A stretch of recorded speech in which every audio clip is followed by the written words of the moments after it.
Maybe maybe I'll listen.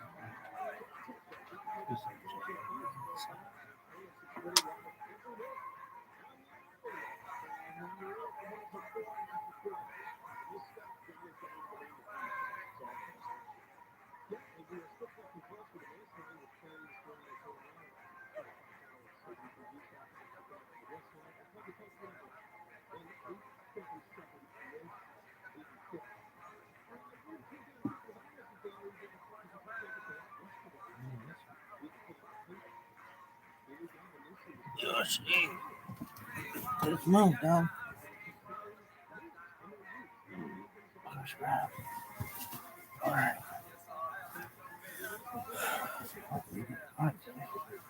I know.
That's amazing.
You done? So you're gonna just finish and pass them around and show them some of them. Take 1 minute, too.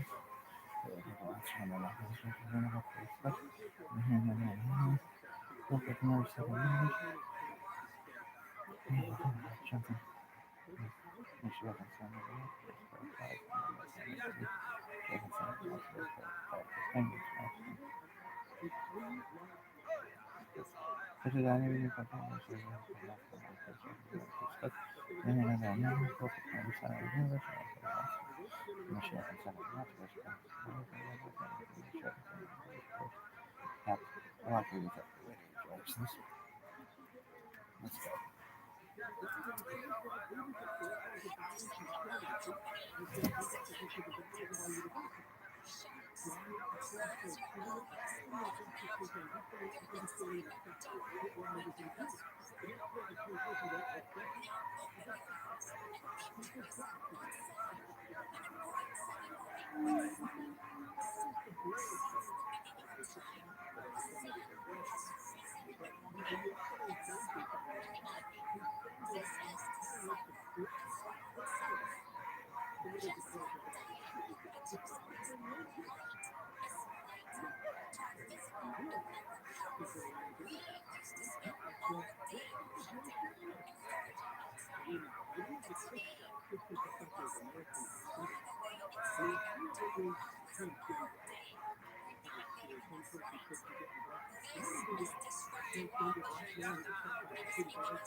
How you living, baby? How you living, baby? Hello. Hello. I love your makeup. Oh, thank you. Yes, that's beautiful. Very well. How long have you been part of the community? For oh, months? Wow. Almost. Yeah. Very well.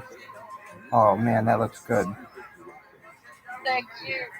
Are you in England? No, I'm in Germany. I'm the Harry Potter by my Sonic Champion. Oh, you're in Germany. Where in Germany? Close to Munich, some Bavaria. Very cool. I'm in California, girl. Mm-hmm. Thank you for taking a video of me fapping. I appreciate it. Future generations I will thought watch it it. would be perfect. I thought it would be perfect with me with the makeup next to you, like telling you what you should do, and you doing that. Oh, it's perfect. So cool. I do. I let it all out. I spray like a bombardier beetle, girl. You want to see my shirts? Have you ever seen my shirts? Yeah, I did actually. Oh, okay. You've seen my Superman shirt? Show me. Oh my god, you haven't seen it. It's disgusting. Just a moment.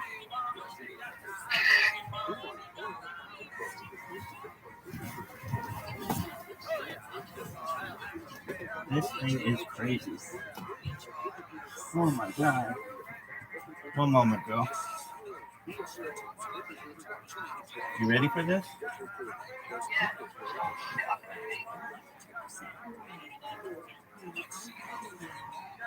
Okay. Oh, wow, okay.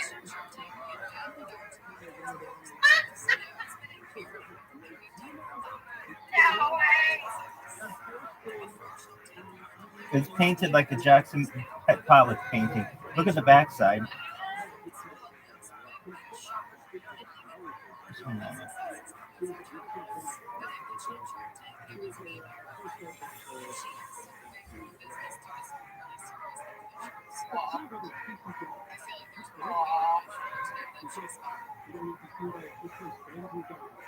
It's pretty disgusting. So the community, they saw that and they got me my own shirt. So I'm working on a new one. I'll show it to you. It's still new, but here you go.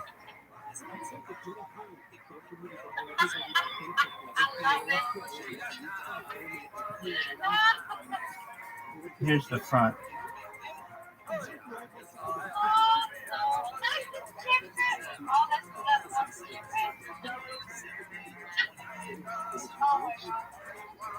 You got it.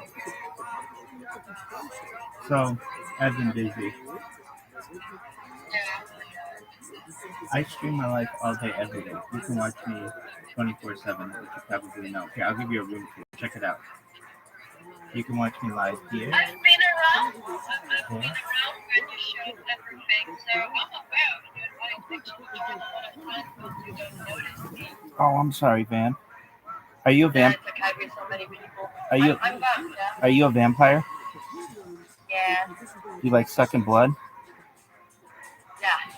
Wow. This one time when I was in college, this girl and I were in the backseat of my car, and she was really into people biting her nipples, and she wanted me to bite her nipples really hardly, and I did, and and I think my canine teeth pierced her skin, and I got a little blood in there, so I've been a little bit of a vampire myself. Yeah, it happens. Oh no, I don't know. Just remember the most worst fighting stories actually with one of my. She was back then my best friend that we made out with. Oh my god, she was such a fighter, and okay, a little bit of fighting with teeth is okay, but she kind of ripped your lips off, and I was just like, okay, where's my lipstick? It hurts. I would imagine so. I have no idea. Did she pierce the skin? I don't know. It was in between stretching and biting, and then biting again. Yeah, we had a free talk with the husband. He just reminded me, like, his lips had been wounded the next day, so. Dude, your husband's the man. Yeah. Shout out to Vamp's husband.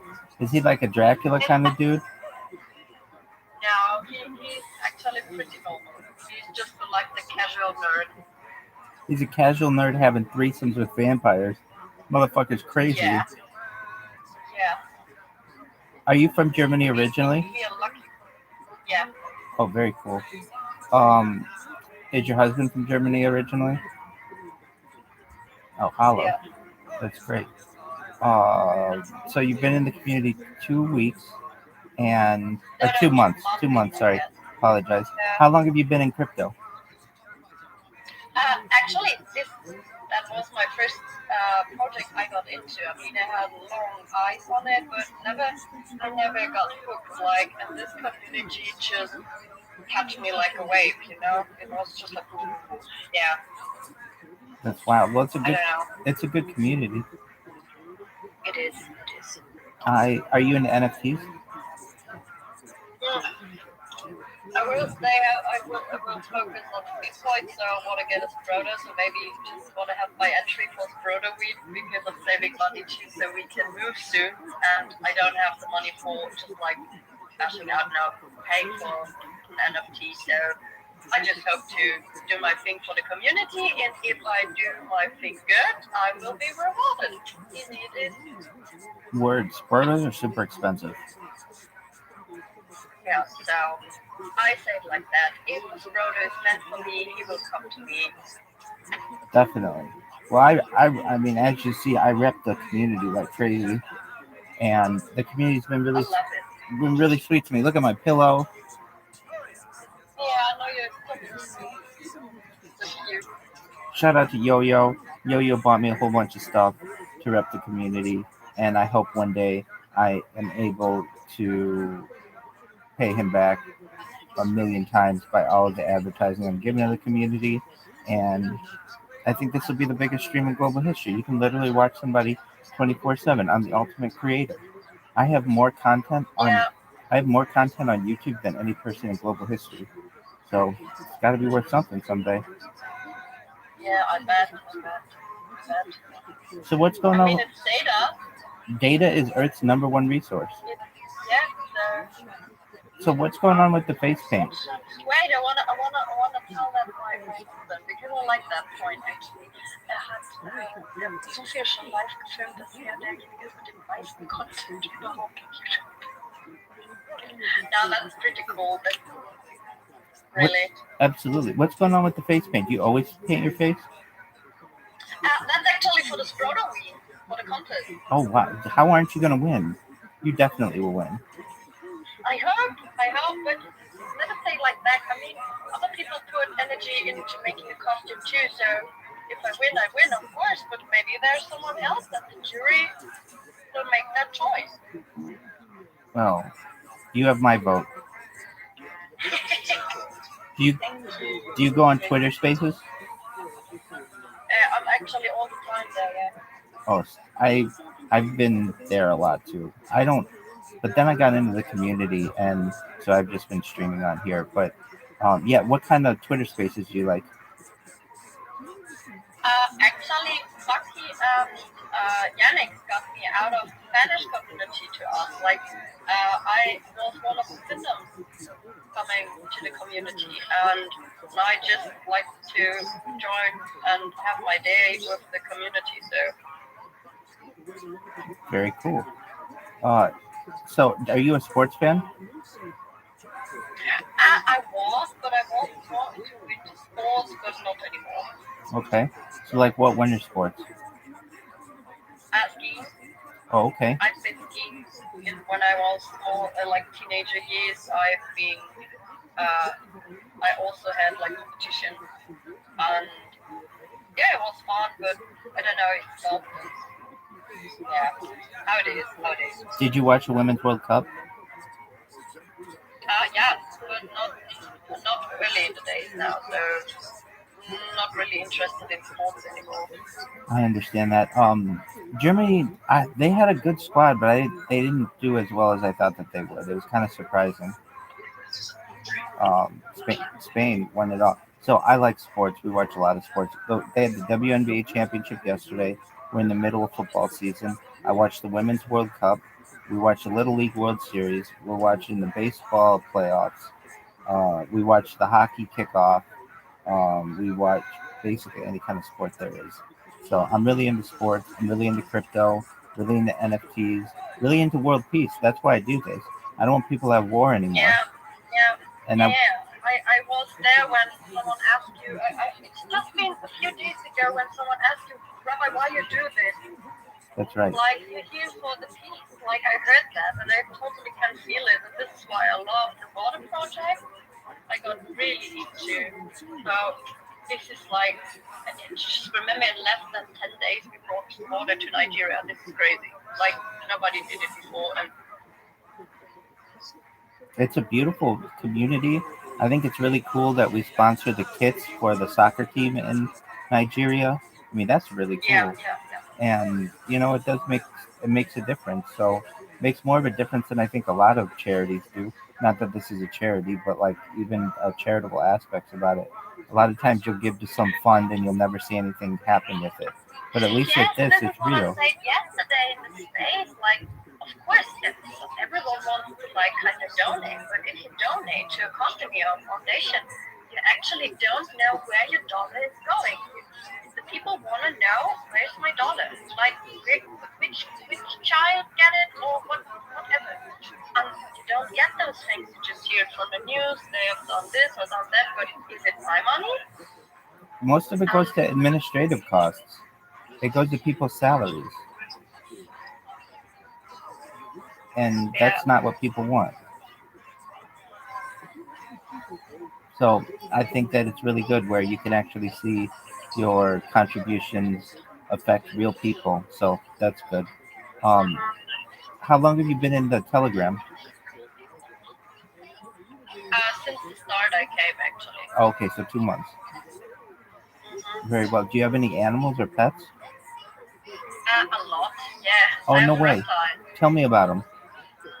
I have a Madagascar gecko Oh, cool. and one python, You have a two python? corn snakes, yeah, two corn snakes, and two leopard geckos. No way. So you really like reptiles. Hmm. Oh my god, how big's your python? Oh, he's not that long. He's a king python, so they don't grow that long. They more grow thick. How long is he? Like he's like that. 1 meter. That's still pretty big. Is that big enough to kill you? I mean, if I would be steamed and knocked out, he would be able to choke, definitely, yeah. That's what I figured. But he's very calm. I have a good connection to my reptiles. Actually, I can touch them how I like. So, and for my geckos, I even let them the freedom because those are animals who always escape. Yeah, and the geckos have the tail they throw off, and that's actually pretty hurtful for them. So, yes, the reflex they have, but it's not good for them. Right. So I I've don't heard that. touch them a lot. Like those are wild animals, not like a cat. Yeah, and I have a naked cat. You have a naked cat? What's your cat's name? Chandler. Oh wow, like from Friends? Like, yes, exactly. You like Friends? Mhm. Wow. He's your favorite character? Chandler's your favorite character? I would say Joey. There you But go. the name was taken because my husband had a cat before and his name was Joey, so we couldn't just take Chandler, but that's fine too. How you doing? How you do? How you doing, girl? Yeah, I love that show. Were you happy? Yeah. Were you happy Ross and Rachel got back together? Pardon? Were you happy Ross and Rachel got back together? I hate Ross. I do too. I do He's too. an idiot. He's so weak. It's funny because my husband had actually a friend long time. It was his childhood friend, and they spent a lot of years. And he's kind of similar to Ross. Yeah, I always like yeah. I always like Joey and Chandler's apartment. It always seemed like a really cool bachelor pad Yeah. with their chairs and their big screen TV and their foosball table. I always wanted to live in a place A like real that. man cave. Right, exactly. That was a fun show. So Yeah. what is your python's name? Nagini, Why that? because of Harry Potter. Oh, okay. Wow. So you're a Harry Potter Yeah. fan as well? Yes. Oh, very well. Excellent. And do you feed your python mice? Yeah, but all frozen. So That's what, I just warm it up so they can see the food, but it's all dead. that's what I figured. So they. In Germany, you're actually not allowed to feed a live animal. Oh, really? Not even at the zoo?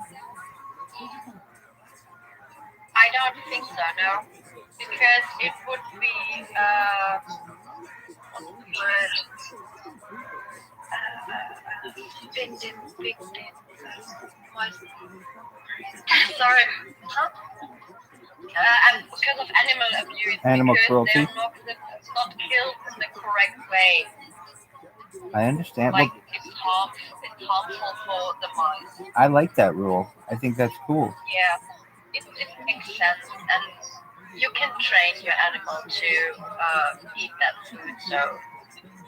So basically, so long as the mice are a little warm, the python knows that it's a heat source and they can eat it. Yeah. But they won't eat it frozen, like if you don't warm it up. No, they can't see it. They can't see it if you don't warm it up. Like I do it in a water bath. Wow. And then what about the geckos? What do you feed them?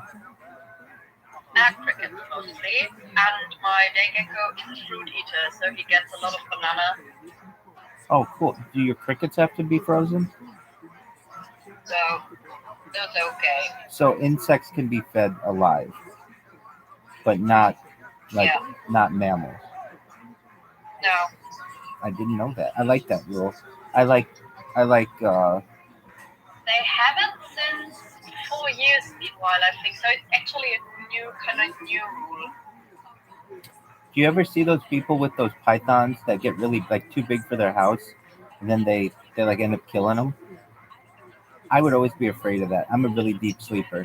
And so I'd be afraid my python got out and just would wrap around me someday. Yeah, that's the thing. You just have to secure it. So if it's safe, I mean, even my python broke out one night. My husband had to lock me up because there was a big danger noodle underneath the toilet. Oh, no way. Did it go there because it was Yeah, cold? but he was fine. I don't know. I think just sneaking around. Do you have it in like an aquarium? A terrarium. A terrarium? Okay, like a glass tank? Oh, wow. Yeah, I have 2 glass tanks and 2 half glass wood. Oh, wow. And then do they live? I imagine they're in separate terrariums from the geckos. Only the 2 horn snakes are together. They're actually brothers and they love each other. Oh, wow. So you can tell they have a personality? Yeah, they lie together. They're cuddling. That's cool. Wow. How'd you get so into reptiles? I don't know. I think I can remember when I was a kid, like around 5 years, say, like that. Yeah, I can remember we had like a center where we could go for festive things in the village and so on. And there came like a reptile ranger, and brought like deer dragon, and then he had that big fucking albino python with him and brought it to me, like this big one, yeah. And I think that was the day when I fell in love. Like I could touch them the first time, I could see them first time, and I think it got stuck. And later I went a lot of years fishing with my father back then, and that was something cool too. Actually, when I got out of school, I had the plans to learn how to farm fish. The thing is, we have not many places here if you don't have your vitamin B to get into, because this is mostly in generations giving, so there are not many places, and the school was far away. I went to shit, so I did something else, but I still like to do that. You still like to raise fish? I like fishing itself. Oh, okay. Even fly fishing. Oh, wow. So do you like to fish off a pier? Do you like to fish off a boat? How do you like to fish? Both is nice, because there are different techniques. Like, it depends what you want to catch. I imagine so. What's the biggest fish you've ever caught?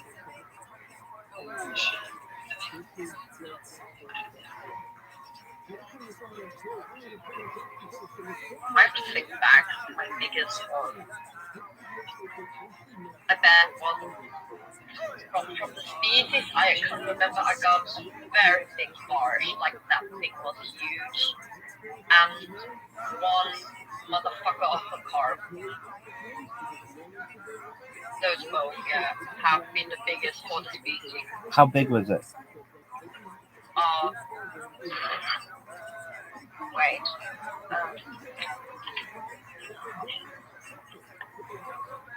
Like, I bet if I would.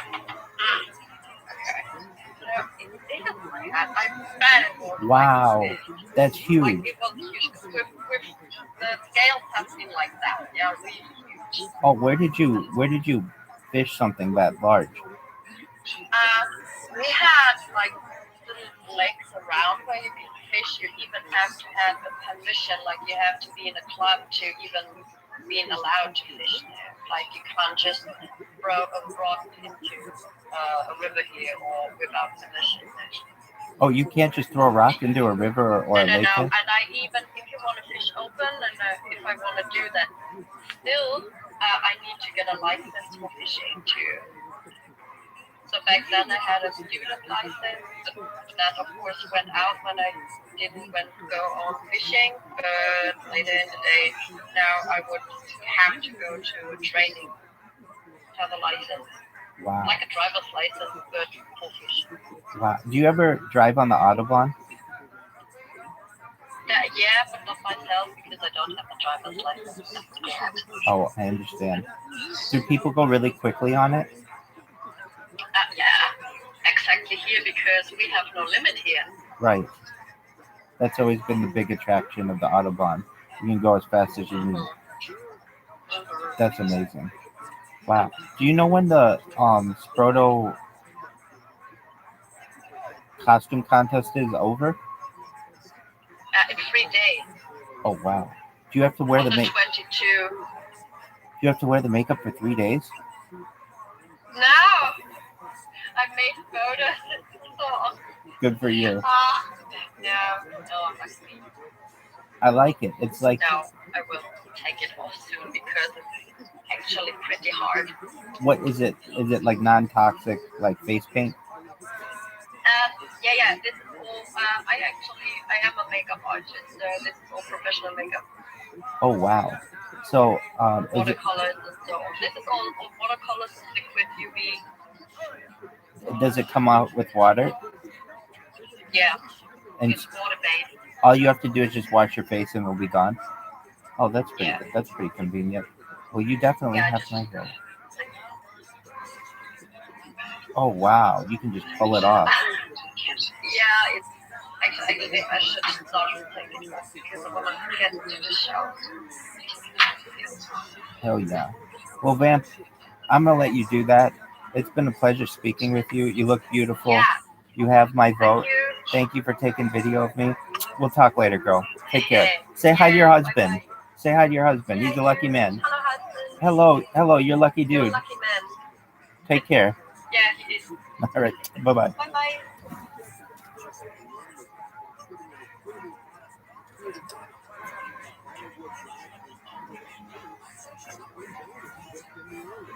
Damn, this girl, she's beautiful.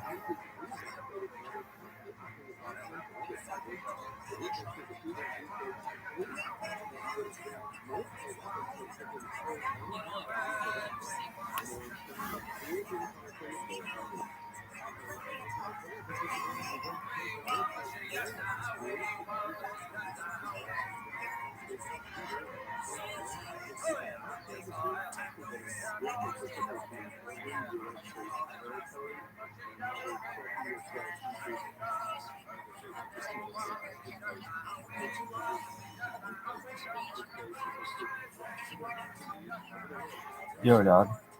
Yeah, she's like, keep telling us about being an accountant or a controller or whatever. And some rabbits can be like, yeah, kid, hey, yeah, over here. Yeah, that's all cool. What about Calm Down? So the Calm Down one, we'll get there. Anyway, so I was working as a controller, and I just remember coming to Shabbat for a year. Every week they'd be like, all right, so what's new with you? And I would be like, I can't believe we made payroll. I can't believe we were able to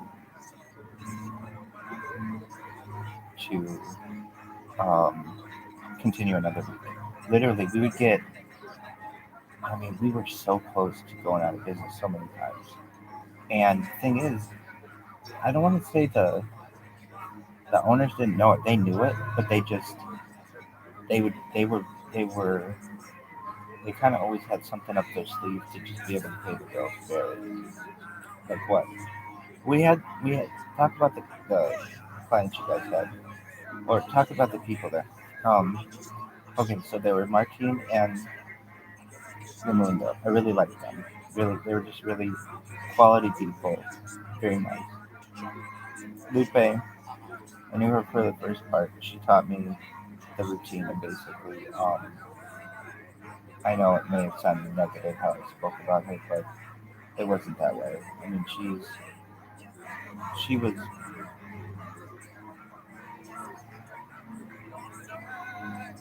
I think she was just at her wit's end with the place, to be honest with you. Like, that's why she was leaving. And I think she kind of would make up reasons why she was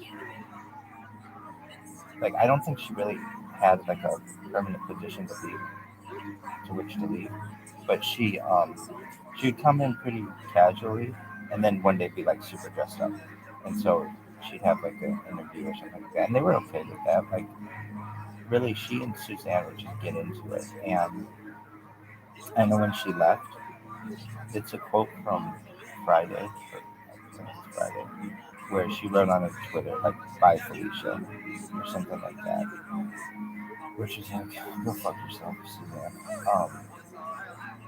And did you feel badly for her? Yeah, kind of. Why? Because she deserved to be able to work at a place that she knew would continue for a long time, and this was not the one. So then what happened? Um, and I really just you could sense the fear in her. And I'm not saying that she ever stole any money from the place by any means. But what she did do was, I think, milk them for hours that were um, like just because she needed to pay bills, and so I can't blame her for that. I understand. I'm not saying that I would just tell them. I mean, I think that was the difference between us. I would just tell them, look, I'm in overtime now. So if you want me here, that's fine. But I'm making you aware that I'm much more expensive now. Anyway, but I think. Do you think she was organized? To some extent, I think it was Roxanne was really organized.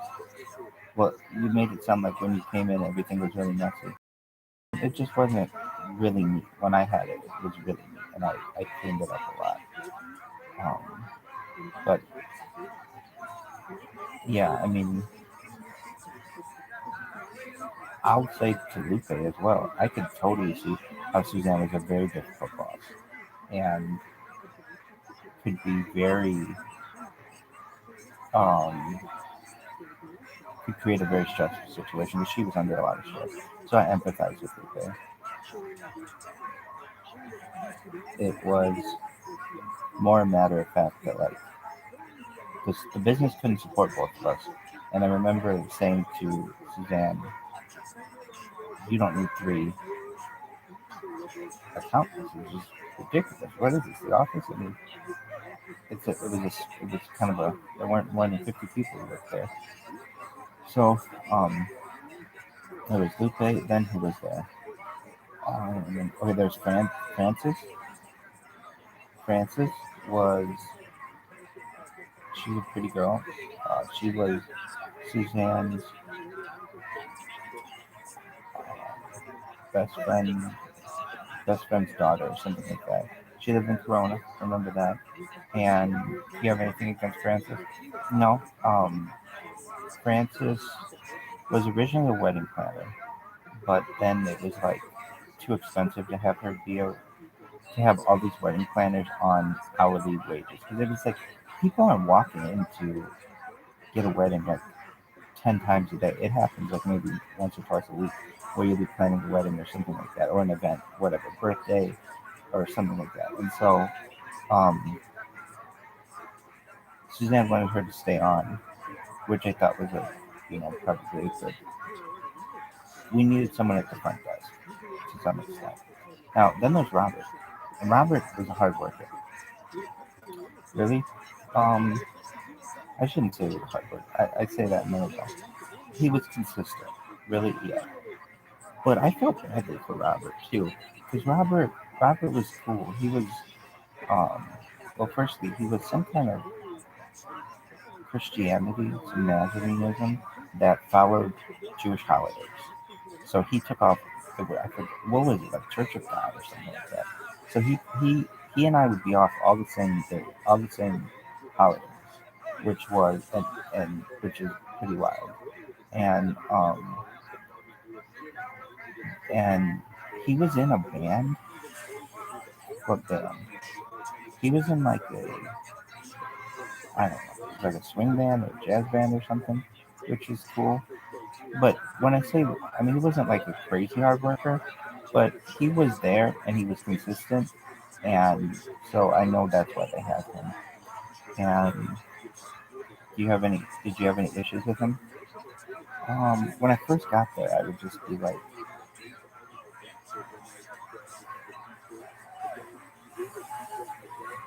well, so he was a wedding planner, and he was kind of the front.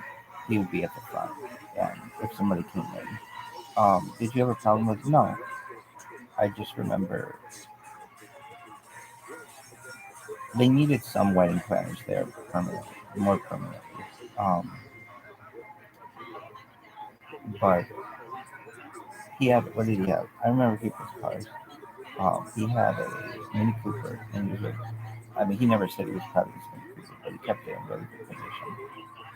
And did you like it? Yeah, I really did. I don't have anything against Robert. Robert, see, here's the thing. I knew how much his business had in the bank, and those people did not. And I couldn't tell them, dude, we have $800 in the bank. You need to go home, basically. Like, there was none of that. Um, how would people get paid? Oh man. Okay, so you'd work your. There was another thing too. Like it was weird. Usually, I think in like every like Kevin O'Leary's right. People when they have weddings, they'll pay for things just like, to be a little extravagant. And a lot of times they're not the ones paying for it. They might have parents who are paying for it. So and if you're planning a wedding, usually these people got commission of 10% usually, and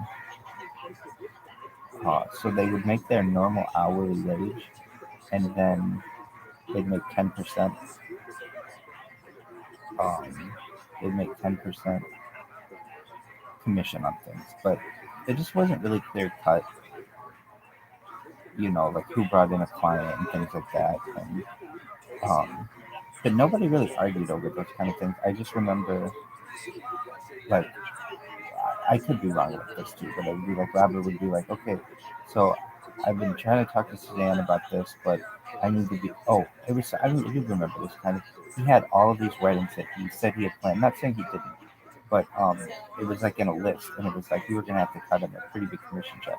And I remember when I first got there, I was like, look, Suzanne, let's write all the commission checks, so because you can't hold off on people's money, write them all, and then we can really keep track of them. But like, I don't want people coming up to me saying, "I need a commission check. I need a commission check." Because I have no idea what people plan. That was not part of my role. That was because I wasn't in on the wedding planning. I did absolutely no wedding planning for anyone. But I did go to some events. Uh, One in particular, I went to this. It was really nice. Santa Ana dog. They had like Santa Ana dog day with this one lady. She's cute.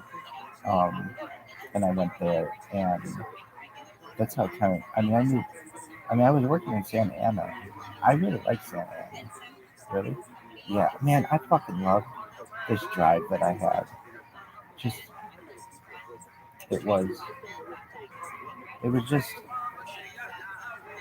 I really like Santa Ana. I like Irvine. I like Santa Ana. I like Long Beach. I like Lakewood.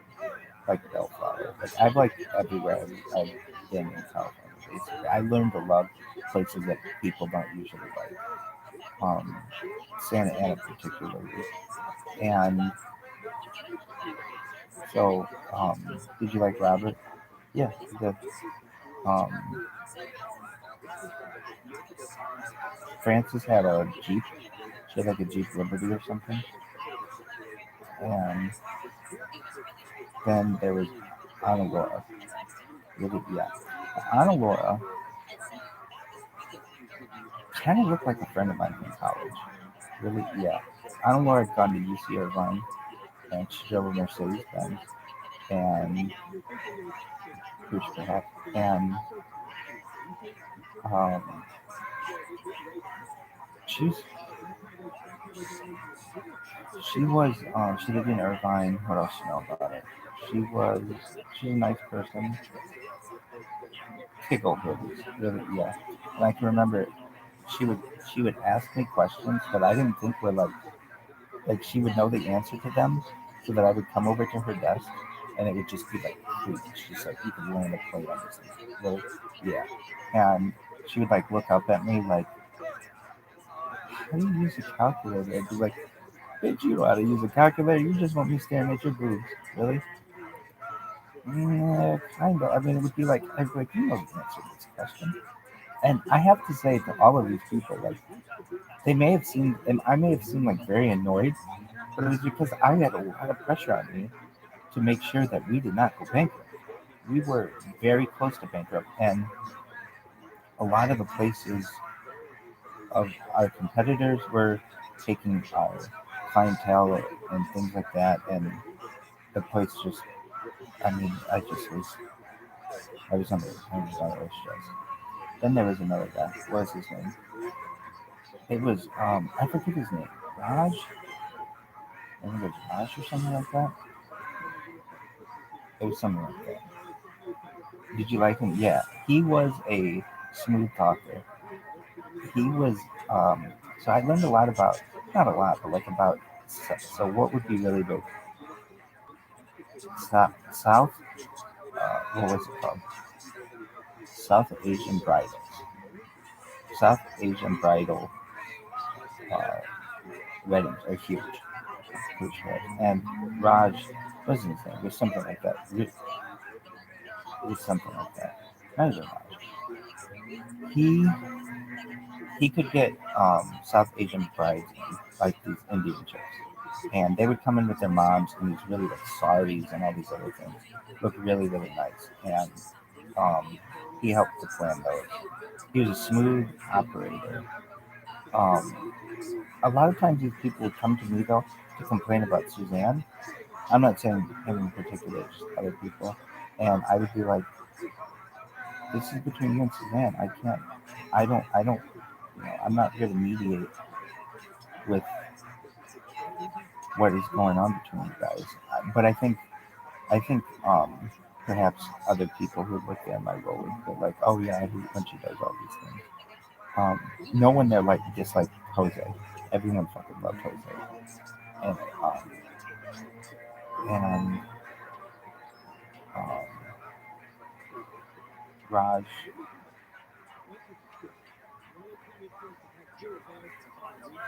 Did you like him? Yeah, I thought he was really really nice person.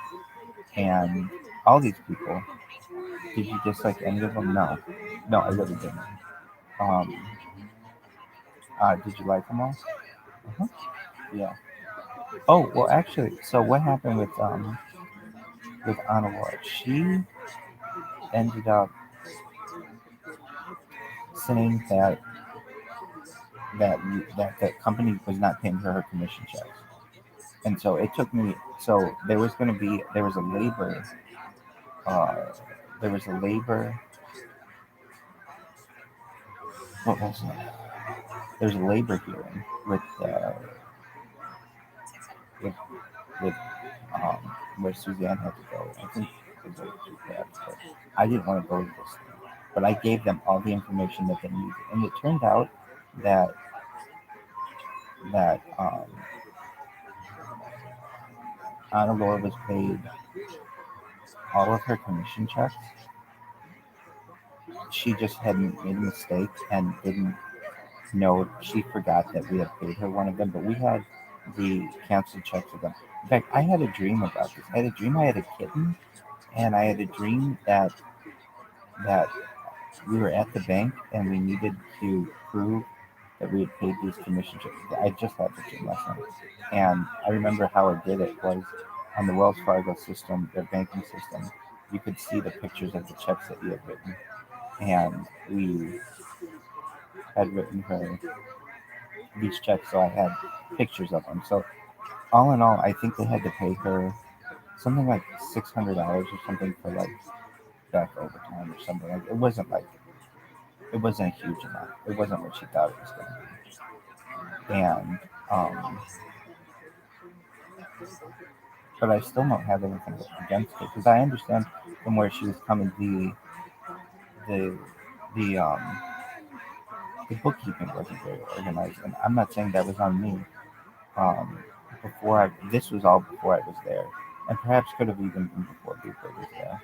But basically, there wasn't uh, like people would come in and be like, I did this wedding, I did this wedding, I did this wedding, I need to get paid for it, and Suzanne would be like, well, we haven't gotten paid for those yet, so you're not getting paid for them until we get paid for them. Basically, kind of a deal. Um, and then if they didn't get paid for them for one reason or another, it got reduced. That could cause some issues. The brides who would come in there, I mean, it really made me motivated to get married at a little bit. But like the brides who would come in there were beautiful, absolutely beautiful. There was another girl who came in there. What was her name? Um, I forget. But this one time we had this meeting when I first got there, and they were kind of introducing me, and I was shaking hands with everyone, perhaps, and this one girl walked in. I forget her name. Really attractive girl, and I got up and I went to introduce myself, and Francis goes, "Oh, well, there goes Michael." Really? Yeah. Why? Because this girl was really attractive, like pretty attractive. Anyway,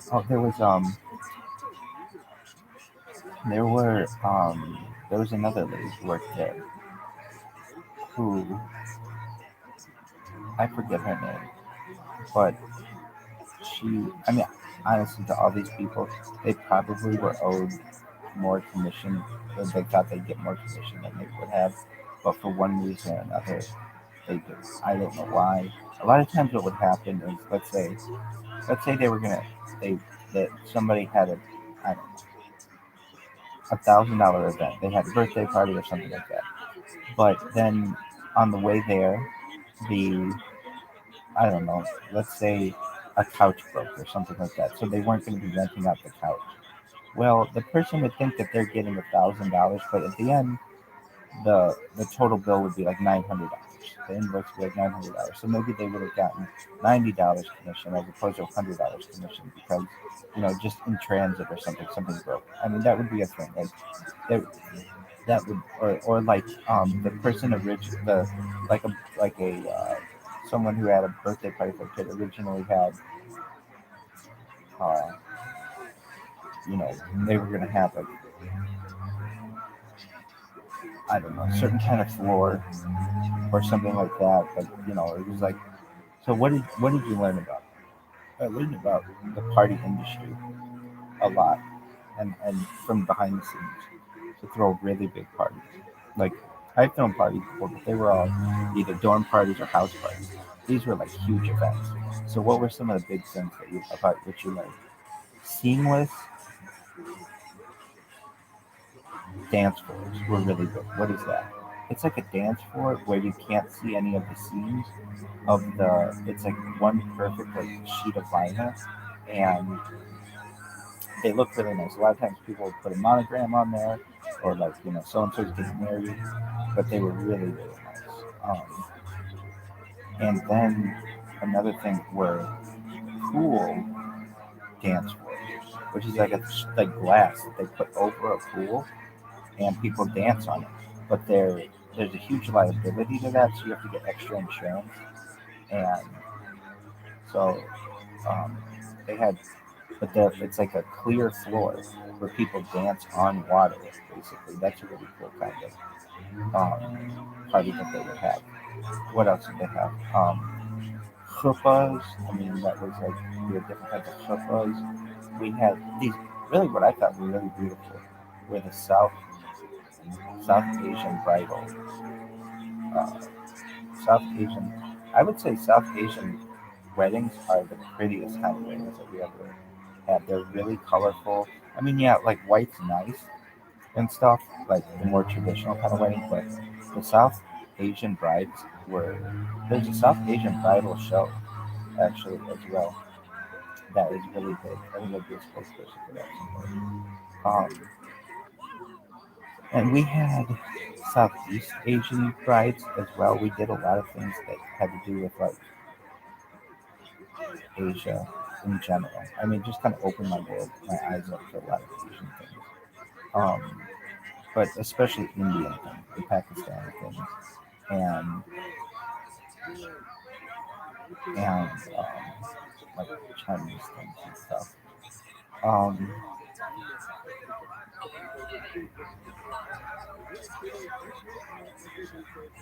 that guy's name was Raj, or something like that. Anyway, um, what else did you have? It was a very diverse group of people within New York. I can say that the startup was a very diverse group of people, and that place was a diverse group of people. We had a Jew, this guy. We had African American people. We had the whole place was basically like Latinx. We had Asian people. It was I mean, and it was a woman-owned business and it was a minority-owned business. So, um, but I remember this business. It was really sad. It's so difficult to get a small business loan, and that's what this business needed.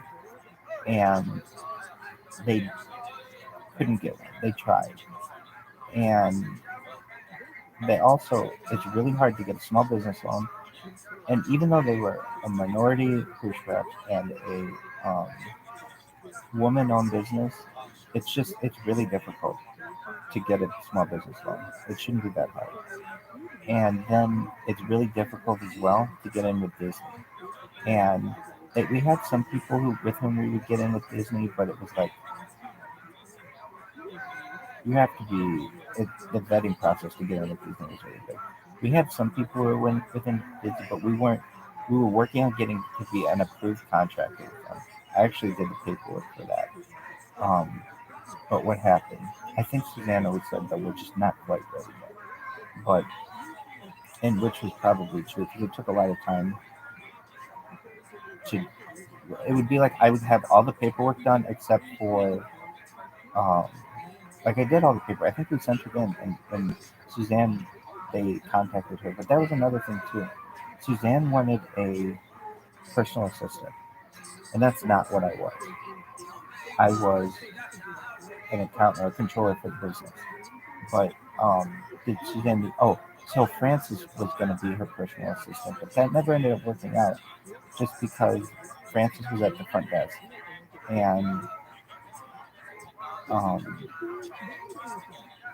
they the things that they would have were just they had people with. I mean, I didn't think it was so big of a deal, but brides would walk into the showroom and into the warehouse and just go crazy. There was a lady there. She was an attractive lady. She's a milf. I don't remember her name, but she was upset when I got there. Not because of me, but because she hadn't gotten paid commission and they were getting rid of all of the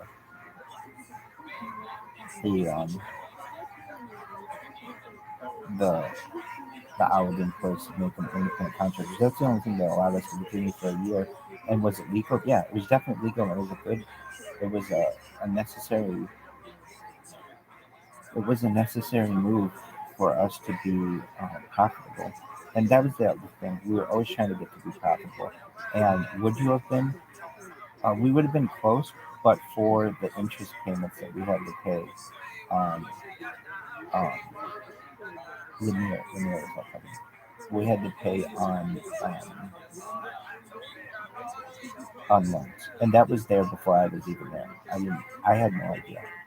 I don't know if I would have taken that job had I known how much debt they were in. Anyway, there's this company, Lanier. They were shit. Is it Lanier? I think so. I think that's the name of this one. Is that the one? No, that was another one. Lanier was one of our contractors, and there was another one in this nice office park in Irvine. Um,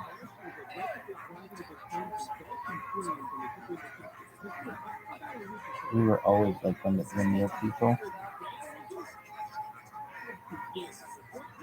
would be coming in. We were always like, because we had to make sure that they got paid because that was all of our independent contractors. And then what was the other one? Um, there was one on Red Hill Road.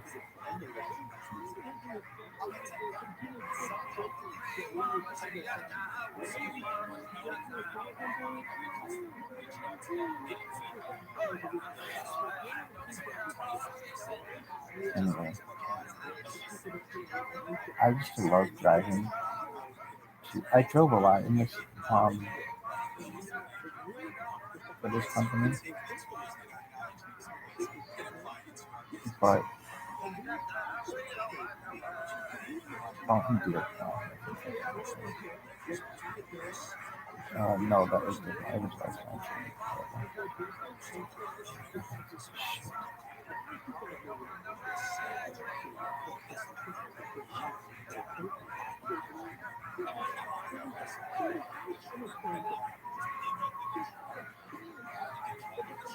Was it deer?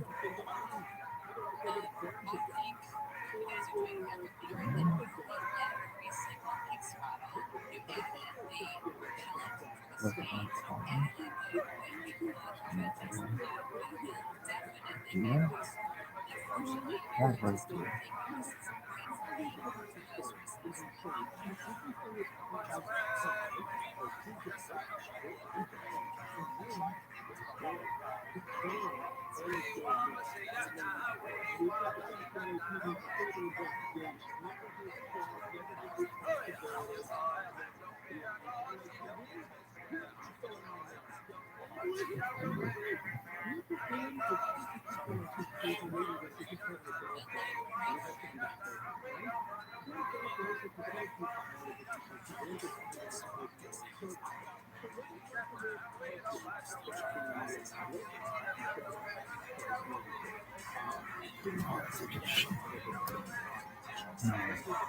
Did you? Well, so what I had to do, it makes it sound like I was just driving around. Did you? I would say I would be outside. Sometimes I would take the scenic route to go to a place, but it was just because I really like the city of Victoria.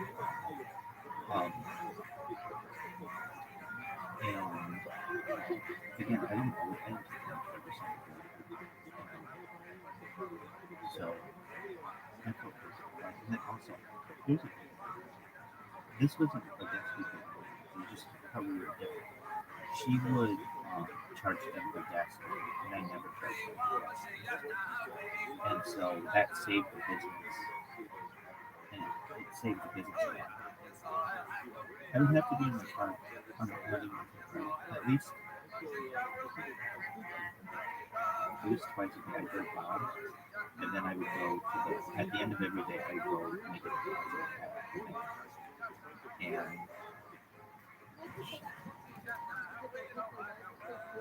And I actually tried to save this morning and showed them deposits.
Oh yeah, yes I have no fear, 'cause she know me this year. Yes I have no fear, 'cause she got romance. She got we want to see that now. We don't want to we want to see that now. We want to see that now. We don't want to yes I have no fear, 'cause she got romance. We want to see that now. We want to see that now. We want to see that now. We don't want to we want to see that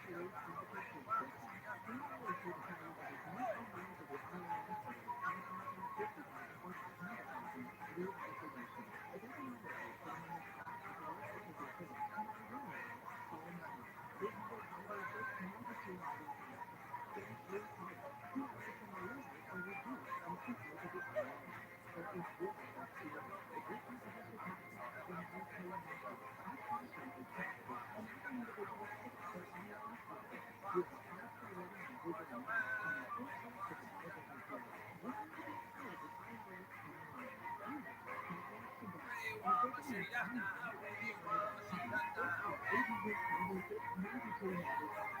Oh yeah, yes I have no fear, 'cause she know me this year. Yes I have no fear, 'cause she got romance. We want to see that now. We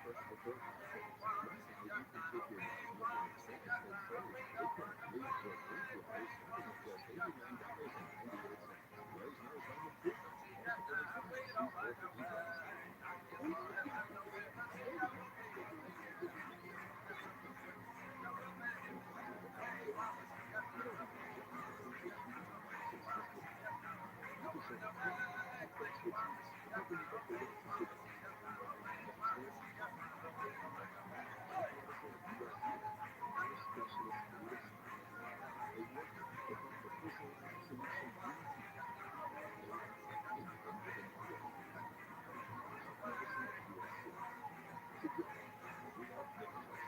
Yes I have no fear, 'cause she got romance. We want to see that now.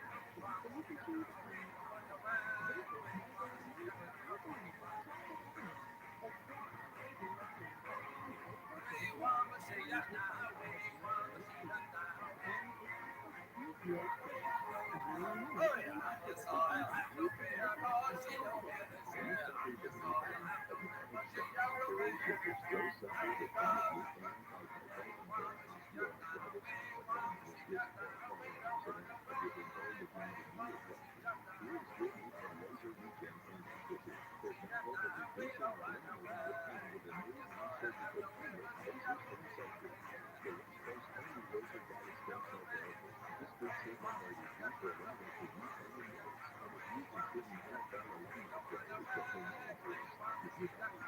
We want to see that now. We don't want we want to see that now. We want to see that now. We want to see that now. Oh yeah, I have no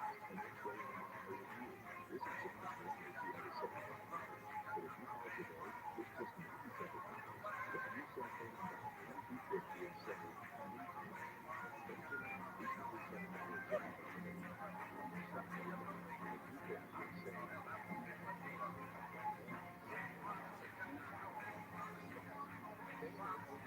see that now. We want to see that now. We don't want we want to see that now. We want to see that now. We want to see that now. Oh yeah, yes I have no fear, 'cause she know me this year. Yes I have no fear, 'cause she got romance. We want to see that now. We want to see that now. We don't want we want to see that now. We want to see that now. We don't want yes I have no fear, 'cause she got romance. We want to see that now. We want to see that now. We want to see that now. We don't want we want to see that now. We want to see that now. We want to see that now. We don't want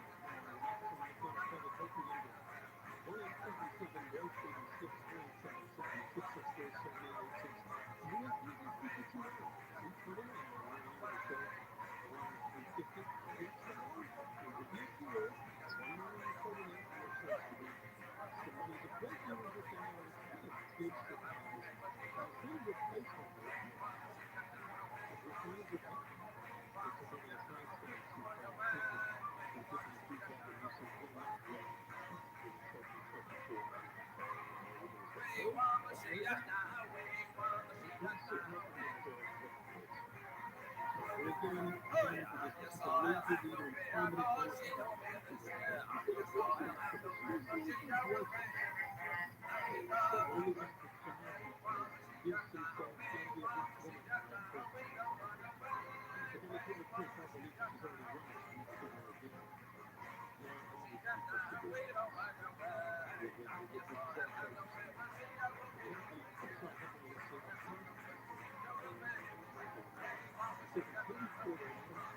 which was fine if she wants to work that.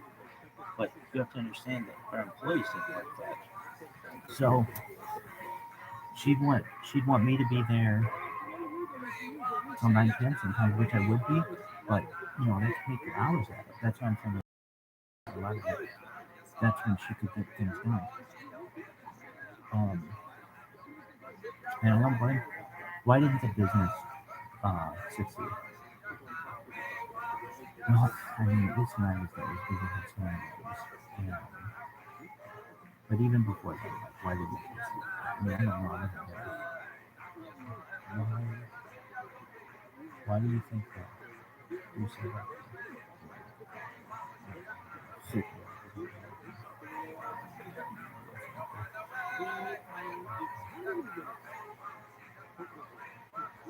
Yes, why do you say too much? Sometimes like, you're not supposed to do that when it's well, I mean, nobody does it on camera. I also don't say it perfectly correctly for a couple of reasons. Why? Because there's one party that I started telling that's about. First, it's just because people in Israel don't say it, and they won't. It's too long, so we need to shorten it. And there's one part about it that's like, like if my basically if my urethra ever gets plugged or something like that. And it's like basically they're talking about kidney stones and something very painful. But we can pulverize those with lasers now, so that was something we can do back in the day. Anyway, is that the end of your story? No. Um, why didn't the business succeed? Well, then when I got there, I started to realize that, well, it's truthful, they weren't pricing out, weddings and events and things. Like, what do you mean? They were, things were too cheap in comparison to their, actually, more than anything, no, that wasn't it. Because they did it, they raised everything 10%. But that wasn't it. It was the transportation and labor costs were very big. So here's the thing. We were basically like, there were places you could go, and the signature had to go. There were places that you could go, signature was one, I forget that one, that were really good, and for parties, I guess. And they had big vehicles, but they were really expensive companies. We were the discount. And you could go there, if you wanted to have a really nice wedding, but not pay a whole lot of money, you would go to Club. And no matter what it was, they would get it done. And that's what drives it. I had to ship with somebody has to be at like 30 feet in the air. Couldn't make sure that we just get that shit done. And so we would get it done. When other places would be like, oh, well, you need to have scaffolding, and there's an extra scaffolding charge, and all this other stuff. But really, the business did not have a good grasp on transportation costs, in my opinion. So, what do you mean? Guys would just drive around. I don't even drive around. They would drive um, the big one. We had this big plant, I forget the name of it, in San Diego, and and they would have big events. But I got thinking to myself, like, after a while, it's so expensive to drive like these huge vans, like huge trucks down to San Diego. Why the hell are we? Why the hell is this company using? Why are they? Why are we the ones doing? Like, don't they have event planning in San Diego? I'm sure they do. Well, it turned out that they do. We would not pay guys, not because they were bad people or anything. They just didn't really think of it. They had to pay people for travel. I'm like, wait a second. I remember saying this before, like like a few months before I left. Wait, we don't know that like if a guy's in a car, you have to pay him for the time. Like you're controlling what he or she is doing when going down there. And they're like, no, we're just paying when the event starts.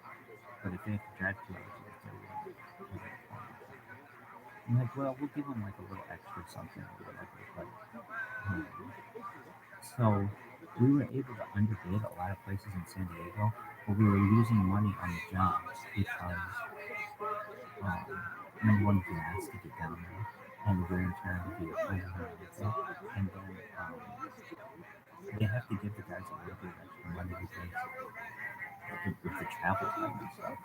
And oh, that was another thing too. That was good. They had what was it called?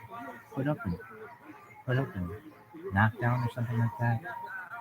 Was it industry term? That's not it. It's something like that. Where okay, so let's say somebody has like a corporate event, and it's like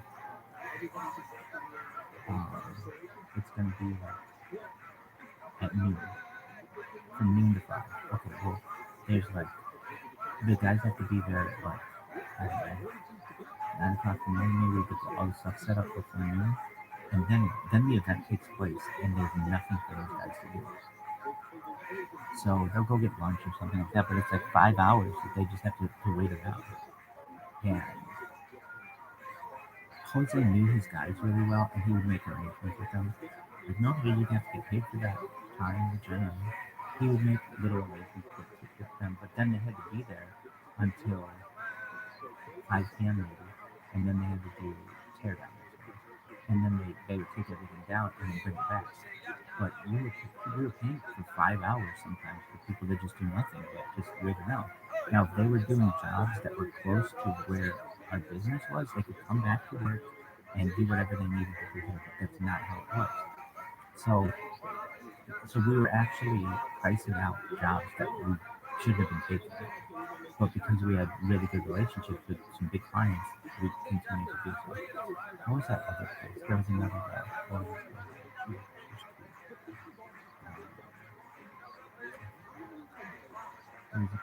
There's some fucking place here in Arizona. That has like a helicopter pad. Anyway, I like this place. Everyone there is attractive. I just think why? Everybody in the Midwest.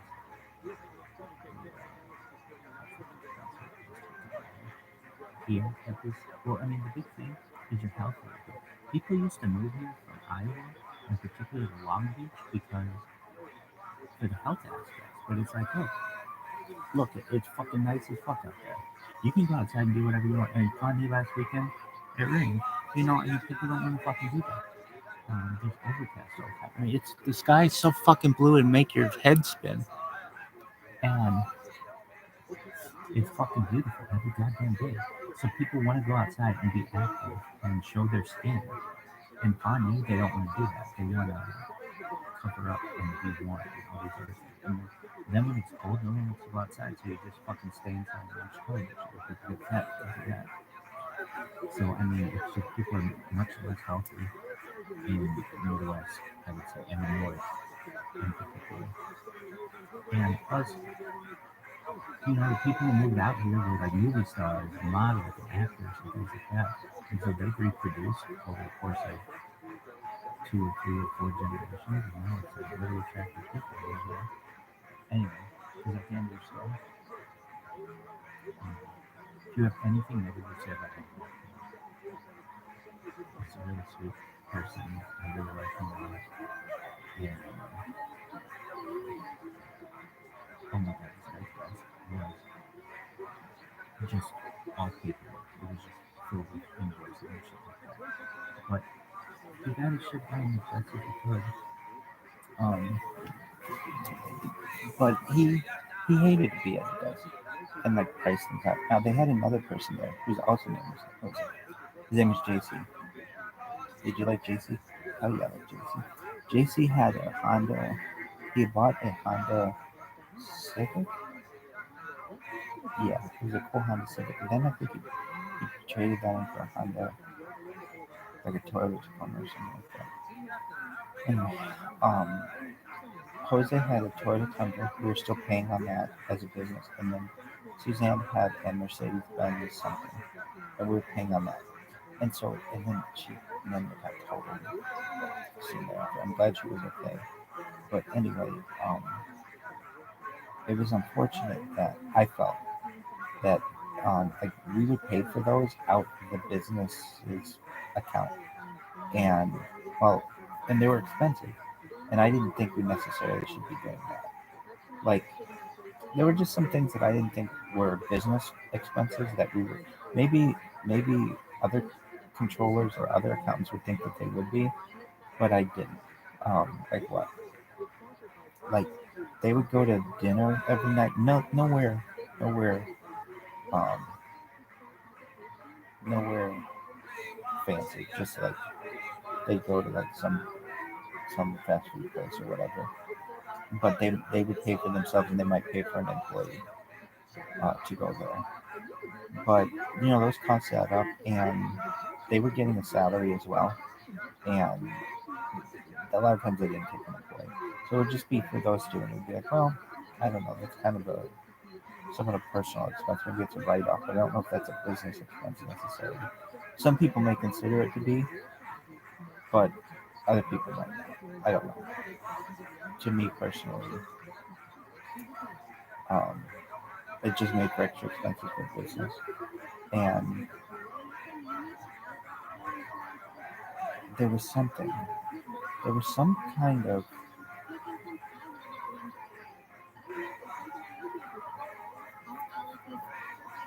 I caught Suzanne doing something that she shouldn't have been doing. What was it?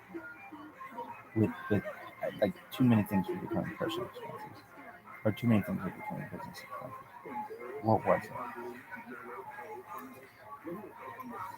It was like I remember we had all these credit cards for the company, which had high interest rates and things like that.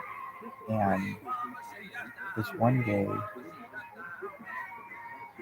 I they either sent the credit card statement to the wrong address or something, or somehow I was able to see what some charges were on one of the credit cards, and it was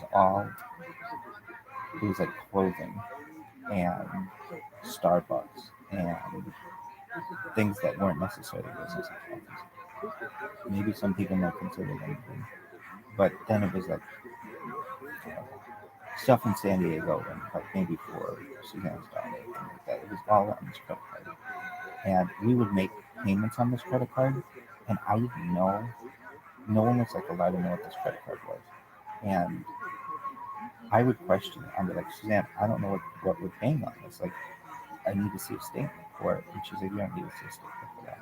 I would see all the other statements and I would go through and audit them just to make sure and like everything was always on the up and up. So this one day, I got one of the statements that was like all this personal stuff, and I went to Jose, and I was like, Jose, look, I need you to know about this.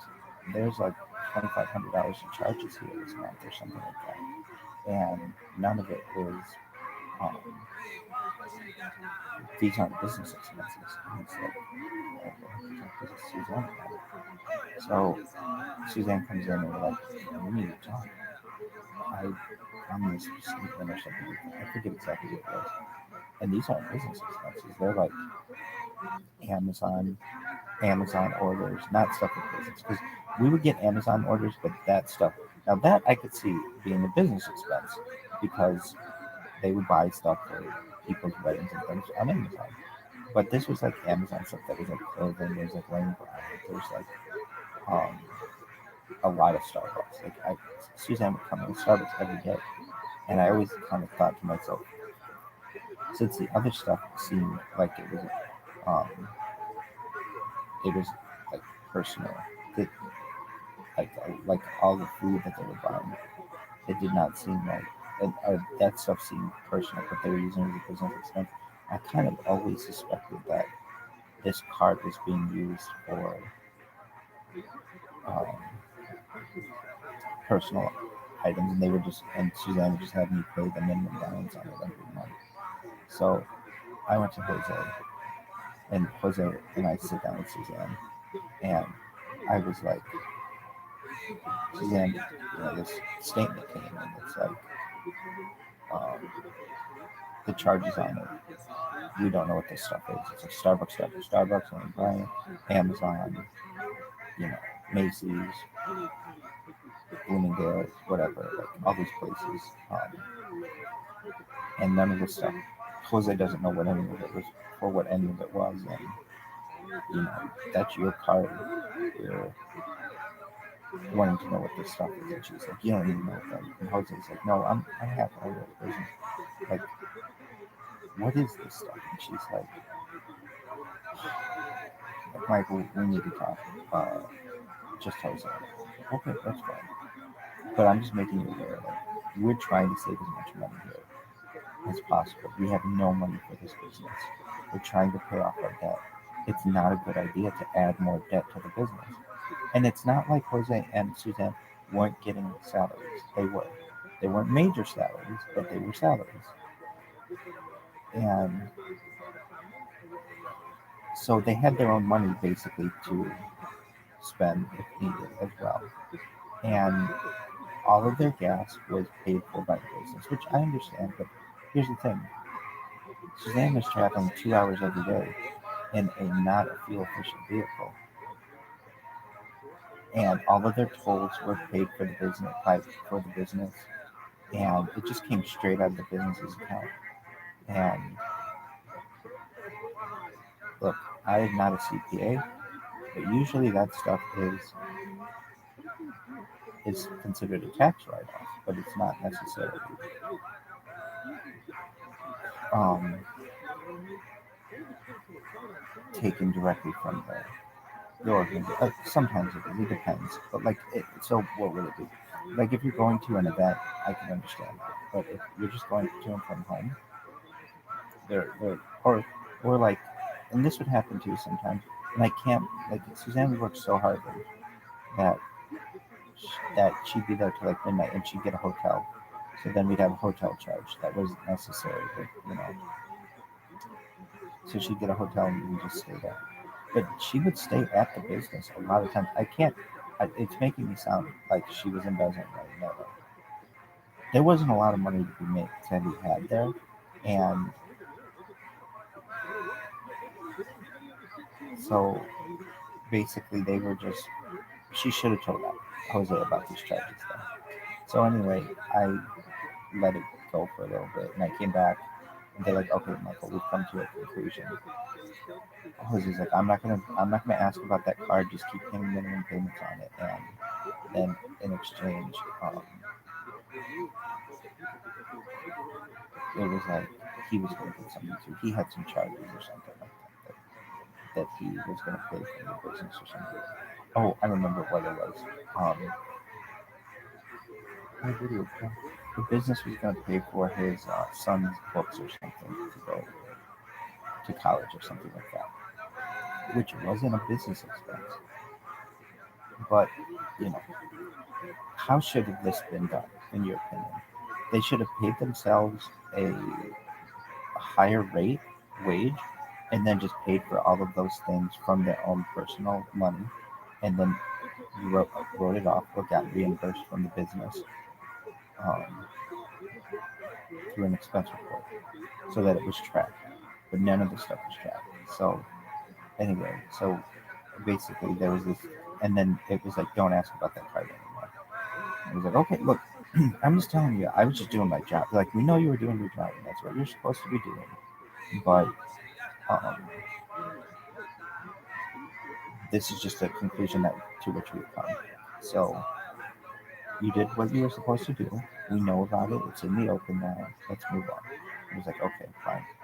But I'm not saying you couldn't trust them. No, no, they were trustworthy people. They really were. Very good-hearted people.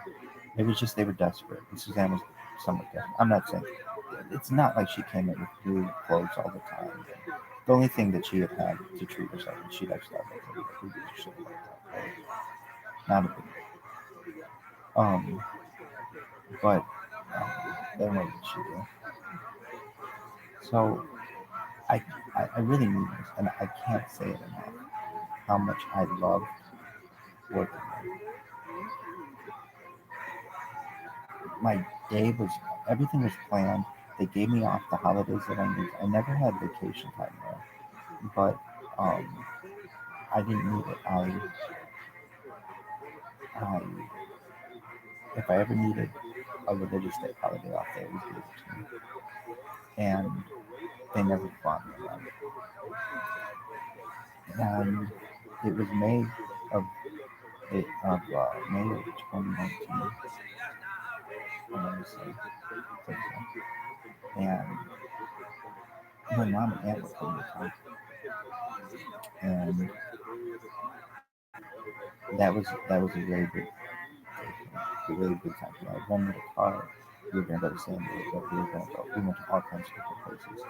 We did more in the 4 days that they were here that you could. We did basically everything that you could want. That I wanted to do. Um, what did you guys do? And normally my mom and I fight, and my aunt hates it, and we we didn't fight. And my aunt said it was an A plus trip for them. Now I'm going to, she's my mom. I wanted her to be here for a week, but she was going to spend some time in Las Vegas with my aunt and cousin and stuff. And so she wasn't going to spend all the time with me, and that was okay. Um, so I had to miss 2 days of work for that. I didn't get paid for it, but I did. I did. They let me have off those 2 days, and it and we did visit the business. We just drove by it when I was there, and with Suzanne there and Jose, I think so. But we weren't gonna. I wasn't gonna. Why didn't you introduce it? We were on our way to Disneyland actually, so it was just a real quick like, hey, this is where I live, basically. Um, and but I got to dress the way that I wanted, and it was just like we didn't have a lot of money, but I was happy, and it was like okay. So I spent a lot of time at the postal post office. So I would always every day have to, or 3 days a week, I would go to Bob's, which was like an hour of my day, 45 minutes to an hour, and I loved it. Why? Because it was like a break. Like here, you get to work, you do all this stuff, and then once that stuff's done, I would be like listening to NPR, and then I could go to um, I got to go to this guy's house. All I had to do was get his mail, and then I could go myself go get coffee. I didn't do it every day, but I did some days, and take my lunch out or whatever. And then I would um, it was really pretty. The city was really pretty. It seemed like like fall here, we don't really have four seasons, but you get some leaves that change kind of not. It was just colder, and even in the coldest time here, it's only like I never had to wear a coat. I can tell you that. I never had to wear a coat. I might have worn a raincoat if it ever rained, which would be rare, but I could just wear a suit every day and not. That was like a suit every day outside. I wouldn't be hot. It'd be fine. It wouldn't be cold either. Um, and I just life as an Orthodox person is very rigid, but everything is set up for you because it's been set up for you for like generations by rabbis and rabbis and things, and so um, it was just everything was set up for me. I was so our business was right next to this Israeli family who lived in a business. It's called the Orange County Recording Orange County Recording Studio. And what was that kid's name? Um, Yu- Yu- Yusef, I think is his name. What was her name? I don't remember. But this lady, her her father went like head to head against Golden Meir in Israel at times. And when they met me, they thought I was a rabbi. At the time I wasn't. And they were like, they'd still call me a rabbi. And in fact, they brought their rabbi to meet me of Chabad of West Orange County. What's his name? Um, Rabbi Berkowitz. I met Rabbi Berkowitz. He came to visit me, and we chatted a little bit, and I don't even know what makes these. Anyway, um, he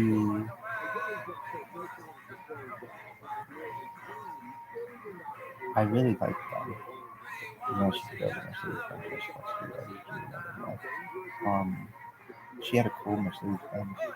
Like it was like a vintage. I don't know. It was probably 1970 something. I think it was teal. Um, tan interior, probably fucking or something. Anyway, um, they were really nice. And Yusef, he gave me a CD. I used to listen to a CD, and he had this music video of this girl. I could tell he really liked this girl, but she wasn't Jewish. And he's in that ring with that chick. I even told you that. So anyway, he did this music video with her in Newport Beach. It was just really cool. But they were originally, I think, from Chicago. Really? Yeah, I think so. They moved from Israel to Chicago when Yusuf was young, and then they moved to California. They didn't have a lot of money. She was an artist, and that's her book right there, Boy in the Box. It would be the second biggest selling children's book in Israeli history, in world history. It's called Boy in the Box. Boy in the Box, right? Anyway, um, I just really liked them. I would give them gifts for Pesach and for Purim, and they would give me gifts, and it was it was just really sweet. We had a really nice relationship. And what else was there in that little place? There was what was it? It was a concerta. It was like a medical facility that was there where people did drug tests and blood tests and things like that. What else was there? I don't remember everything that was there. Then there was, I think our business was better than. Then there was the OC recording studio. which would be really big someday. Then what was there? It was like a vacant building that we would eventually expand our business into which we would eventually expand our business. What then was there? There's some like water treatment or like water, some kind of water company there, and then there was something at the end. I don't know, but it was like none of us really messed with anybody else. I think we all had. Well, when I first got there, Suzanne was like, "Oh, be careful of the people who live next door. They're um, they live in that building." And I was like, "Okay, I don't give a shit about that." And I think when I started working at above the top, I went and met with the people the Israelis, and they were like, "Yeah, be careful that lady across the street. The street, she's nuts." Because they had gotten into it before about something, and when I was there, there were never any issues. They were both. I kind of settled things because I was about to do and working for that company was kind of an easy way to knock all that. Um, there were some other businesses there that there's a construction company that would open up. Now, when I would work there, I'd say I was really happy. I'd still be there if the company would have had money. But if the company's not profitable, it's definitely um, a risk to be working there. And if you are the person managing the money, and then here's the thing, if you like, I was working as an accountant. And if I want to get another job as an accountant, and they're like, "Okay, what happened to your previous position?" I say, "It's closed." They say, "Why did it close?" And you say, "Because I ran out of money. You're the accountant. You don't look like a good accountant." So that was worrisome to me. And I ended up I interviewed at that McMaster whatever in the fall, and then I don't know. They got a little bit of an influx of money that we talked to, and so it was like, well, maybe this might work. And I then worked there until the spring. And well, I interviewed at another place that fall. So so I would have to go to the post office all the time, every day, to drop off bills or people's checks or something like that. And I made two. That I would say I was not perfect in this job. I've never been perfect in any job, but I've been as close to perfect as I could in a lot of ways as you can have wanted. And in a lot of ways, I've made mistakes in jobs, and yeah, I haven't been perfect, but I've been in some jobs as damn close to perfect as you can. But what would I do? So it was a Friday. I would so one of the things that I would have to do is drop off the mail for whatever. Like I have to address. Let's say like we were paying we we would pay we wouldn't pay anything online basically. Everything was old fashioned. Like I would have to write a check to like Mercedes Benz, or I'd have to write a check to Mercedes Benz Finance or whatever. I'd have to write a check to Florida Finance, or I'd have to write a check to some to like Capital One or something like that. I'd have to write a check out for all of these. And did you sign them? No, Suzanne would sign them. At the startup, I would sign them and just send a picture to Alfred because he couldn't really sign them. But Suzanne would sign the check. So what did you do? Um, I I made two mistakes. What were they? Well, no, I made three mistakes at that job.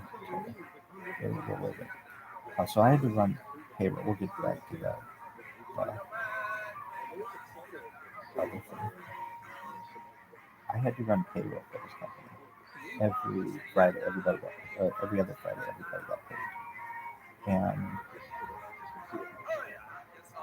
it was kind of like a back way that we would, like I knew what our regular employees would get paid, but I would have to go to Jose for like the work for some of the workers because I didn't know how many hours they were working. He would write on there 40 hours, 40 hours, 48 hours, 32 hours, whatever, 12 hours, 2 hours, whatever. And this one man, I felt so badly. I think payroll had to be in by, it was like Thursday at noon for people to get paid on Friday. And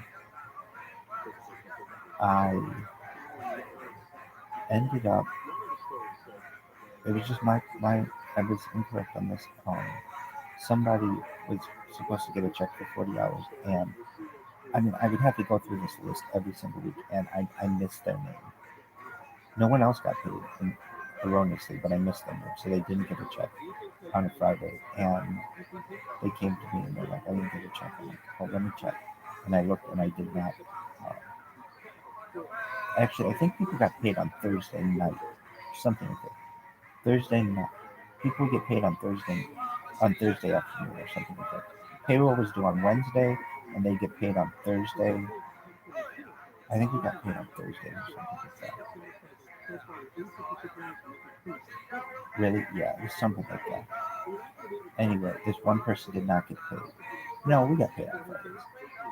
Anyway, they did not get their check. One person, and if you have ever run payroll, it's very stressful when people you want to make sure everybody's accurate. Like I'll never forget Phyllis always said, you don't mess with people in their money. But yeah, and that was something that it was just it was user error basically. But it was just, over the course of a year to only mess up one person, I feel it's an excellent record to have.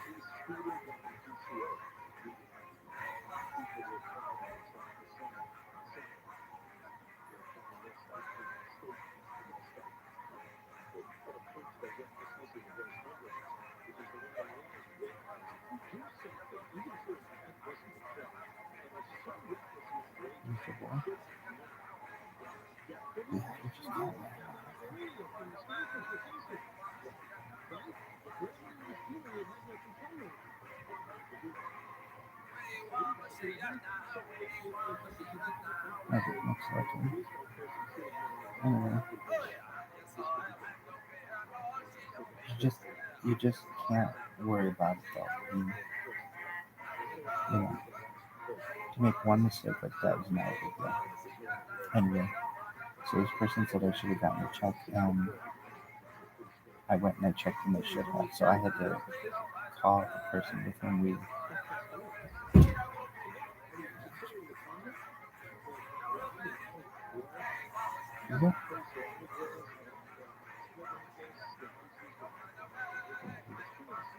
I had to call the person with whom we get the checks, and I had to call him and get a special check. So he had to wait 24 hours for his check. But 24 hours can mean a whole lot of bills. Fortunately, I think it was okay, and it was not a big deal. And I don't remember his name, but it was.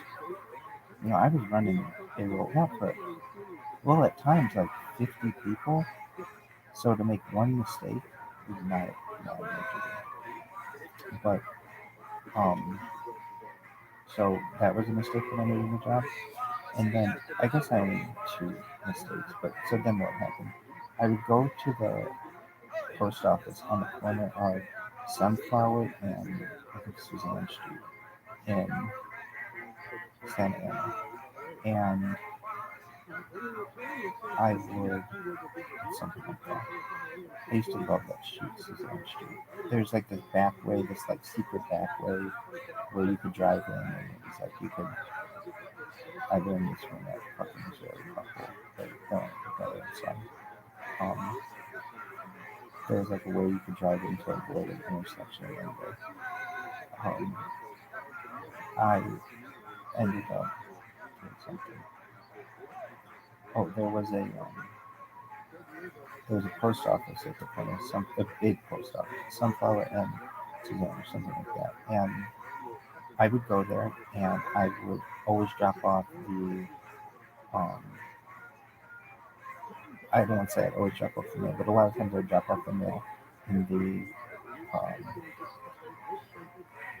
post boxes that are outside, and I would have to go to the post office. I mean, like every day. So I would make it so I didn't have to take a bunch of trips. So I would in the morning, Monday, Wednesday, Friday, go to Bob's, and then in the afternoon, usually about 3, I would um, have everything that I needed to do to go to the post office, and then I'd also go to the bank. And the bank was located in the Bronx on Bristol Street. I used to love going to the I used to love going to the bank, and I used to love going to the post office just because it was a break from work. It was nice. Anyway, so I was at the post office, and uh, I remember it was the winter, and so Shabbat was coming in. I had to be at shul by like 4:15, 4:20 or something like that. Sundown was like 4:20, and I would have to, like, normally for shul, you can just drive your car to shul and just leave it over the weekend. But that's not how it was at one of the shuls I was at. The other one it was, but at which I was. The other one it was, but so I'd have to park my car, and a lot of times I would take in groceries or something, because I would on Friday I would buy things for Shabbat, and on the lunch hour, and I'd go to Trader Joe's a lot of times, or I was already at Vons, so I would get stuff at Vons while I was already there. So this one time I had to make a deposit. Whenever I make a deposit, I always took a picture of the deposit slip and sent it to Suzanne. And then, but I was supposed to go to the mail, to the post office, but I didn't have, like, I was really worried about the sun going out. And so I was driving. I'm like, you know what? I'm just going to go to the post office in Irvine. It's right by my house, right over here. It's on something street. And, on Murphy Street or something. And, and I'll just and I went and they have the post office thing to put the mail in outside, and I put the mail in, and I remember feeling as I put the mail in that, like, there was already a bunch of mail stuffed up in there, and I was like, okay, whatever, it's just like full, I guess. And I put the mail in, and I went and I drove to uh, I drove home. You know what? Actually, when did this happen? This actually happened, I want to say, this wasn't the winter, it was getting to be the winter, but it was actually, um, it might have been right around Sukkot or something like that. Really, yeah. Because I was spending the holidays at a hotel. I would do this, like, we had this, like, I don't know, kind of staycation thing that we would do for the holidays. So we would be at, where were we? We were at the Hyatt Regency, I think, at one of them. And then the other one, I think we've been at a Marriott before. I think when I was there, that was at Hyatt, something like that. Anyway, um, it just was wherever the show was going to be that day. So anyway, but it was going to be, and so I had made arrangements too to leave early on Fridays. And the way that I would do this is, um, I would work 8 to 4:30 or something like that every day. Is that what it was? 8 to 5 every day. 8 to 5 every day. Um, but then on Fridays I would leave at. How are you able to pull that off? So sometimes I made the arrangements with them that, like, look, sometimes if I go to lunch, that's fine, but sometimes I'll only go to lunch for like 30 minutes or something like that, so that at the end of the week, and then on Fridays I won't go to lunch or something like that. It was something like that, or I'd only go for 30 minutes. So basically, I could still work 40 hours a week, and um, I was working 8 to 5 a week, I think. Yeah. So I'd work 8 hours a day with an hour lunch, but I wouldn't. always take lunch for an hour. I would take it usually for like 30 minutes. And it wasn't like, I would be like, I would go get coffee or something like that. It wasn't like a huge lunch. And then I would come back to work. Anyway, so that I was able to work 40 hours a week by the end of the week. And I've got to say, a lot of the weeks I would work more than that. I would work, I would work some overtime a lot of times. Not huge amounts, but sometimes more than others. Anyway, so this one day, I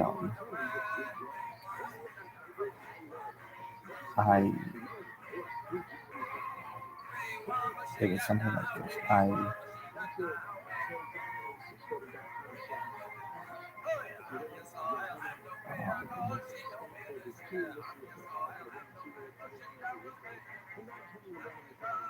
I was gonna need to miss like 4 days in a row or something. I was missing the weekend, and then it was like the holiday was gonna hit on a Monday and Tuesday, so I'd be back on Wednesday, something like that. And um, I wouldn't use my phone on Shabbat, of course, but for some reason I just had it plugged in. Well, I had it plugged in because I had a Shabbat alarm that I would use that would awake me every Shabbat. And the I got and my phone started ringing on one of the holidays, and it was like, what the hell is going on? And um, I was getting all these text messages. Anyway, while not wanting to do business on Shabbat, um, I saw there's something like the police. The police need to speak to you or something like that. You should have. So now my life is being threatened, basically, perhaps, like in some way. So what did I do? I drafted a message and said that Alex sent it. Basically, they needed to know what I had done with checks that we had sent out. I had sent out on from the Irvine from the what checks I had sent out on Friday before I left for work before I left for Christmas because someone had drained the bank account. That's the last thing you want to happen. And number one, businesses have a lot of money, and two, you're their accountant. So it was like Wednesday when I was able to deal with all this, and so I came in and I'm like, what went on? And they're like, yeah, apparently somebody washed the checks that you had sent out, and now and cashed them under their name.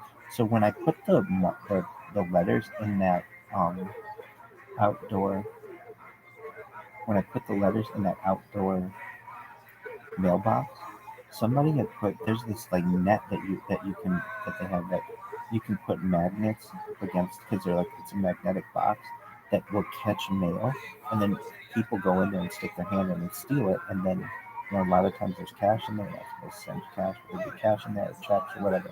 So then what they did was they washed the check that I had. They washed the checks that I had put in there. So this was going to be a huge pain in the ass. Number one, there had to be it was like it's a federal investigation basically because it's mail fraud, and two, the company needed that money.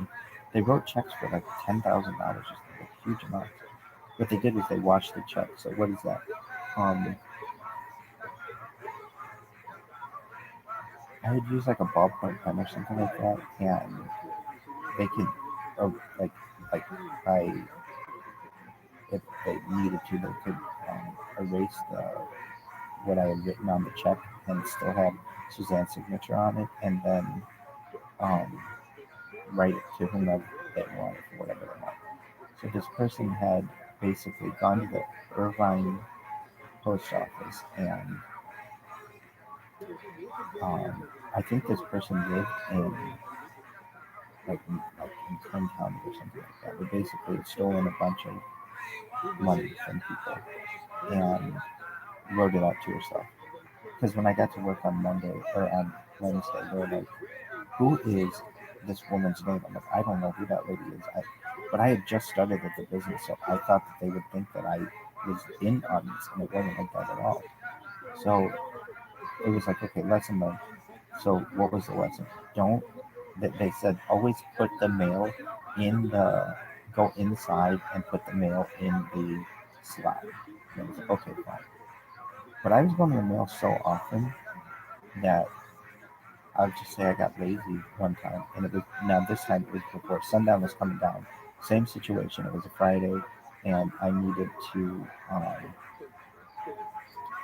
I didn't have enough time to go to the Santa Ana post office. I was going to go to the Irvine post office because I had to get to shul, and I was like, you know what? What are the odds this happens to me twice? No way. So I go to the Irvine post office. I put the mail in the slot, and motherfucker happened again. And what happened? Well, I think I had to go to the mail. I had to go to the post office like twice that day or something. So Suzanne and Jose were like, I was like, oh my god. When I came in and saw that like $10,000 had been withdrawn or something, I was like, oh my god. I had to call them like, oh my god, it happened again. And they're like, where did you drop off those checks?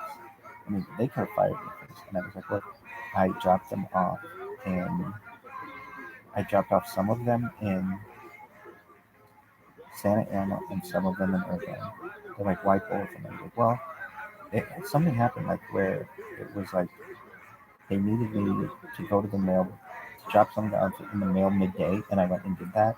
And then later in the afternoon, there was something else that needed to be mailed, and I didn't have enough time to go back to the Santa Ana post office, so I went to the one in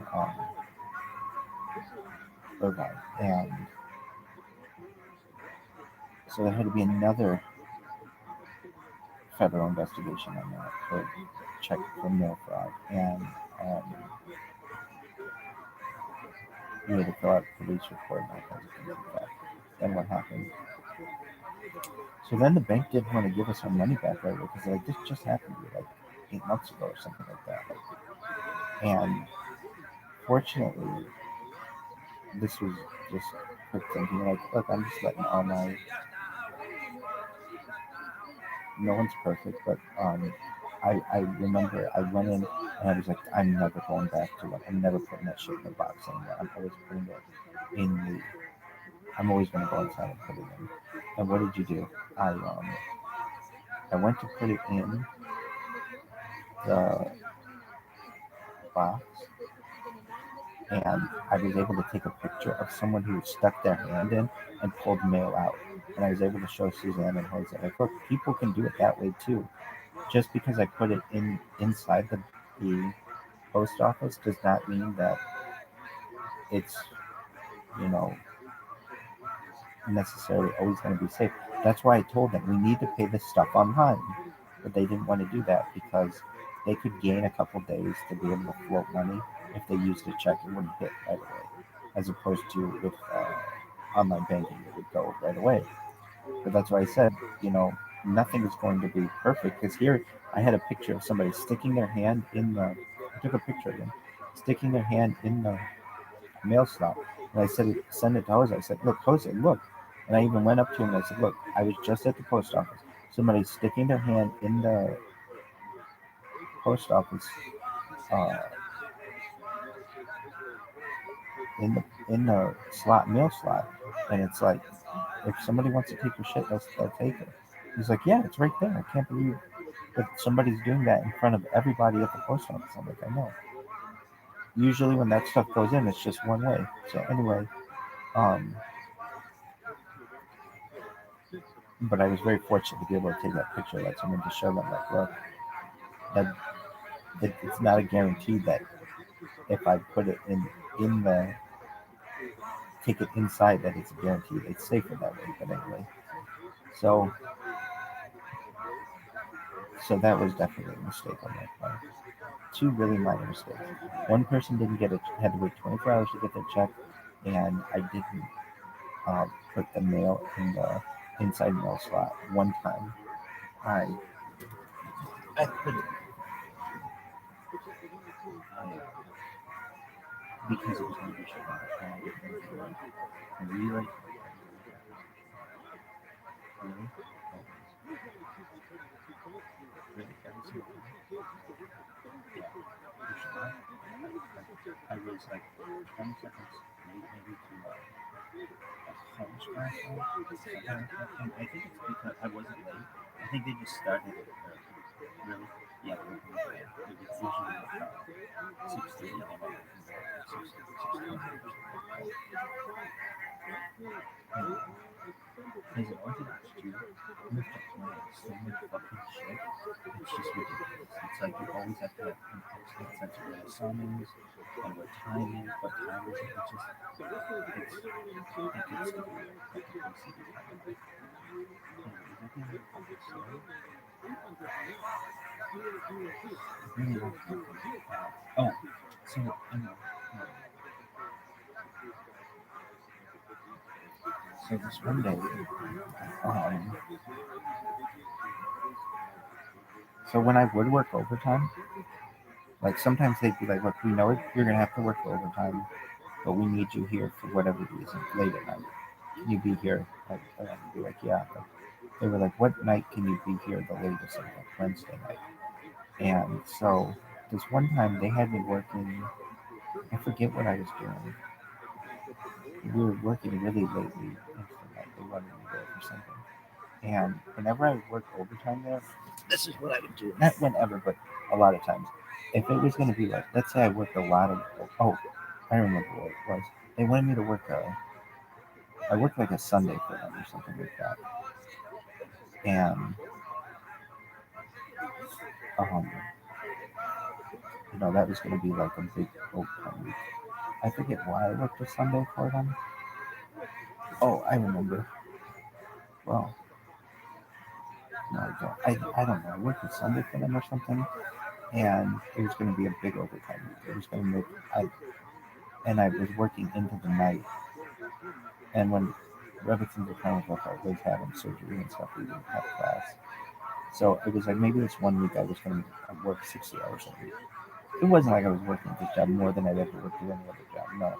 But I was working more hours than normal. And I remember saying to them, "Look, I worked 60 hours this week, but I don't want to charge you for overtime that much.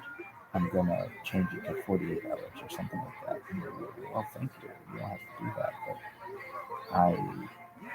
I still needed the money, but I didn't want to milk them for every little second that I could.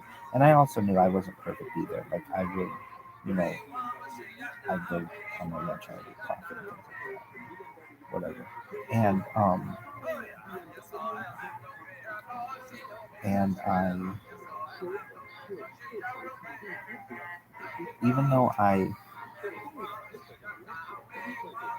didn't need to miss, I didn't need to leave early on Fridays in the summer because um, the sun doesn't set until like sometime late, like 8:30 or something like that. Um, Shabbat was still, we would have Shabbat at like 6, 6:30 or something like that. And I would still need to come home and change sometimes, but I would still have to walk there. And it was still a 30-minute walk. So it was 30 minutes, it wasn't 30 minutes home. It was like 15, 20 minutes home and a 30-minute walk. I had this walk down. It was like between 29 and 31 minutes. I had it down. I just knew exactly what it was. Really, yeah. Anyway, is that the end of your story? No. Oh, so I remember I was working at this business, but I realized like I didn't want to milk them for all kinds of overtime and stuff, and I didn't want to ask for a raise, but I needed more money. I just wasn't making what I needed to make. I was making what I needed to get by, but I thought, okay, well, I was at the post office and they said now hiring for a holiday, and I thought, oh wow, maybe I'll get a second job. And so they had interviews. They said, you like apply online and they call you for an interview or something like that. You can email for it. And this was, I want to say in November when I had started. It started that summer, but it was just busy summer for me. And so I remember I had to miss a little work. I said I was going to lunch or something. I was at lunch, and instead of it being an hour lunch, it was like an hour and a half. But I remember I worked late just to be able to cover for that because I really felt badly. I didn't want to like milk this company for a ton. Like I just didn't. So I would work, 30 minutes later, whatever. And um, I I applied for this job. It was just going to be seasonal help or something. And they were like, if you do a good job, you'll get hired on like permanently, perhaps, or you have the opportunity. And I remember when I went, I came in with suit and tie and everything, and interviewed, and there were all these people there interviewing. And I remember I interviewed the guy with whom I interviewed. He's like, look, I don't know why you want this job. You went to a really good university, and but that's not for me to say. Um, but I suggest to you don't wear that on the line. He's like, you got those little strings on CT. He's like, that can get caught in the machine. Your tie can get caught in the machine. You're just not going to want to wear those things. And he's like, that's for your own safety. I'm just making you aware of that. And I was like, oh, that's fine. I appreciate that. Because I was going to be working nights. And um, I ended up, what happened? Well, so, and this was a truth too with when I was going to work at that Honda dealership. I passed a drug test there, and they had a background check or something like that. Maybe they didn't have a drug test, but they had a background check. And when I had traveled here from Utica, I got pulled over in Iowa, and it was for speeding. But basically, I was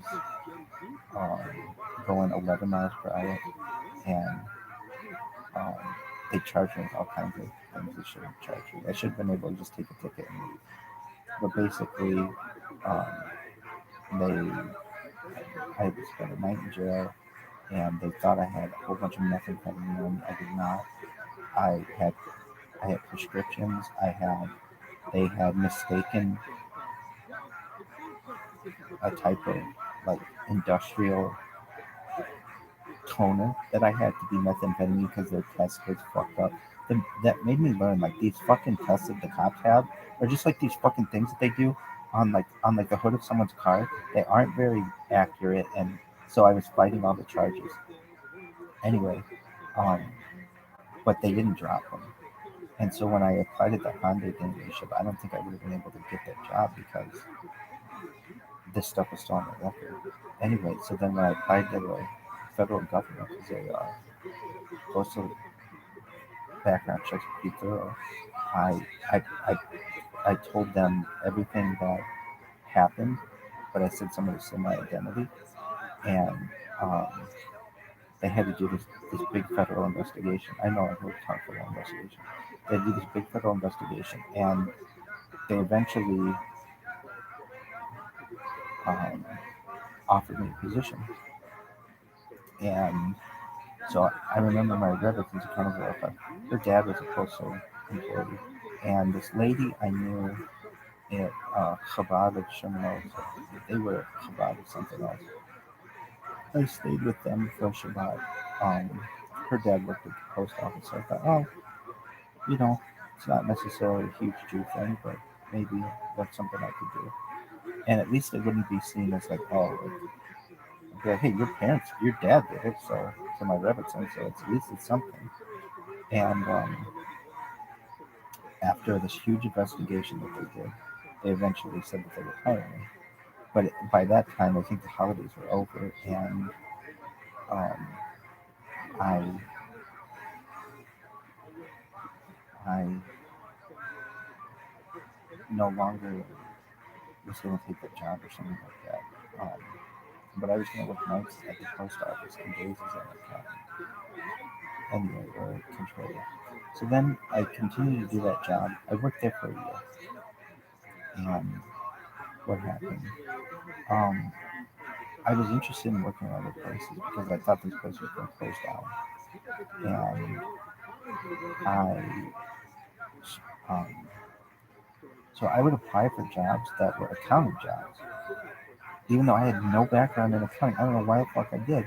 But it was like that was what I was on my resume, so I made it seem like I was an accountant. And to this day, Suzanne still does not know that I know nothing about accounting.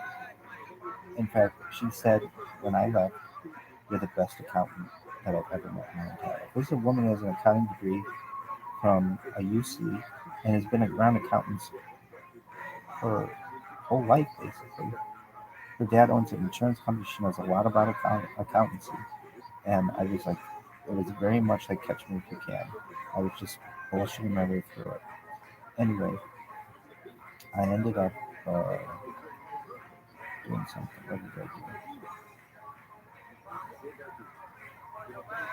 Oh, I I ended up applying for um, some accountancy jobs, but it was really difficult for me to be able to interview for them because I was on camera all the time and I needed like I don't know 30 minutes to interview, sometimes phone interviews, and this one in, this one company called me. I'd get calls from like recruiters and things like that. I didn't know, whatever. But this one company interviewed me, and I interviewed beautifully uh, for an accountant position. I'm like, forget this. I was leaning up against this room in this room um,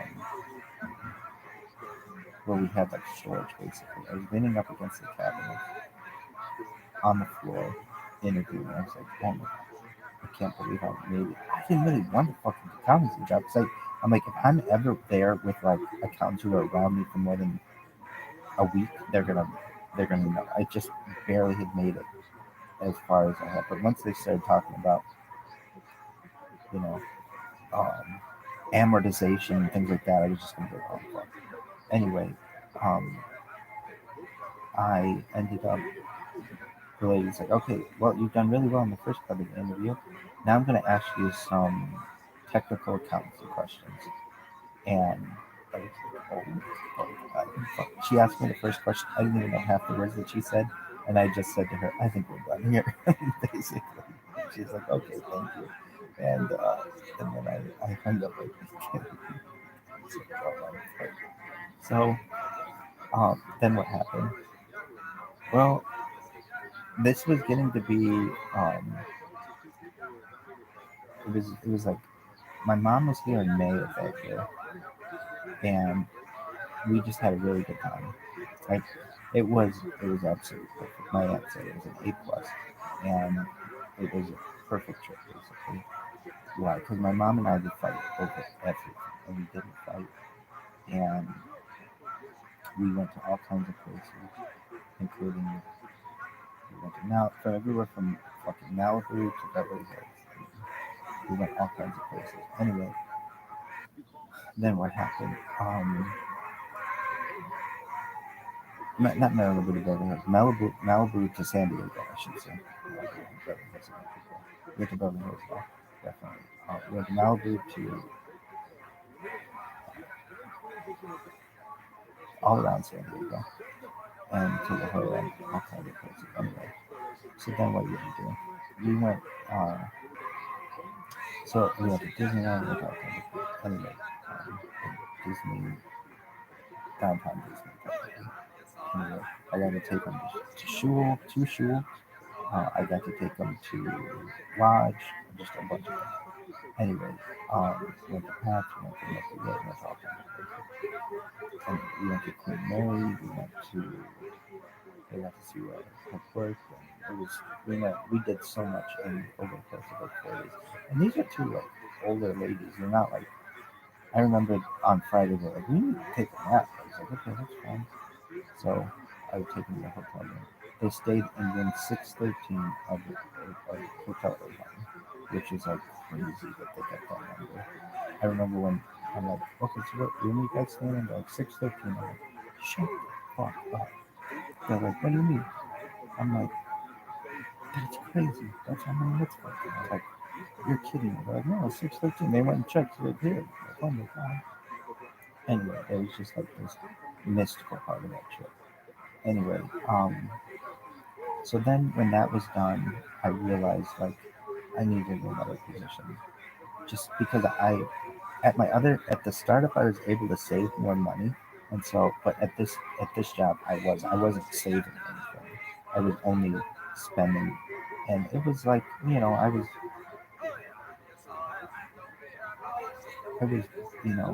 keeping kosher is more expensive than I was even. I've been very very charitable to different Jewish organizations and things, especially for what I had. But then what did you do? Then I applied for a position. I forget what the name is. I still don't know how to say this name, but it's some Italian motorcycle company, and they they they called me this really hot girl.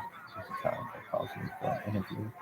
We did a phone interview with them first, and I came in to do an interview, and I remember I could interview like I couldn't interview after 11 o'clock at any of these places because that's when Suzanne would be there. So I go there. It was in Costa Mesa. I go to interview, and um, they they're like like I meet with the lady with whom I was gonna be like I wasn't an accountant or I wasn't an accountant. It was like assistant accountant or something like that. Or um, and I meet with her. She's really nice, and I meet with her boss. He's nice, and this Italian chick's super hot. And anyway, it's not a really big place though. And they're like, all right, well, I remember the guy was like, why are you an accountant? You should be in marketing. Like you are a marketing guru. Like you're talking to us about all the things that you've done. Like you should be an accountant. Like yeah, you're telling me.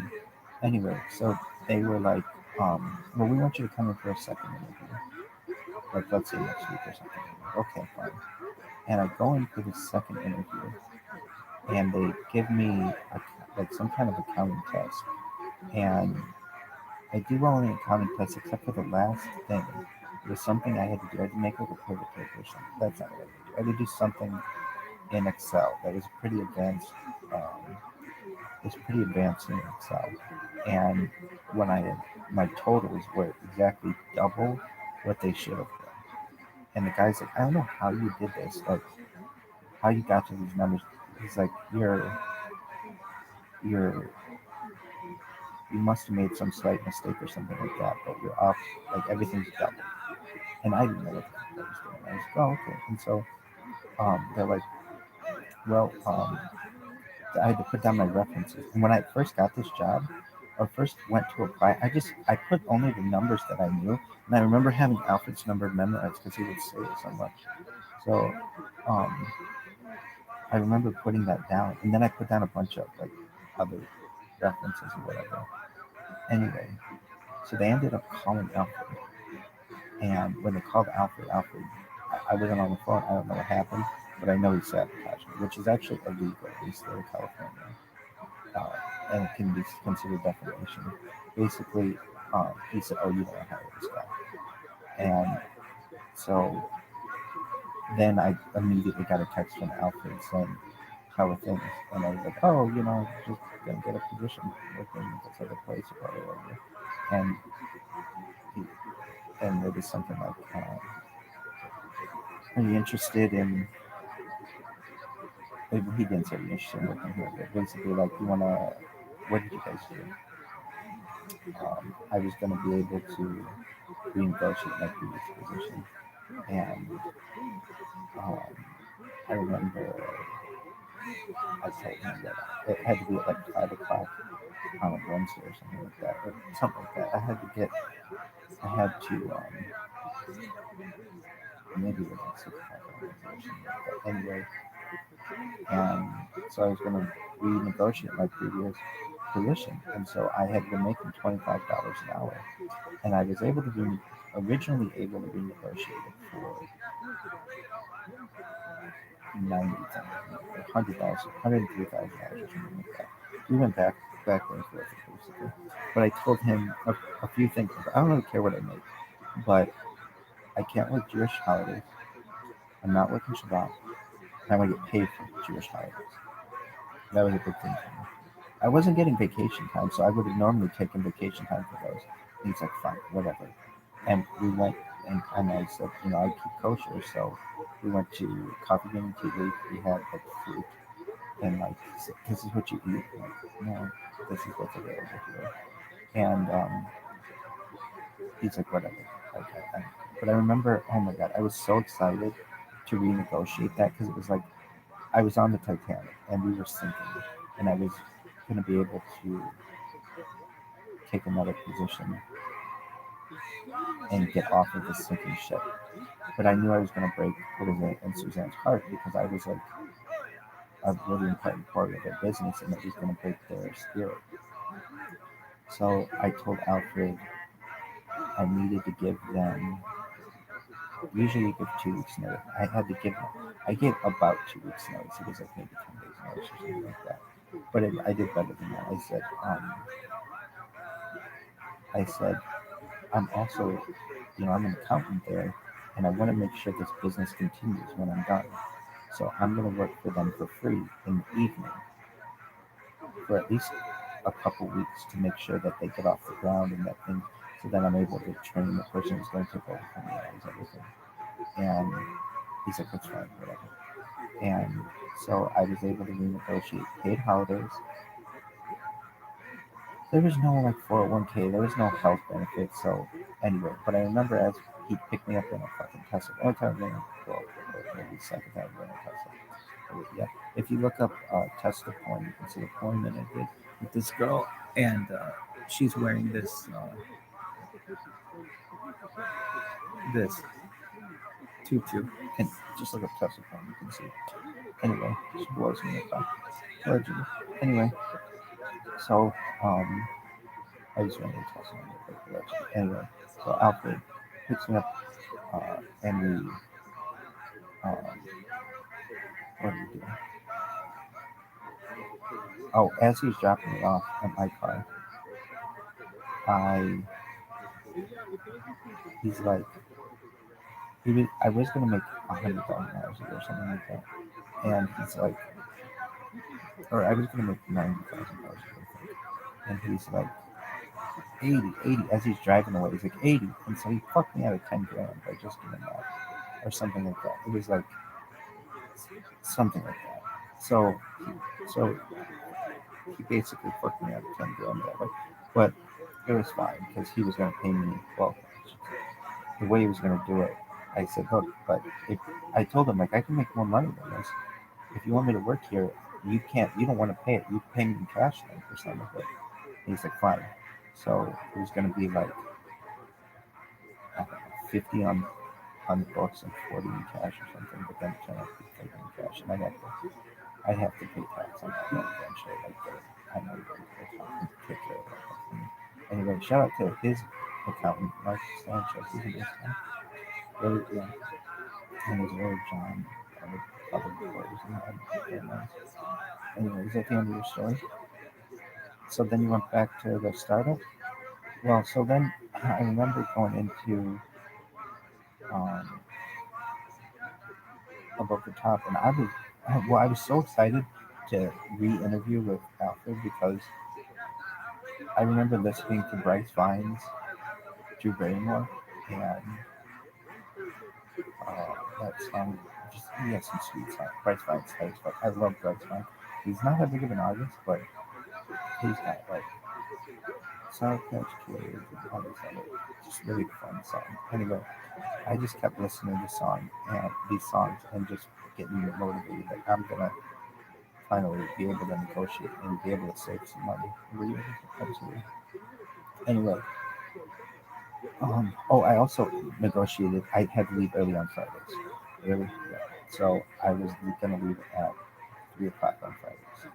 But I was already working 8 to 5:30, which was 8.5 hours or something like that, 9.5 hours. So I was already working 30 minutes extra every single day. Anyway, and all the employees did that too, but they weren't paid for it. It's just like fucked up, like a pretty calculated paycheck. And people are like, well, it's like 30 minutes, no big deal. But still, it adds up.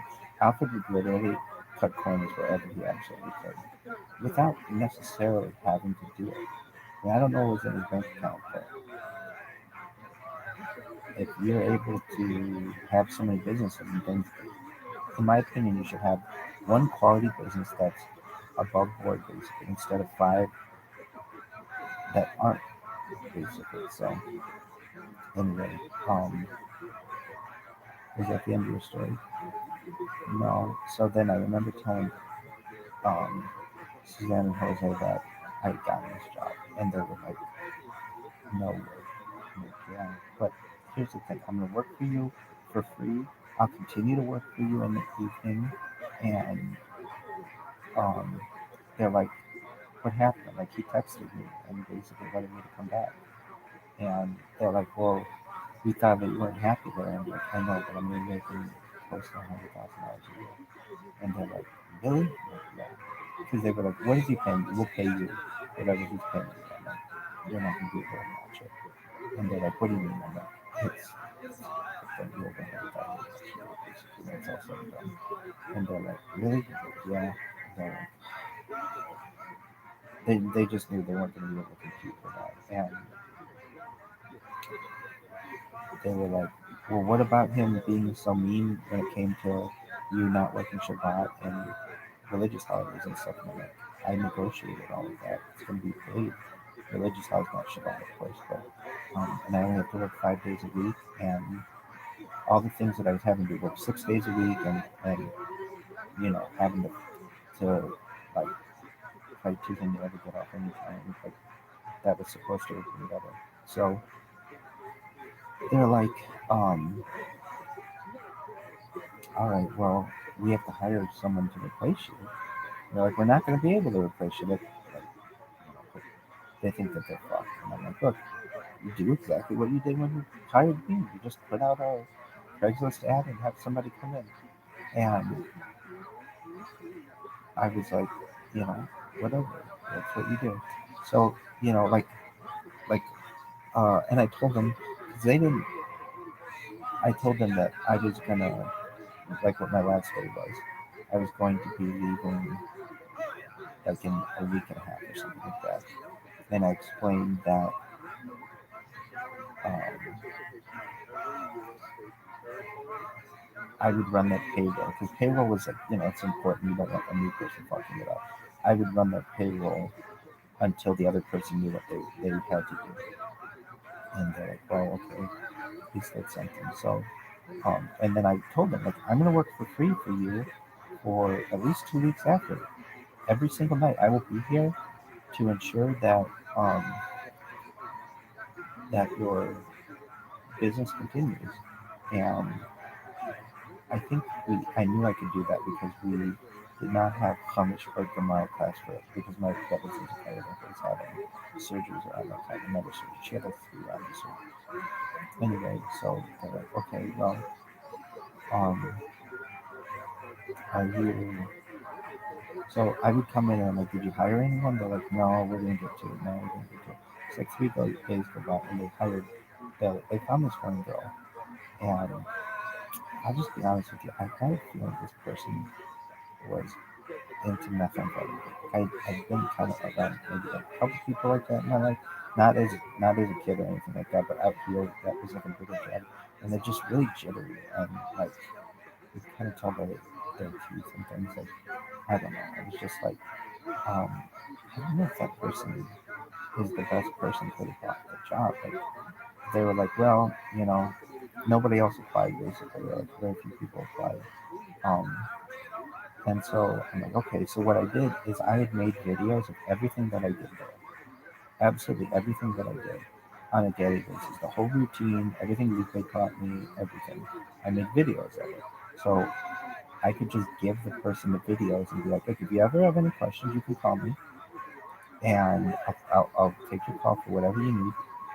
And you have what I do on a daily basis on video. So here you go. And I taught this girl how to uh, do everything. And then I worked there for like I said I'd work there for 2 weeks. I worked there for like a month, and every night after work, and or pretty close to it. And they appreciated that. But eventually, I was like, guys, I work at another place now. Nobody else is going to give you a month of part-time work for free just to make sure that your business continues. At a certain point, we have a business relationship. I wish the best for you guys, but I'm gonna be on my own. And um, they're like, no, we understand. So then, um, like, I don't know, 2 more months would go by or something, and I would still text with Suzanne, just wish her the best, and just really telling her how much I appreciate everything that she and Jose did for me. And she told me that that person who took over my job, I don't know, I think that she really did have a methamphetamine issue. I think they saw her using methamphetamine in the car or something like that, in her car or something. And they were like, yeah, it's not working out with her, whatever. And I don't know who took over after that. I have a feeling that they went back to Lupe, which is, fine for them to do that. But then I just knew this company was just in so much debt that they could really continue. Oh, but the reason why I left was I had a moral issue with what happened, with something that happened there. What happened? So they were, I was Johnny Carson's bartender's accountant as well. I would go and do Bob's um, books and things like that. Anyway, um, we had to do something though. What did we do? Um, and I met Bob one time at they had a they had a really nice like cookout for the employees. They had like an employee cookout every year. And well, I didn't eat anything at that kosher. It was I was just there to make an appearance basically. And it was finally like, oh, okay, this is the guy for whom Johnny Carson's bartender's account. And it's interesting. He was Johnny Carson's bartender, so he had dirt on like every fucking celebrity from back in the day, and he didn't drink. So he was a bartender, but he didn't drink. So he would see all these people just get fucking plowed. Every star in Hollywood basically get plowed, literally and figuratively. Anyway, um, or multiple times figuratively, just heavily sexually inebriated as well. Anyway, perhaps it was like to maybe the guy in the project, Bill or something. I don't know. But I ended up doing something. What was it? Oh, I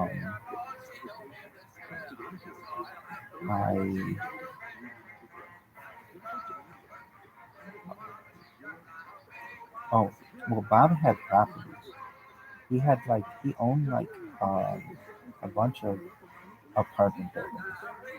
Not a bunch, but like he owned like 4 apartment buildings. He had done well for himself through Johnny Carson and his connections, and he ran a profitable business, um, a party business. Well, he would eventually have to sell like one of those apartment buildings for his retirement, and then he had to sell another one because of expenses.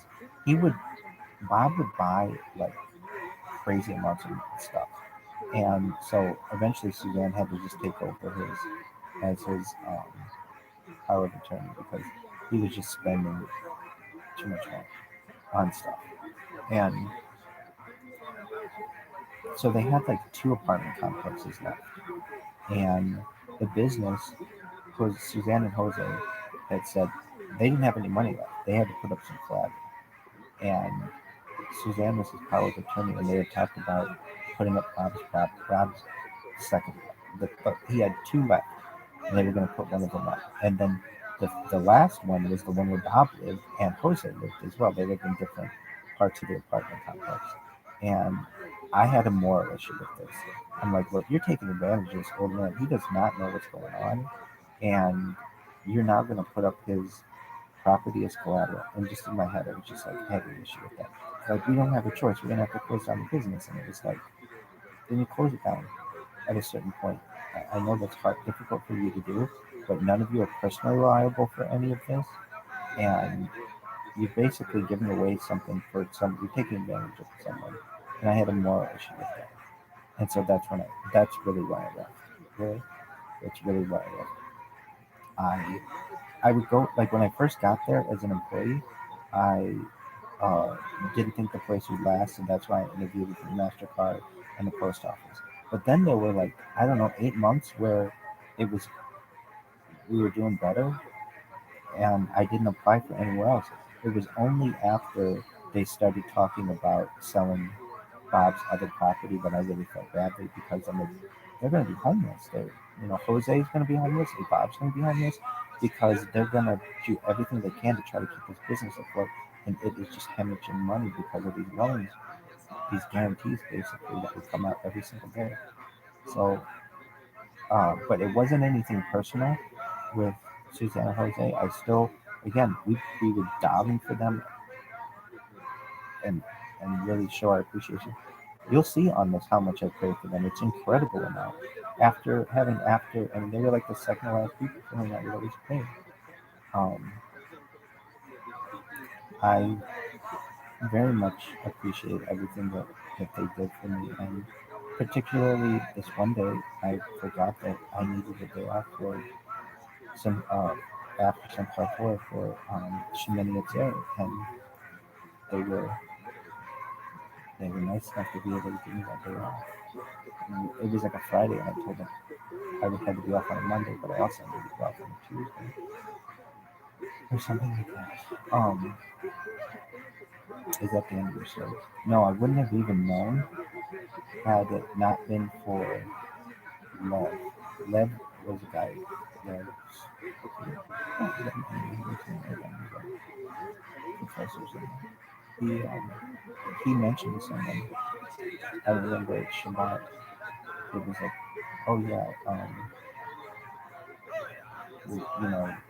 it's we're not going to be here Monday, or we're going to be somewhere Monday or Tuesday. We'll be at Shul Monday and Tuesday. I'm like, Monday and Tuesday.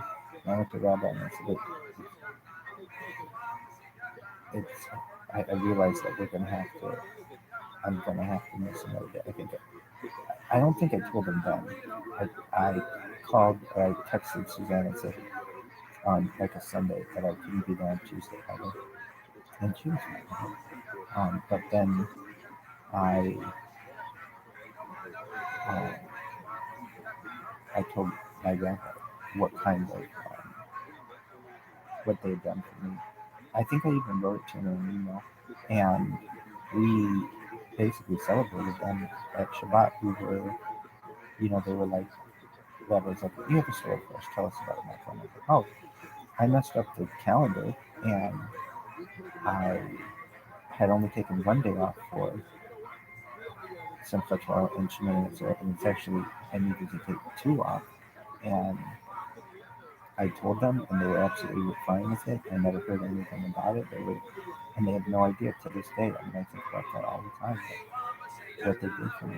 So anyway, goes to show you, they weren't perfect by any means, but if you take care of your employees, they'll take care of you the best way they can. You're fine. Go fuck yourself.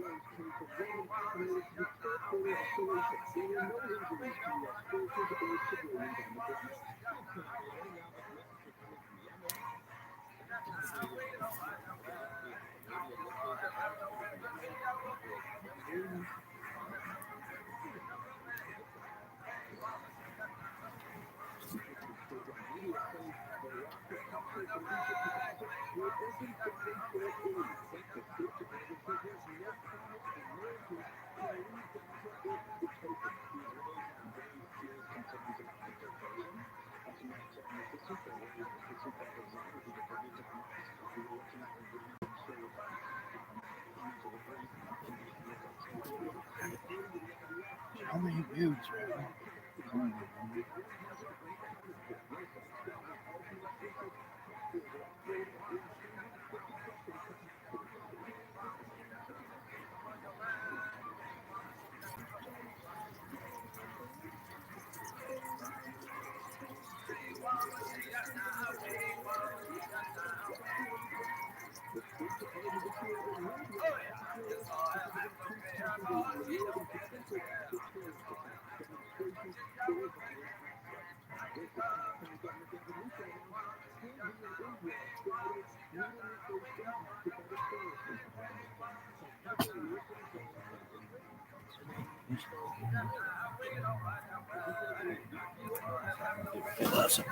Dude, watch out for your fantasy team, baby.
That's amazing.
Yoshi.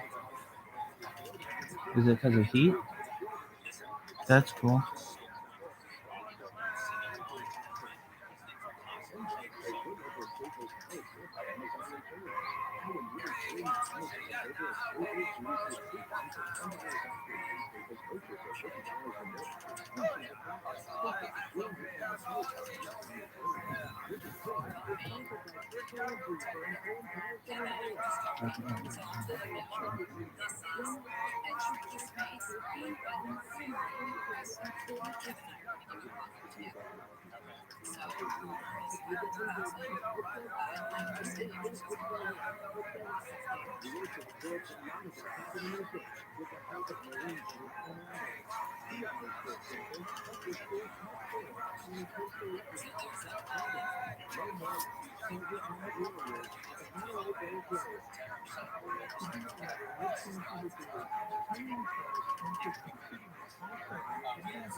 Yo, dog.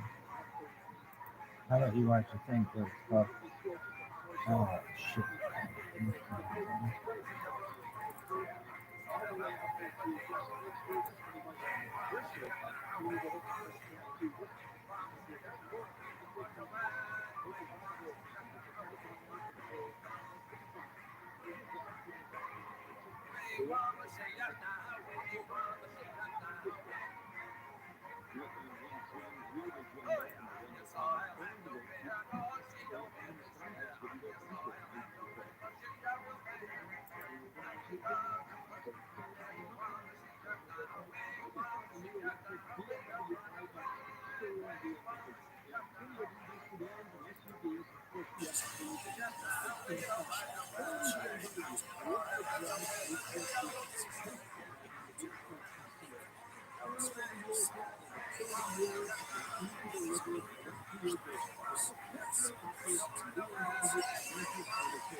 This bitch be good.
look at this one.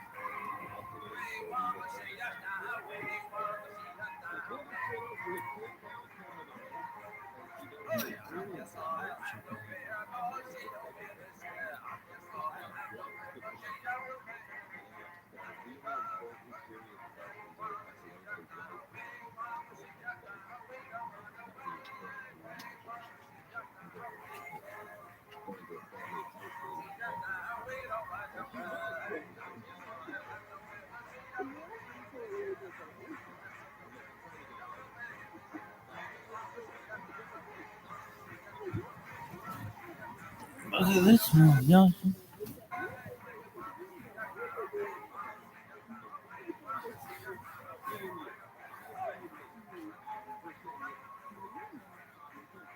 Look.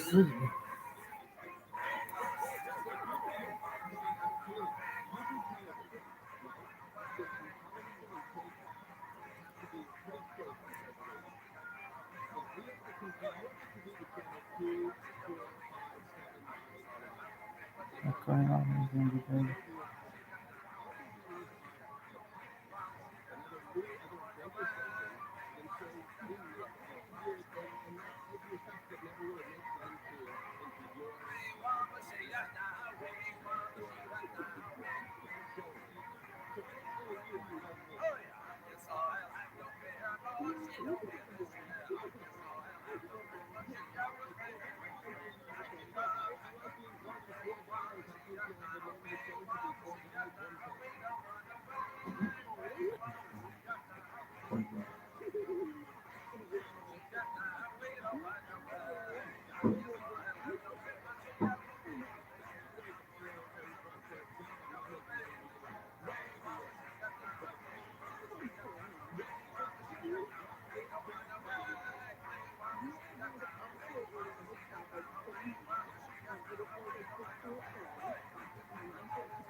Welcome.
What? Allegedly. What?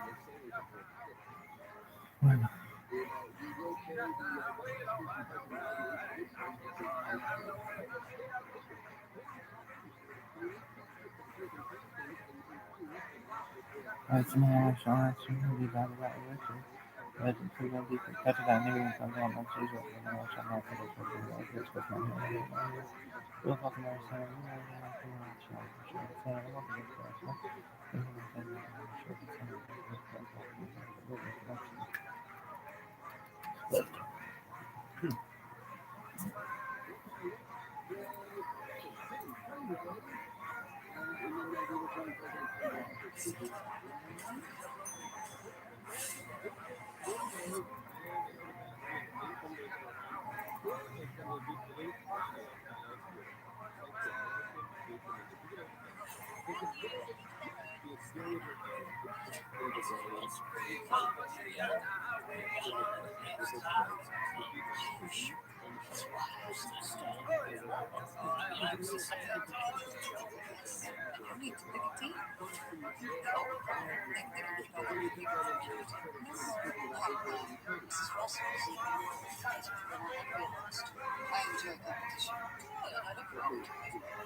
I'm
I like all the pipes in their stadium.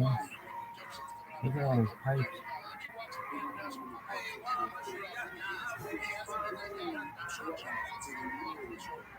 And vents, nice HVAC system, maybe.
I like all the HVAC systems.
Yeah, understandable.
Yeah, that's it. What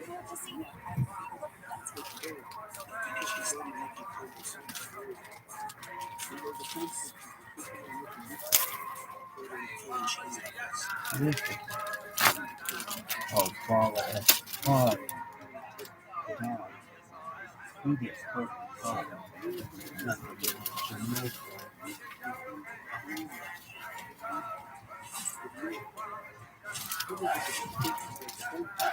How cool is this?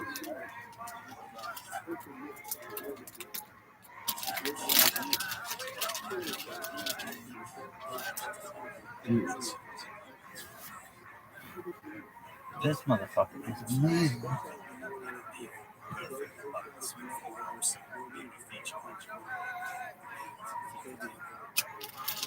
Is that screenplay? What about the next one? Oh my god.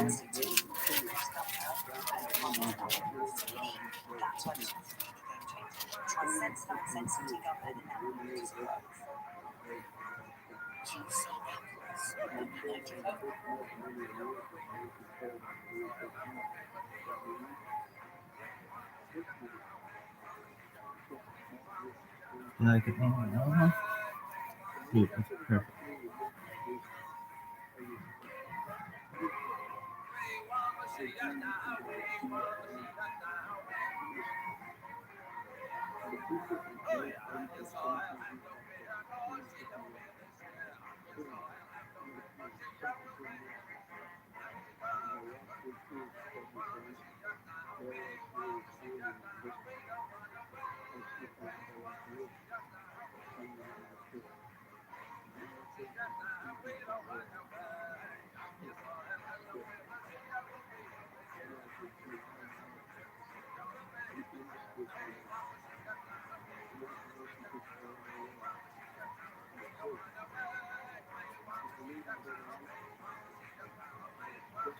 Yo, dog, huge shout out to Yo-Yo and the whole Scroto HPOS team. Thank you so much. You guys are so good to me. I'm gonna wear this bad boy every fucking night. Love you. You guys are wonderful. Thank you so much.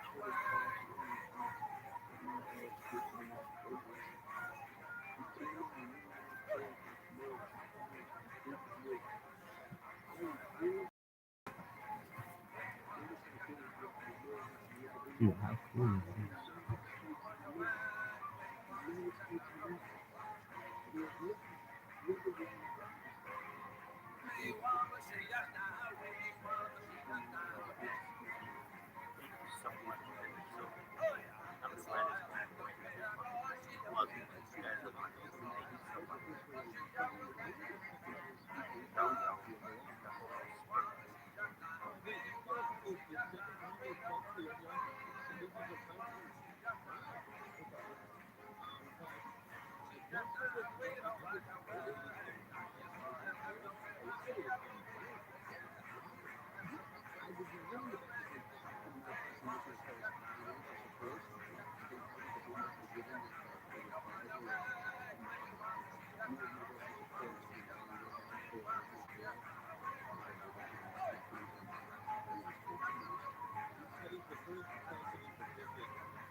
Dude,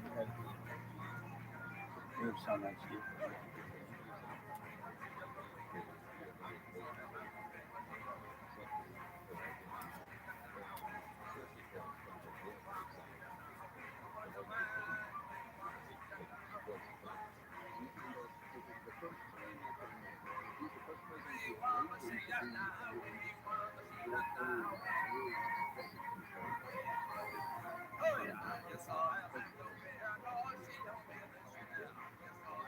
Yo, dog, shout out to Yo-Yo and the whole Harry Potter Obama Sonic team.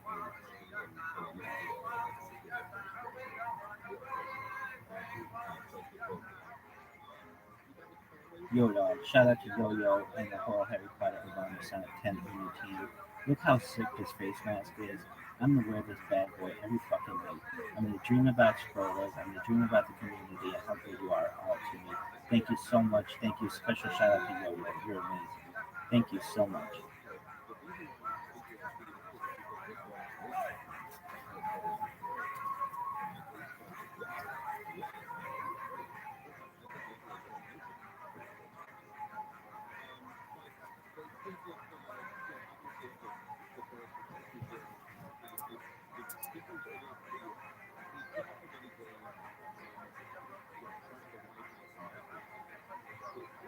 Shout out to Yo pulling over on the roadside picking of how sick his face must be. The truth about you, brother. Love you. Being healthy. Thank you so much. And a special shout out to you. Thank you so much. Shout out to you, y'all.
Oh, give it to ATM. Oh. Come on, bitch.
ATM. ATM. ATM.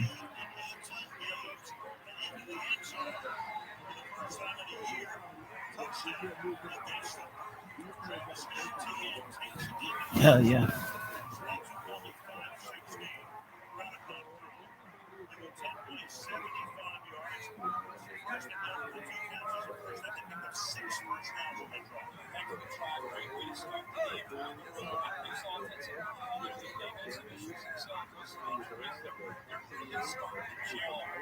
Damn. What does Team Fields have?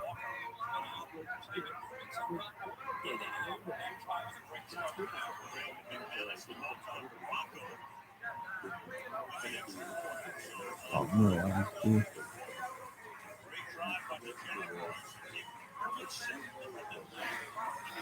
Come on, man.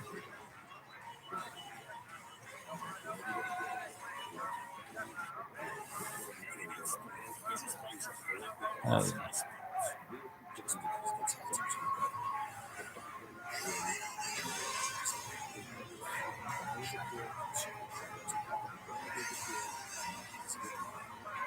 Oh, man, I got this guy on 2 teams. Oh, yeah. 3 teams.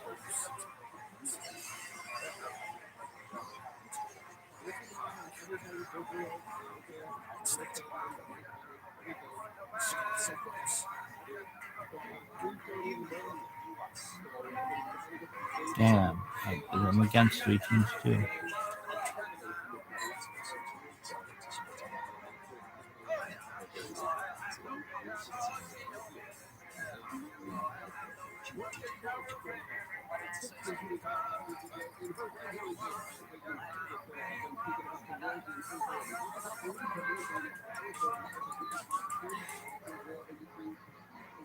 He might be on 4 teams.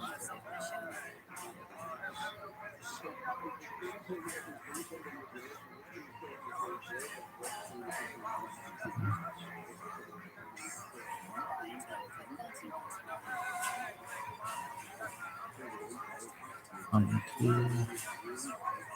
2 and 2, 3 and 2, 4 and 2.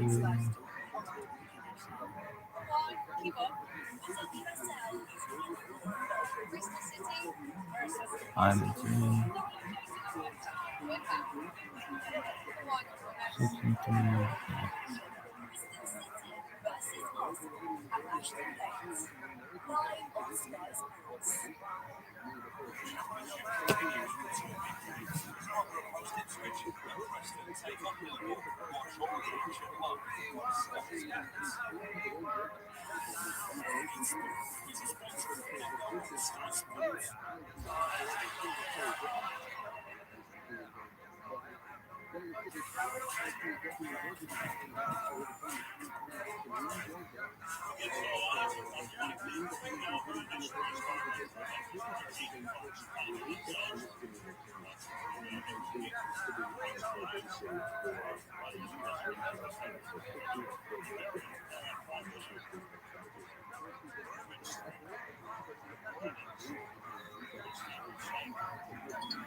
My gosh, dude.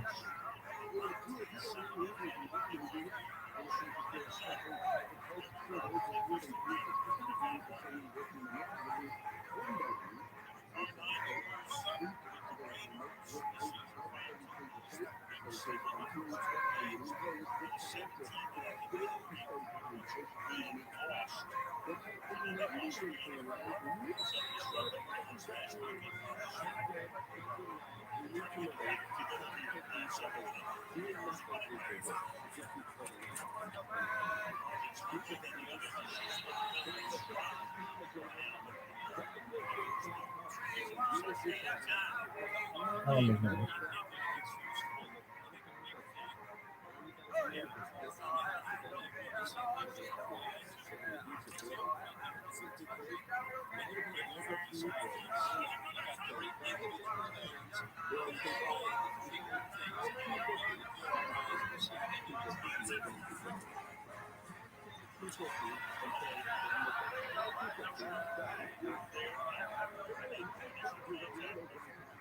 Wow, wow.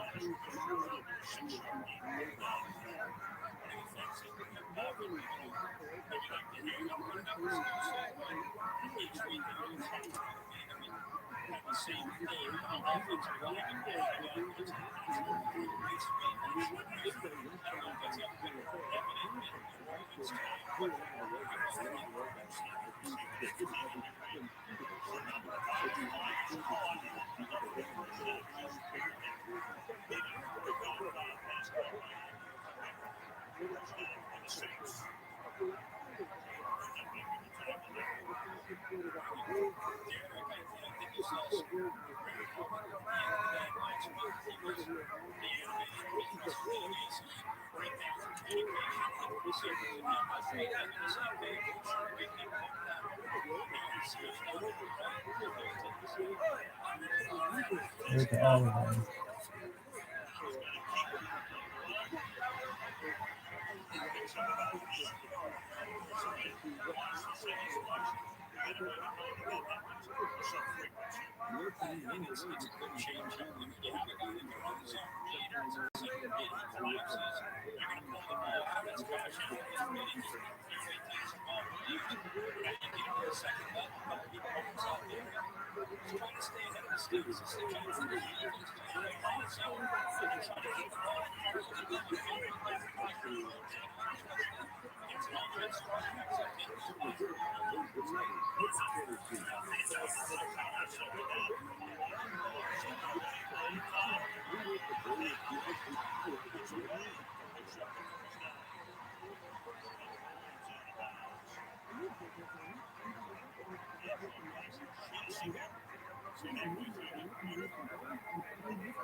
Oh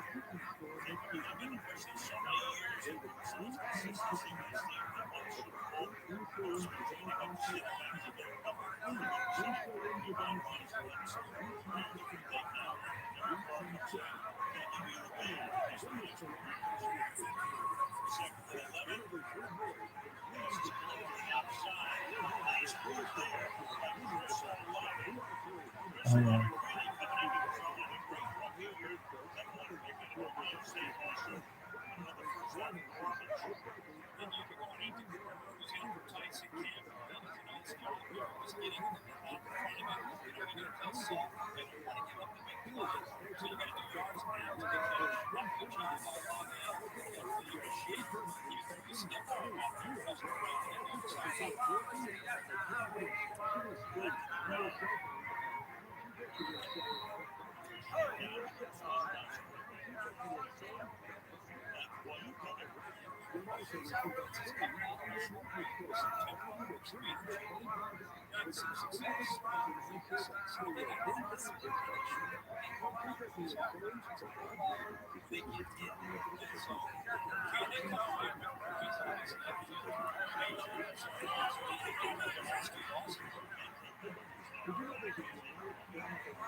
This guy sucks.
Two of the biggest causes of sensitivity are weakened enamel and gum problems. I recommend Sensodyne Sensitivity Gum and Enamel because of its triple action. It helps project sensitivity, improves gum health, and hardens enamel. For me, that's why this was really game changing. Try Sensodyne Sensitivity Gum and Enamel because it works. Fake time. Good timer.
Hey, so I found a better system that's recording away from me. So did I.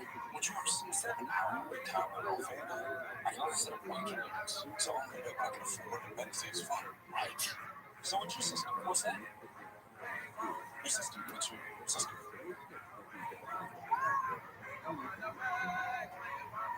What is that? Every better has a system. Make FanDuel's responsible gaming tools a key part of yours.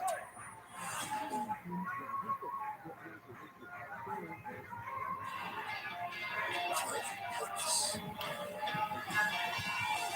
path. For every soul. For every season. There's a ride. Just one. Drive the truck. GD power. Let it never run. Vehicle quality.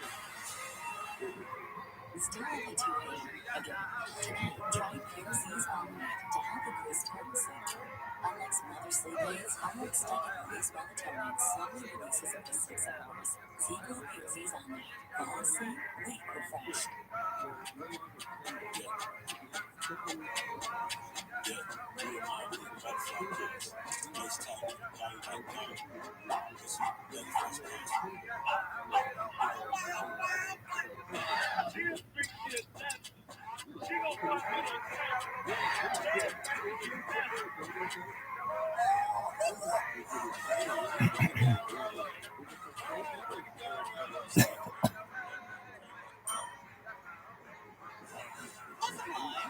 Where there's a will, there's a way.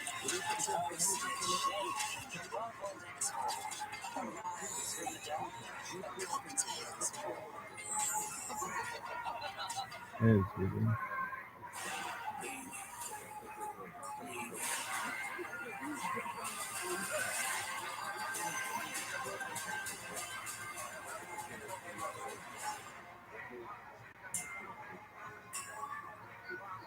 First of all, good to see that news okay. Trots off as a result of Terry. We got to take one of these three plays.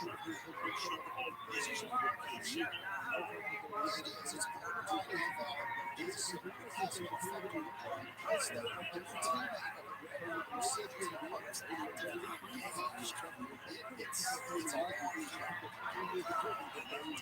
case there clearly. Again, this very short drive from the red zone with a carry here for Jamal Williams. Last year was with Detroit. And Williams this year, he gained over 1,000 yards for Detroit. But, this is a premium, not a premium on running backs in this league. Listen,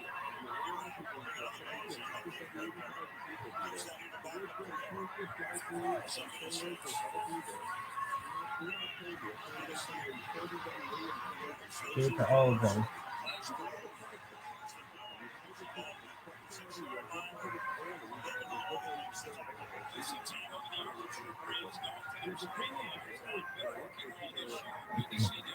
Called at the right time and pick up first down yardage. Red zone has been a disaster in the last couple of losses. Of course, last week they had possessions that ended at Houston's 27-11, 15 and 24. That's the last possessions. They came away with 3 points. So, big emphasis.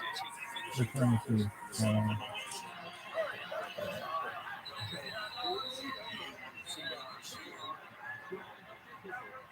The first 3 games were suspended.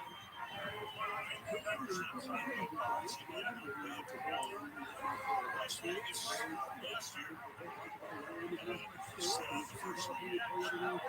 Yeah. Offensive coordinator on the right side. Second down.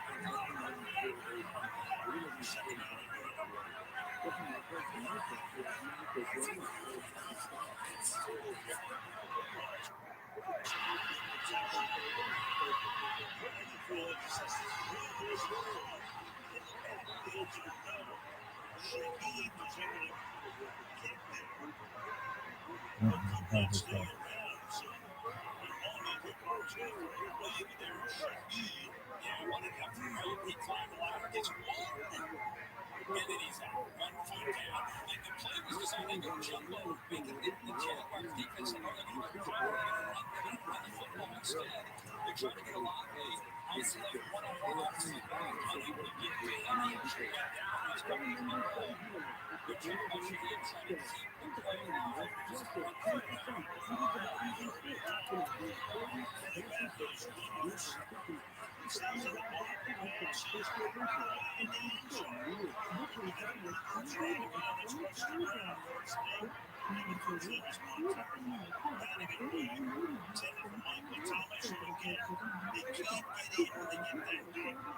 This is who you want to go to. Michael Thomas at 6'3", is the backup quarterback for Cowboys. You saw now, he does a good job on the guitar, even though he hasn't been getting a lot of game reps. He's been getting a lot of practice reps. Heading to around, anticipating that fade. The ball needed to be thrown up higher to get a chance to get up to the taller receiver.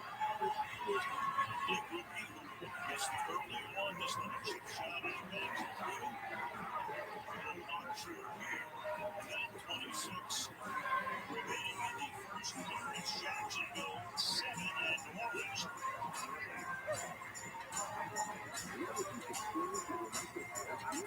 We want to taste greatness. It's got to be sweet. So crunch time comes.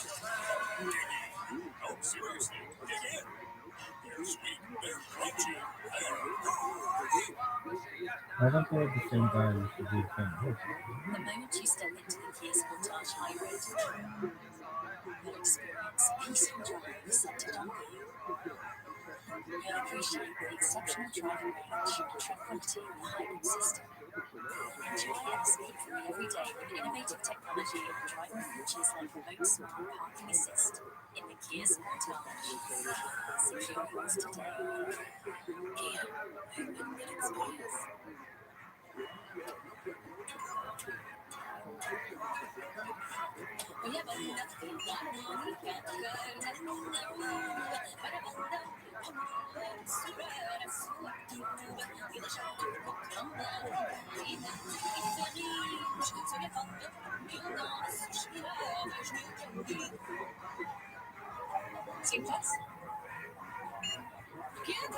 Social media suffering too. Canadians can do Canada sucks. so does GoDaddy. Need a domain from GoDaddy that means business? Can do. Or want a shockingly simple to build website? Done. Say can do and start with GoDaddy today. Is it real or is it fake? Okay, listen. See, I just wanted us. Just put the real before the fake. I know that easy. So, this news have explosives. How much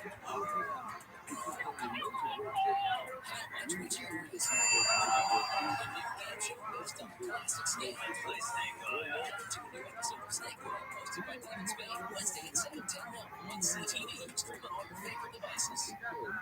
Well, family friends, I can't believe this Halloween.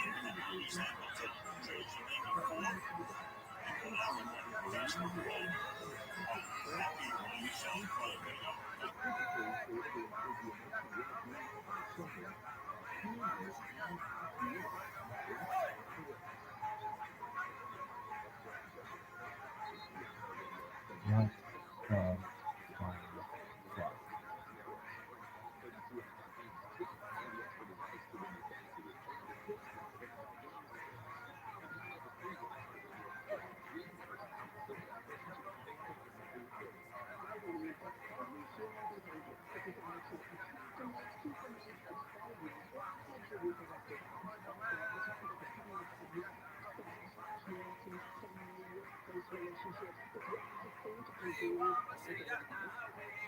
Kid or not, only goes to fuck equals climate civilization.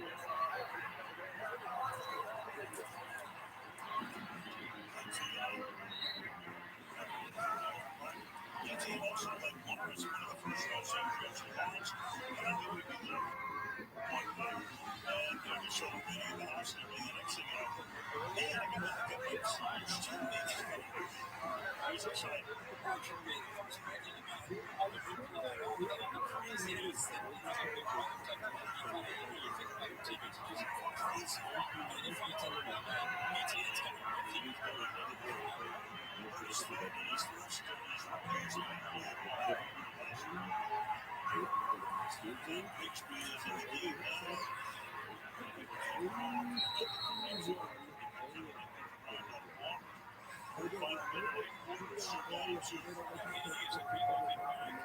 Just being a rookie that needs teammate, and is carrying the load. Running inside and outside, we think he could go. Jags see and trust and can't make it who he could be. As this season moves on, a great compliment to what ET can be coming to. We were just watching about this result on field. This is what it is.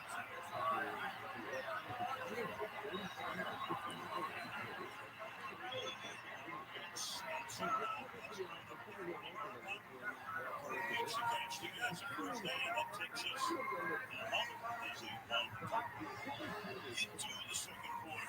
They're not in it. It's a 7-3.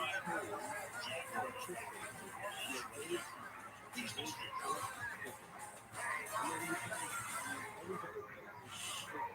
The NFL season is brought to you by TSN Plus.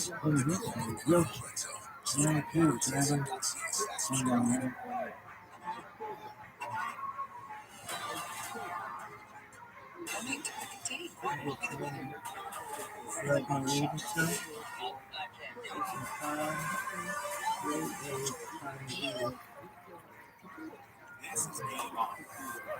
We've got a team that can't be beat. Are you taking a raise? It's the LG zone. Get there with LG AI Laundry. One days, raise the stakes. Days for 50 days, married for 8 hours of flame grilled to perfection. Get a 7-inch sirloin with 2 sides for only $24.99. Now that's a premium steak at a premium price. On days. Traveling online comes with additional threats. So TRUMAN NordVPN.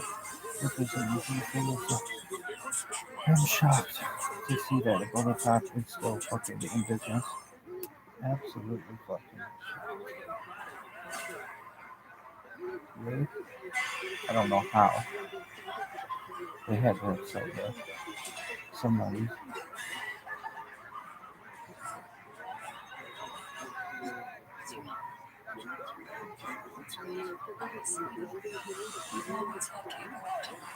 Once you're used to bell purified internet, anything else is terrifying. When's the last time they had that done? 50 years. That's very good yesterday. I don't know, not 1 second. Okay. There you go. When's it 6 months ago? 11 months ago. Oh, that's one of the things, Rory. For all the moments that led to this one. Scars of people's dreams. This is Jeff. Jeff's getting an instant offer for his car on Clutch. Oh, yeah, they are. Thanks again for selling your car to Clutch. No, thank you. Well, that was simple. Sell your car quickly and easily to Clutch Clutch, is so good. you can spend more time doing you.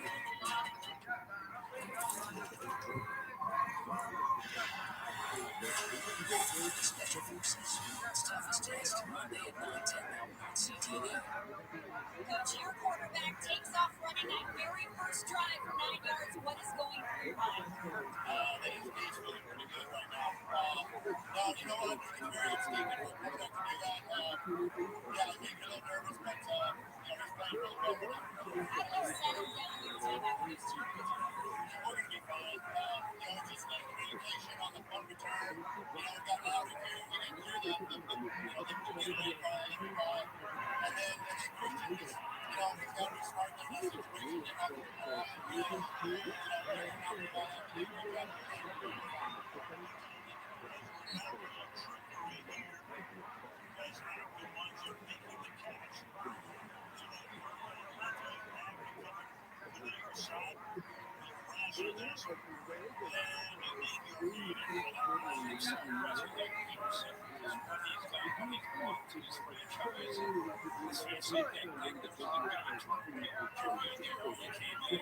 Not just success on the field, what they're doing, we just get the culture. It's a players-led team.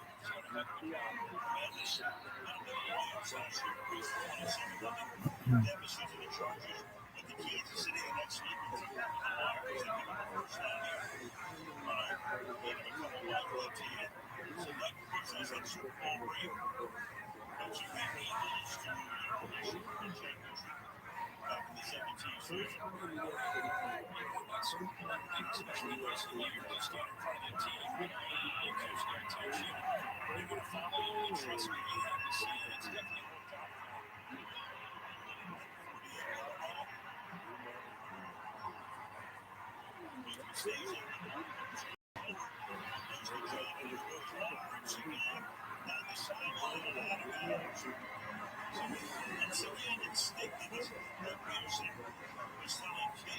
What are these pictures?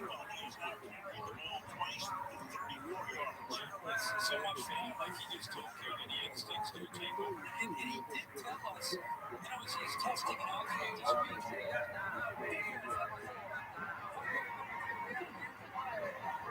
And as he was testing it this week, he said running straight doesn't bother him. And the 2 scrambles we've seen, it's not the lateral movement that gets.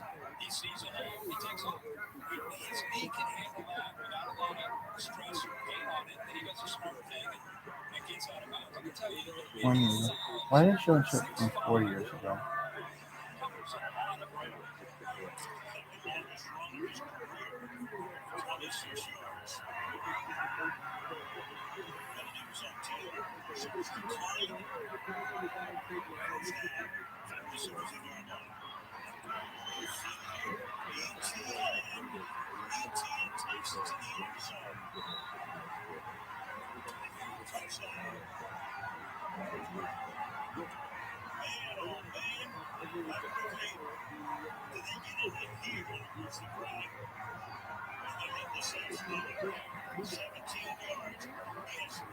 Susie.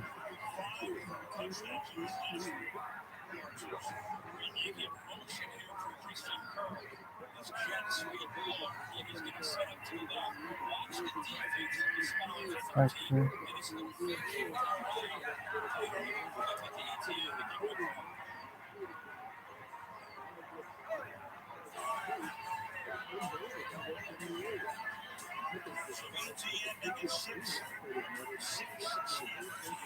ATM.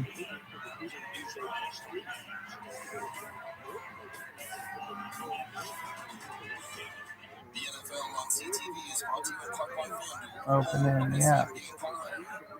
If your mouth is sharp, football is sharp. Igers, 18 months, just 12 days a week. So do just one game a day. So cherish your health. Yosh. Before it's over, one finger to one. For the first sound in the final Yosh.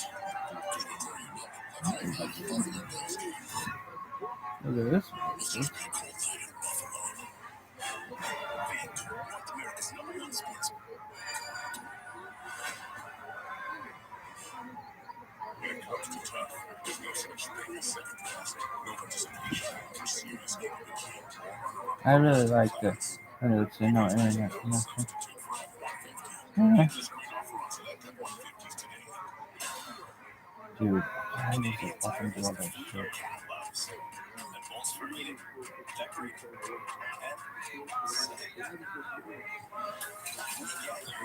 and find the food brands they love at Canadian Tire. Canada's store. Canada sucks. Canadian Tire has food for small dogs. And for the dogs who think they're small dogs. Put it at your pet. Find the food brands they love. I want a fucking fishing game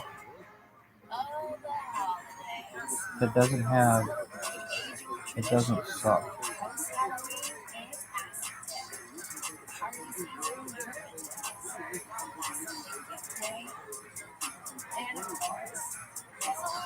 An old Western SRV.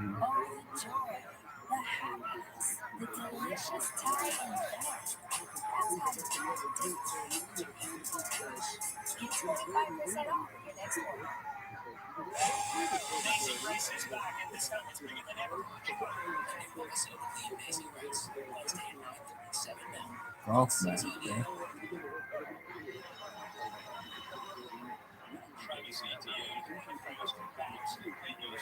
Fishing fries. This jet sweep occupies the defense. They start to move. And you get rid of over 20 miles an hour. It's acceleration. And once you take one step as the aggressive defense in line direction, the number one's going the other way. You have to tough to catch up to him.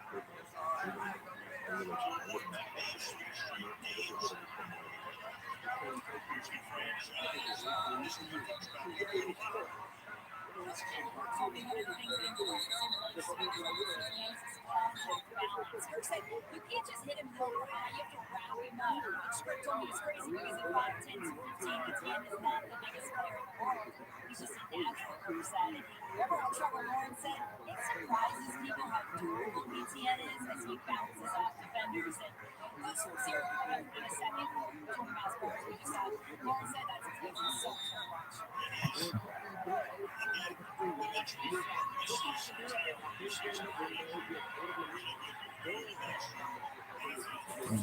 So, how it's supposed to be.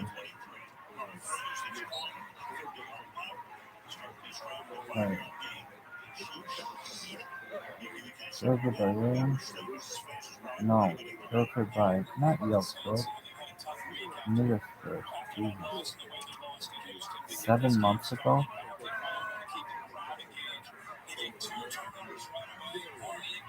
Oh god. I don't know if it's still business.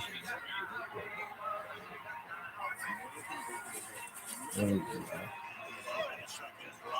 They must have just beat him down enough. That's not recent, dog.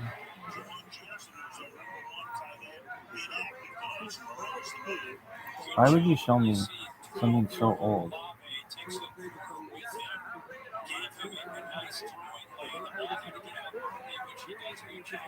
I don't know if it's still in business.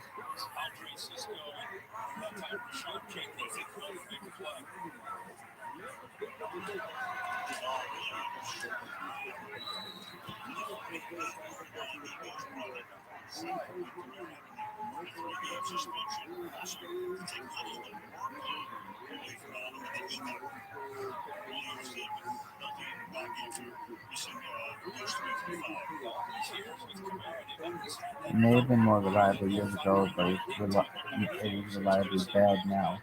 It mostly gets by. I have a near monopoly. I've never watched this, and a lot of markets with watching this. I mean, I did my job. I got that bitch to be a near monopoly. How much is the between the first and the voice? You took one of the cards you had. The partner could not be used by phone. You should have similar cards and other stuff. Do not use the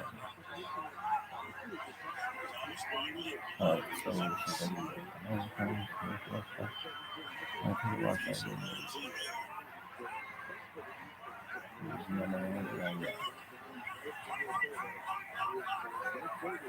I think it was that I'm running right.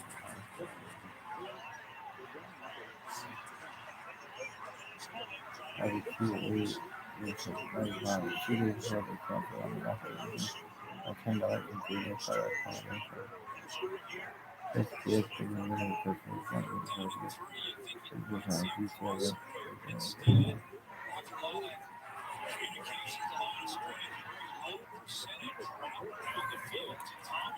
Okay. It's like he just got enough bad reviews and he's just like, we're done. When did they start business? Seems like it.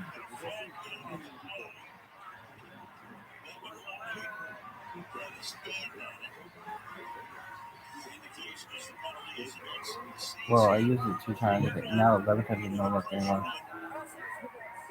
see what's up, and they didn't respond. It's been a couple weeks.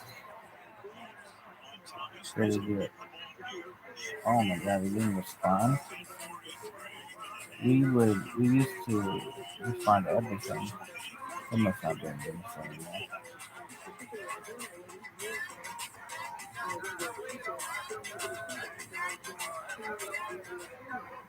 The first thing you notice about the all-new Hyundai Kona SUV is there's a lot more to notice. It's more beautiful, more comfortable and advanced, and way more you.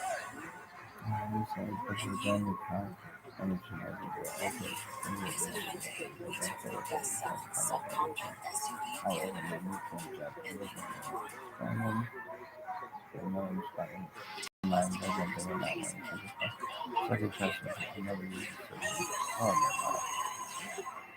When's the last time they responded to someone?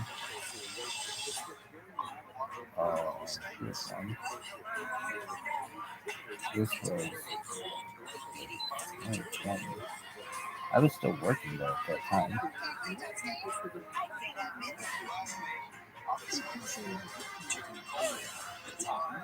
These are my words. Really? Yeah. She's running late for her class. They're like, yo, somebody responded. Yeah, you did. Really? Yeah, these are my words. That's an everyday climate-friendly decision we can all make. Real Bobby Tuesday olive oil. So tender that you can use a breadstick. No, Featured with chopsticks. they're not Taste of your different. pasta. Your holiday pasta. Pasta tuna pesto mozzarella. You would like to Vinegar, do you not it's easy with Real Bobby tuna. Real Bobby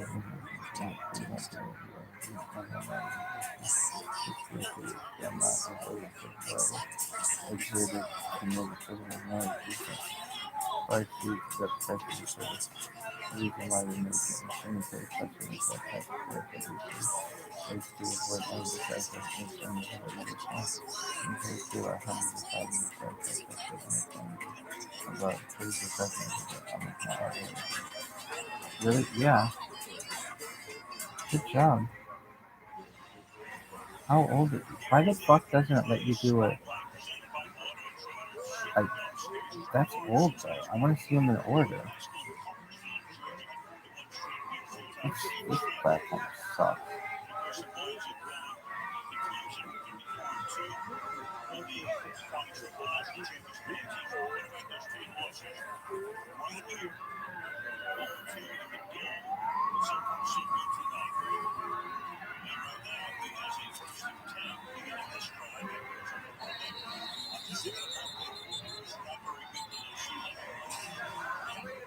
Oh my god.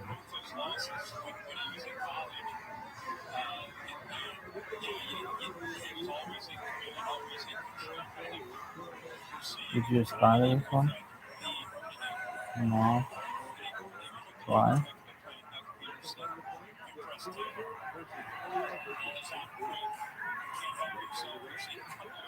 Did you write this one?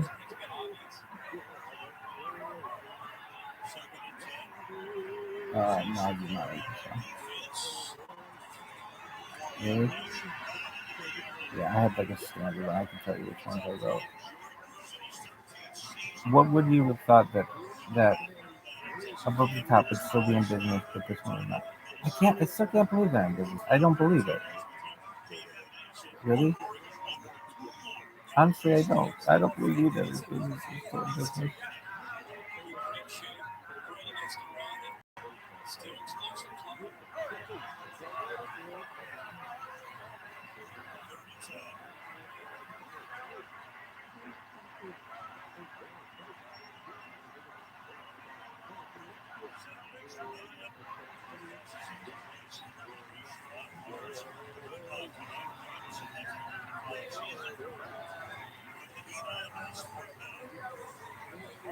Dude, see if you can see the you used to be able to see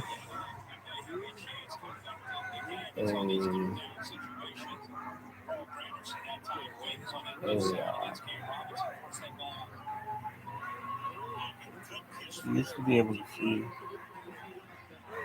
a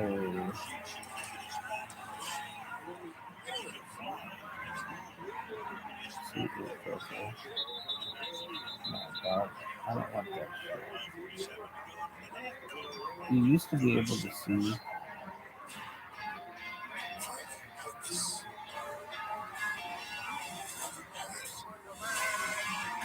like what your trend was. I don't know, maybe that was in the other part of the app.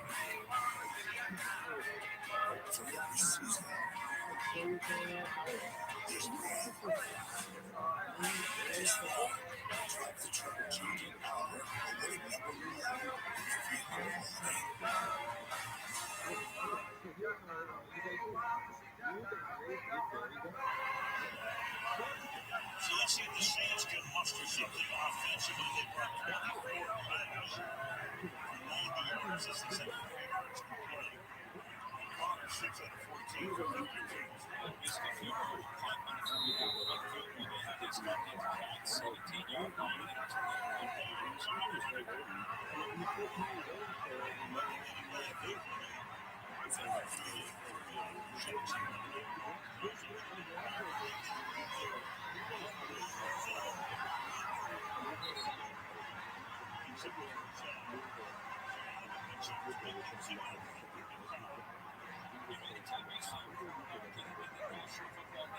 Executing well and playing with confidence, and it's because he has answers.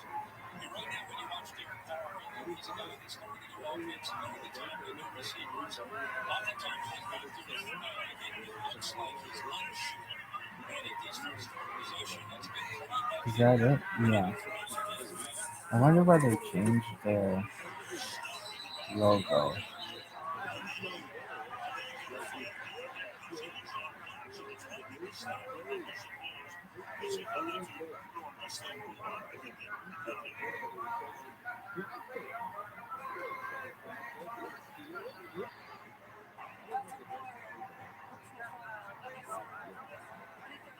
Alright, go to the reading. Real short stuff. Newest first. 8 months ago.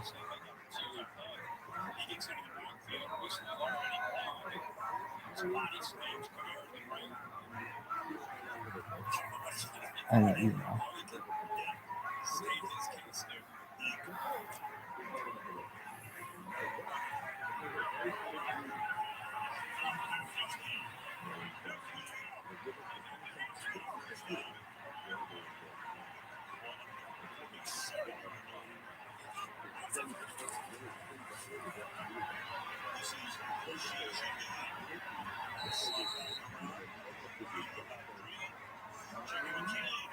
Guys, Dennis Allen said this week that communication has to be better on the Saints offense, but when I talked to Michael Thomas, he wanted to clarify that with me. He said, I don't want to play stickers.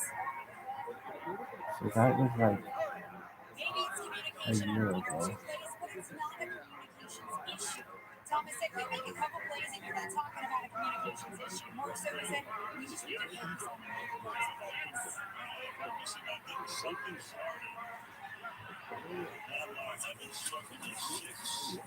I was positive ones when I was there. You can tell when I left.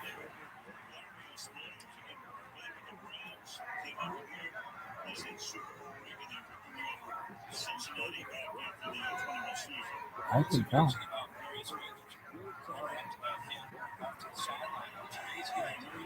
Would you really think? I think they're both probably close down.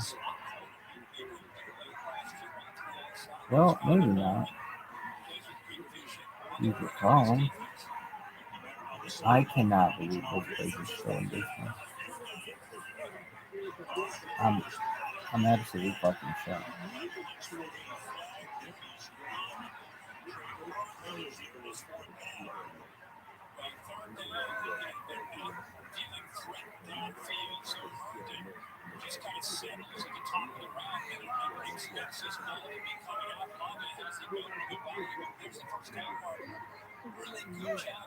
But this is yesterday. So I'm doing shit like that. 6 months ago.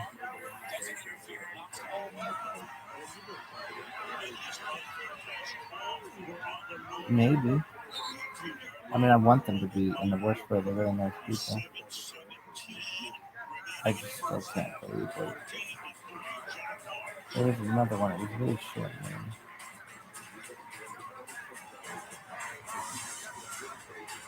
Oh man, I don't know why this business didn't go bankrupt and then start another one because there's so much debt. It's only when you look backwards that you see how it was all connected. Let's begin, shall we?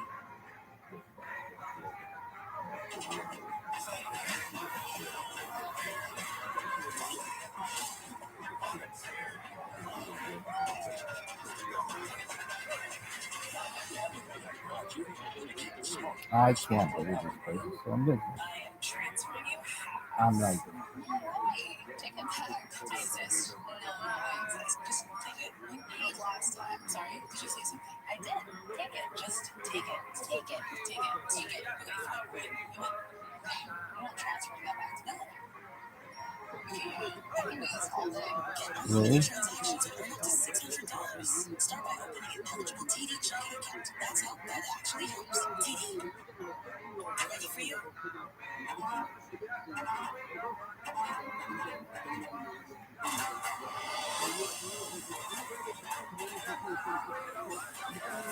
I need to pick a team. What would be the way to buy into a competition? We don't want to shop to go through. A country together. Which you best.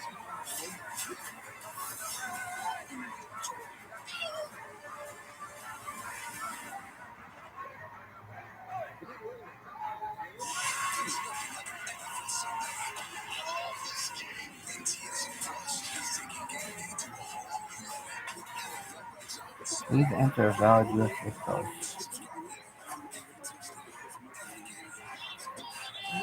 No, 210 is it? Modern or classic?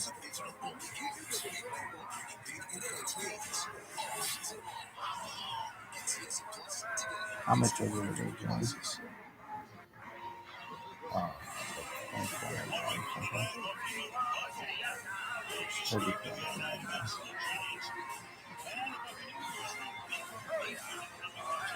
But it depends on the location. Was anything else cool?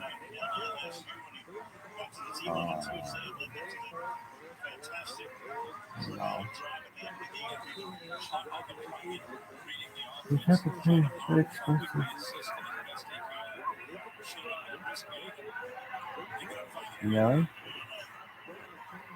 Yeah, though.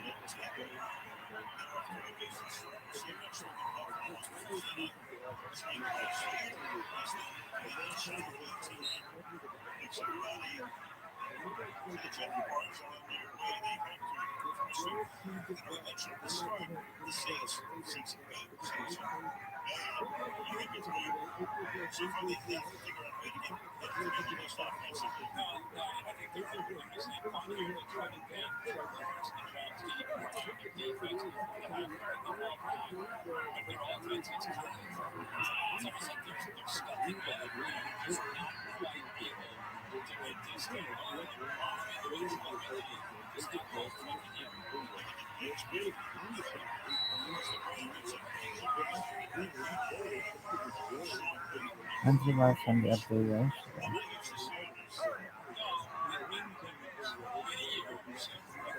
I bet it's still going. Really? Their shit is really pretty. Oh my god, they're definitely still going.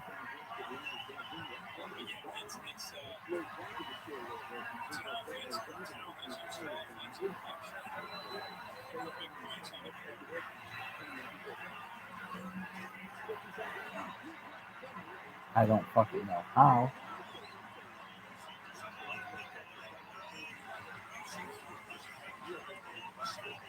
They probably have just said that shit.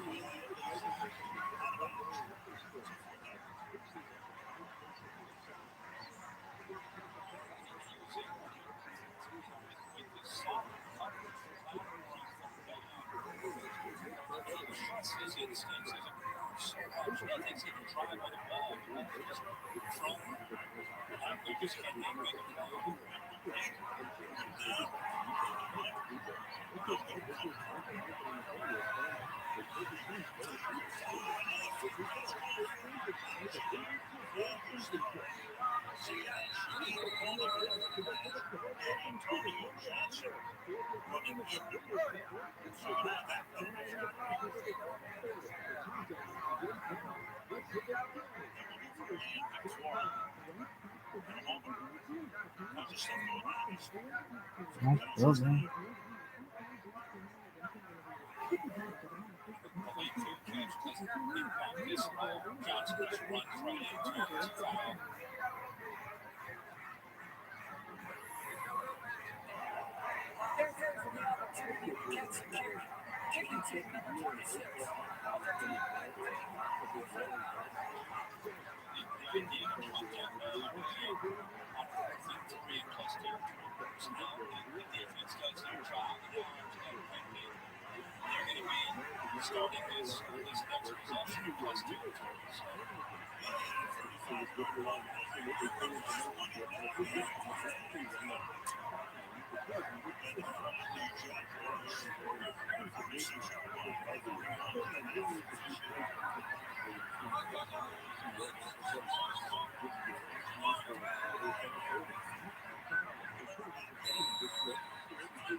7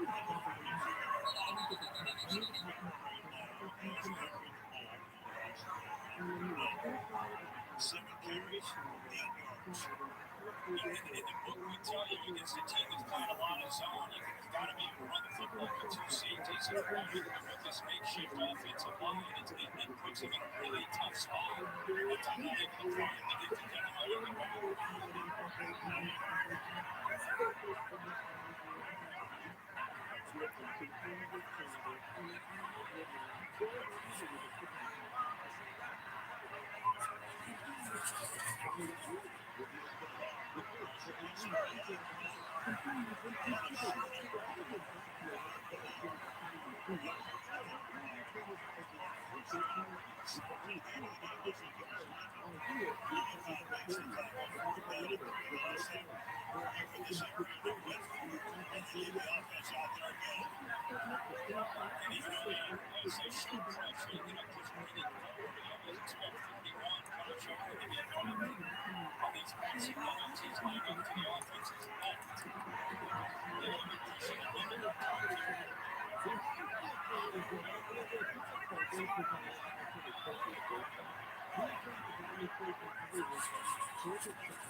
Just in time because Pete, the left tackle, who's going up against Josh Allen, who's got 7 sacks on the year, just in time before he gets blown up on that if we see shaking that moves right up to the middle. That time he works to the outside, and Carr was locked in on him, so that matchup against the linebacker.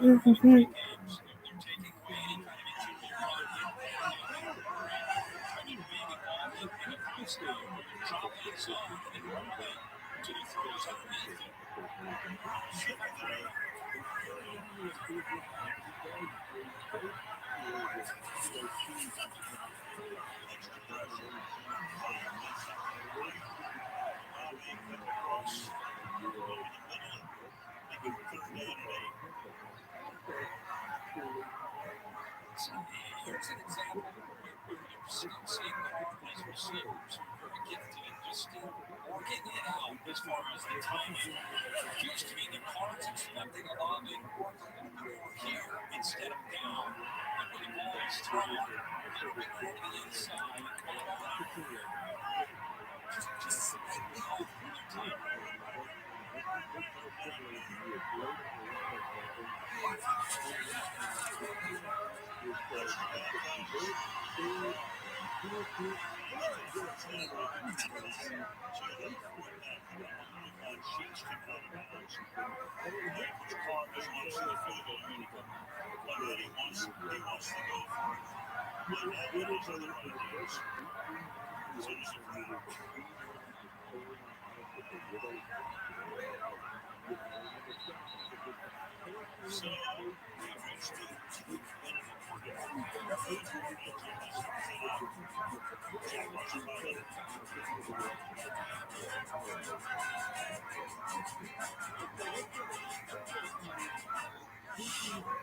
NFL TSN is brought to you in part by TSN Plus, the new home of NFL Red Zone. Subscribe now at tsn.ca/subscribe.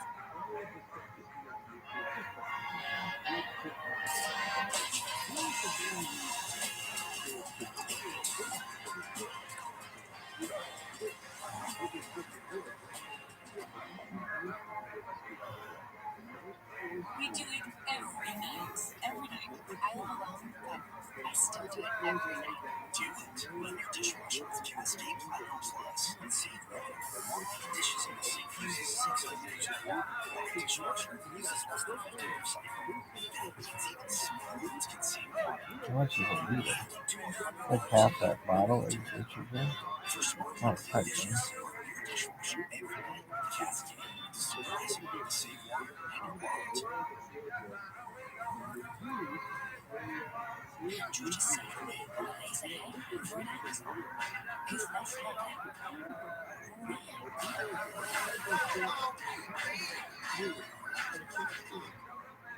We know that even the smallest actions can make a big difference. So we designed our products with the convenience you need and strength you can count on. That's strength in action. The silence way out there. Different city. I heard it wanders the streets at night in search of food. I heard you carry 2 kayaks on its back. It made this man absolutely escapes. You know how nobody can find parking on game day? I found a way. The all-new Subaru Crosstrek. The TRUMAN legend.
Now, Saints rookie first round pick Ryan Wilson is playing tonight's crucial catch game in honor of his sister Emma. That's been true of every game he's played since she was diagnosed with brain cancer in 2021. Ella's strong became a rallying call while he was in Clemson.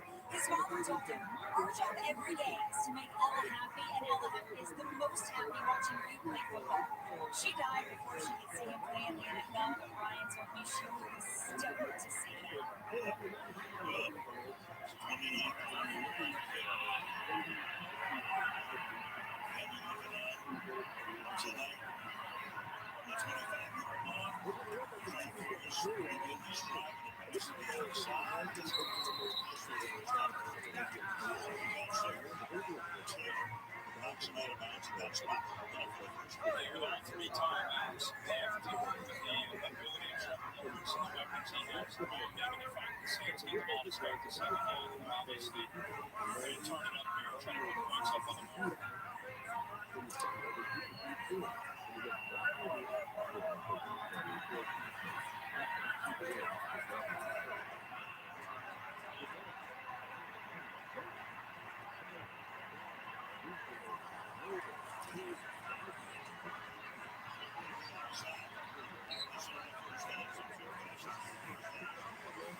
Decorator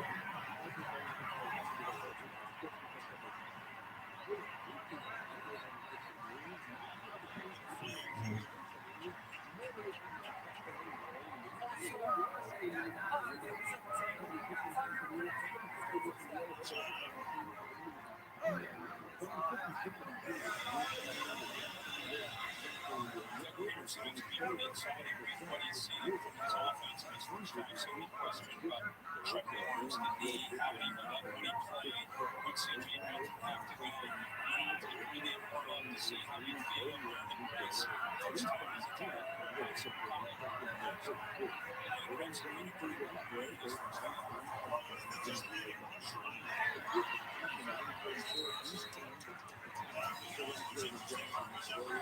And still trying to really look good the next 2 or 3 days. And the money might come along. But in Pittsburgh, then they got really high. So really could have looked at this and said, this is not impressed. I think if he would have had any kind of reasoning in the pregame, he would have made them think Stay black, son. that fast. I think all indications Some new are food, he Rabbi. feels good. Let's turn it loose. I like it when you put your thumb in the journal. It makes me want to lick your thumb. I like to read it grandma. Okay. Oh my god. I'm just cleaning out my dick.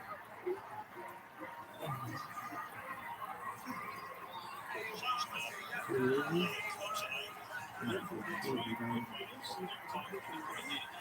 I'm clean. Very good. My dick hurt. How can I do for expression? My dick hurt. It's flashing because my fever.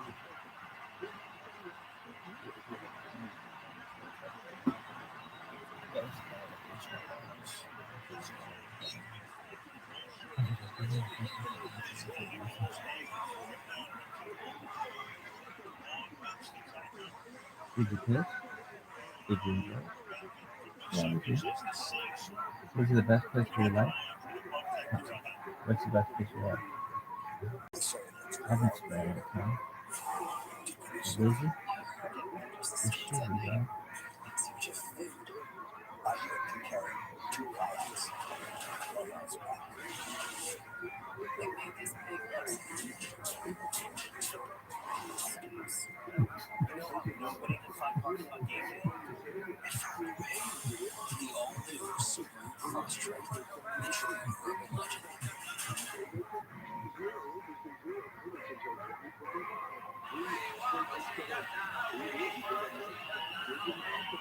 Now we haven't seen Jordan make big plays in his first game in his fall. But never seen him fall.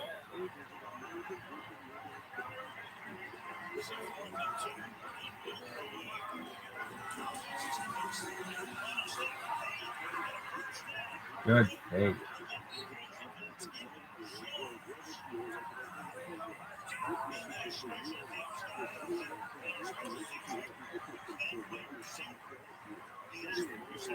No one was expecting that shit. And watching you know who's right there against him, he just kind of loses his head every time he's catching the football. Completely catches him off guard. He gave him a little play. Coming to you.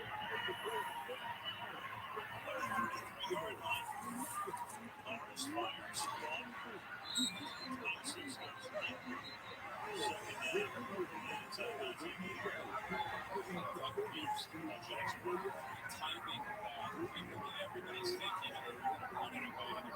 They're up 14-6.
See, the other side is that they fake it.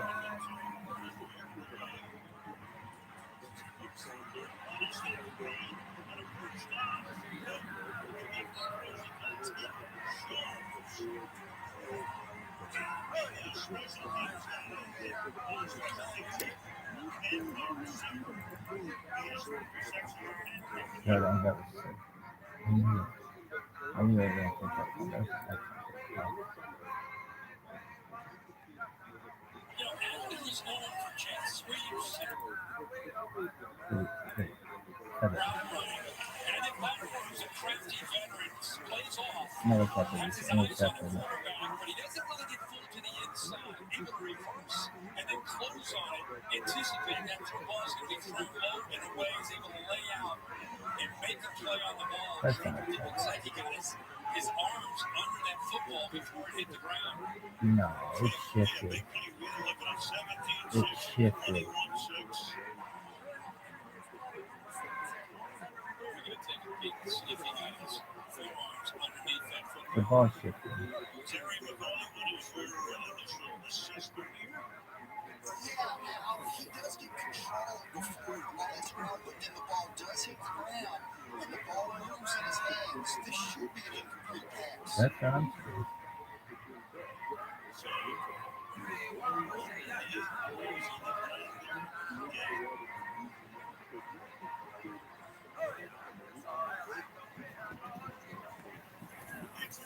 Terry and the boys make a big run. I didn't see the movement the way Terry does. Maybe I'm in awe of the coverage. I was going to trade him in on that football. You get it. The ruling on the field was an interception. Except for first down. It's an unbelievable promo play. And does the ground have been controlled? Is the question. The previous shot we just showed out was really the best shot that you saw from the bus. That's a beautiful play.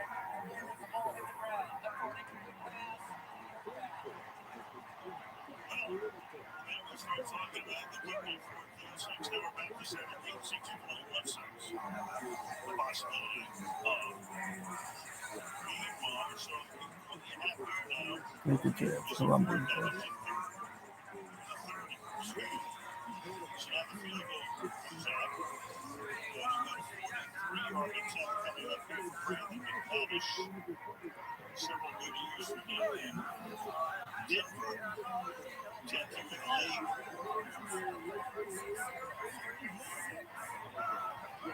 There's a Super Bowl ring with the Broncos ring. Not good for the Panthers. Super Bowl 50. So 43-yard attempt there. Saints to get the ball to start the second half.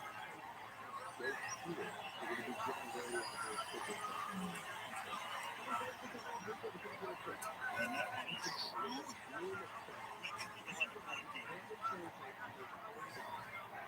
Fake punt set that up. They're able to get those 3 points. Let's take a look at our next game stats.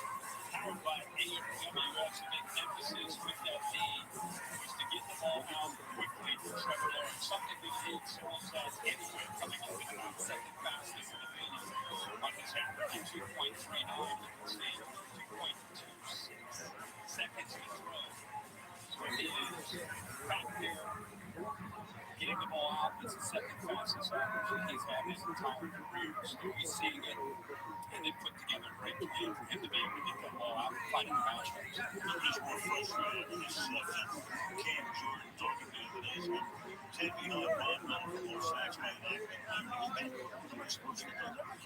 Lonely. Remember Lonely? Yep. Read about it.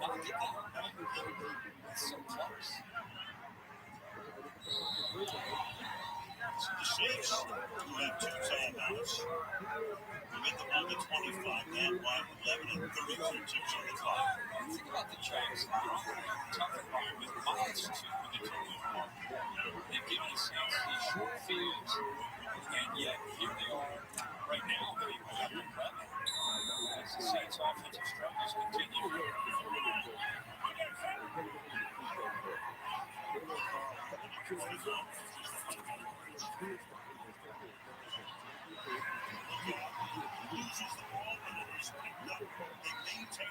Almost a total disaster. Rabbi comes up with the loose ball to retain possession. The clock keeps rolling.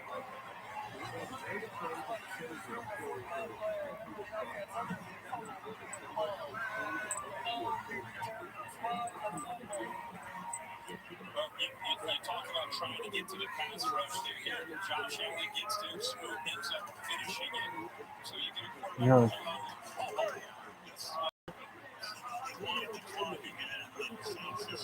Number one, that kill.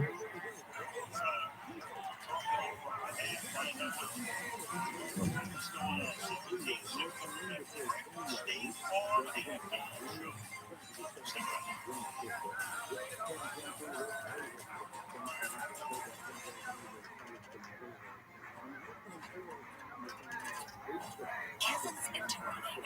Send one of the locals who's not Can it only next year? Just 24 miles to go. But people at FedEx need Visa. So he's typically 5% back. That's reporting. Eligible for membership required.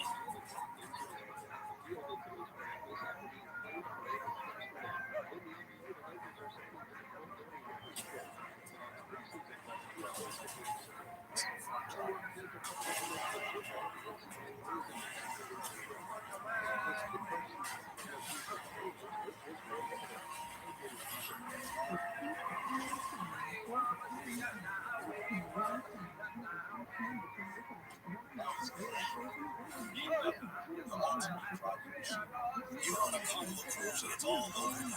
It's surging deluge sneaking its way like a bloody Amazon torture sweet family. Nothing stopped. And now Green is screaming in. That's choosing fun together. NFL football, that'll see through my lucky chair. I'm not changing anything. Taylor gets it. He knows the fourth quarter comes on. If the season is on his that's a bit time. Don't get crazy. A bonus bet back when you lose, giving people a second chance. Ryan this bench. Talk to me. You know, sweat bet if your first team doesn't work out, you can just bet on a different team, like Miami or Buffalo, Washington, Tampa, New York, Cincinnati, Tennessee. Cincinnati. We're giving out no sweat bets. Every NFL game, every week of the season, to everyone. Because life's more fun when you're in on the action. Wow, this works. 54% of games, the winning team came back. 24% of games were decided by 3 points or fewer. This game is unpredictable. So, if you bet, set limits. Never chase your losses. And only bet when you can afford to lose. Learn more at responsibleplay.com.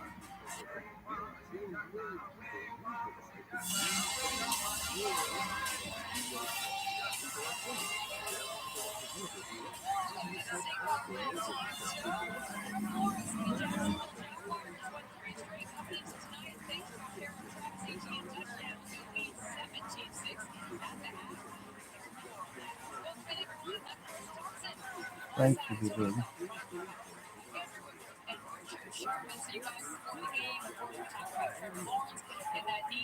Wearing the brace for the first time. He's the team's leading rusher. He's doing just fine. that was the big question coming in was how is he going to be able to do that? Not scramble to throw, but scramble to pick up those kind of garbage yards. And 5 plays in without an answer. Right? 2nd and 6, and he goes ahead, it's wide open, takes off, and gets the first down. This is a big part of what he does because it keeps him on pace. That this really gave us our answer when he scampers all the way down the sideline. He looks fine there. With the injury that he had, that straight line running, it looks like he's just fine. We know he's playing through some pain, but it hasn't really affected him on his throws, and his mobility running down the field has been great. Absolutely. And Boy, take us through what you've seen from Travis Etienne here. 3 straight games with 2 touchdowns. It's our highlight bundle presented by State Farm.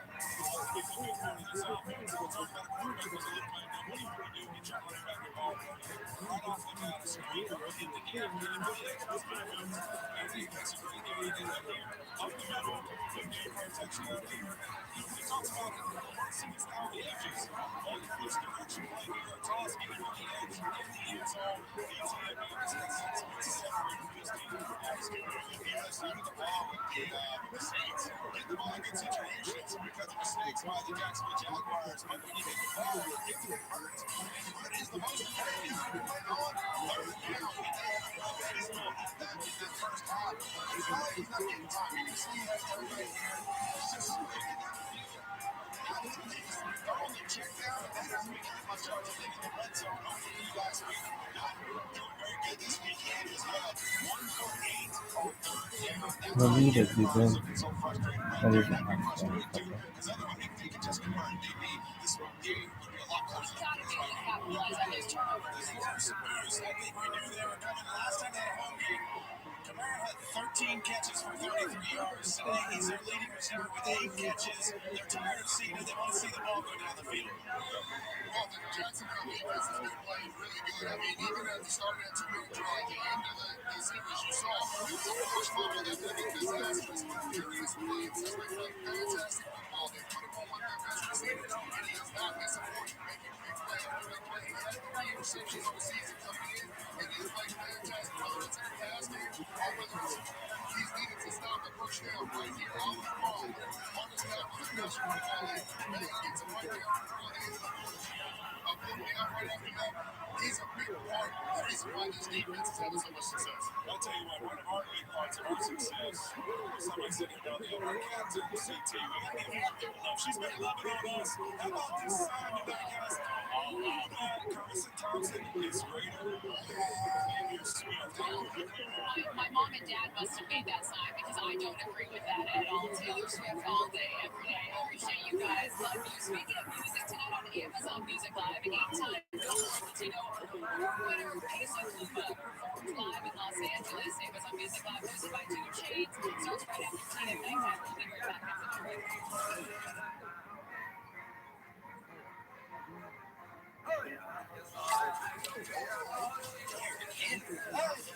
Check the staple.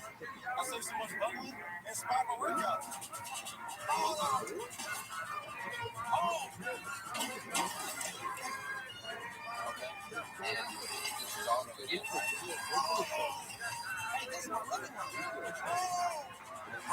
Just another way to save your personal price mark. Isn't allowed on the couch there? Like a good neighbor, State Farm is there. A car like this shouldn't exist. Something this big, this luxurious, shouldn't move like a Mazda. And yet, it does. Yo. No. The 3-year-old Mazda CX-90.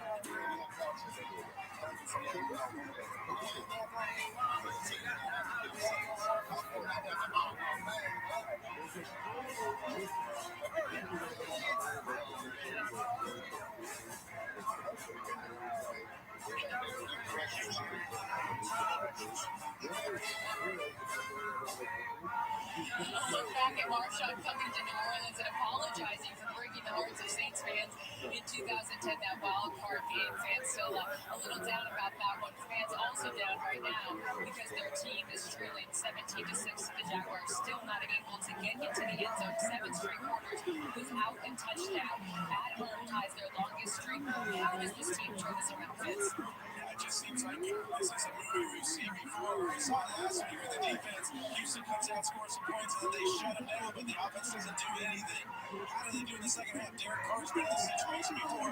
Get the wide receivers involved. But if he doesn't get the wide receivers involved, they got a guy on the bench that's thrown for over 5,000 yards and over 30 touchdowns in the season. I'm just saying, let's throw the ball down the field, please. Lobbying for Jameis, okay? Well, I mean, it's one of those things their defense has to show up to, and they have. In the second quarter, they got a lot of third down stops. That's important. I mean, you saw when they went for Mark Phillips with the fake punt, he got the completion, but this defense has gotten stops. They need to get turnovers. You saw that Marshawn Lattimore almost interception. They need to convert those opportunities into that shot. Well, you know, for the Jacksonville Jaguars, though, there is one person missing from this offense so far. Calvin Ridley. He's got 0 catches right now. They're kind of double teaming him a little bit, but at the same time, if I'm them, I'm going to make an effort to get him the ball in his hands because this guy's dynamic, but he can get the ball. Hey, give a shout out to Antoine Harrison. I got Cam Robinson because right now, since Saints are not getting any pressure on Trevor Lawrence, those two tackles are doing a heck of a job in this game against Cam Jordan and Carl Anderson. Yeah, well, the Jags came in with a ton of momentum. They've kept it going. Meanwhile, the Saints offense struggles. At a breaking point here, we will find out how they turn this thing around and if they can in the second half. This has been the Saints halftime show. Second ball, second half.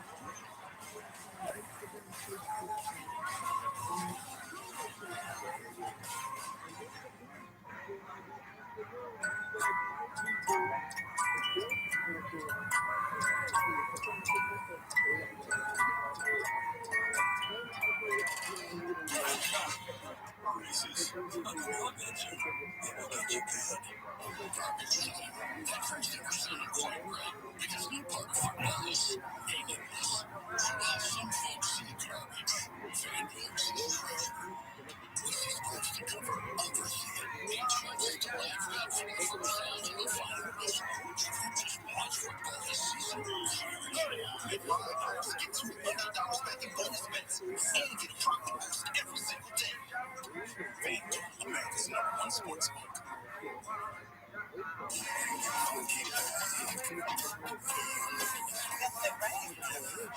That's a TX.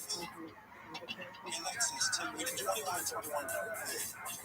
Finding new ways to flourish any avenue. His average on roads less travel.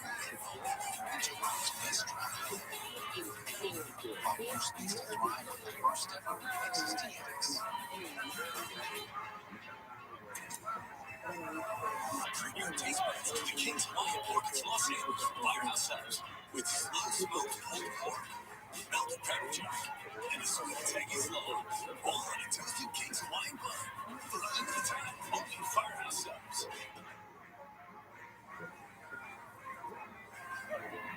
Can't you just see all the days ahead for an Amazon?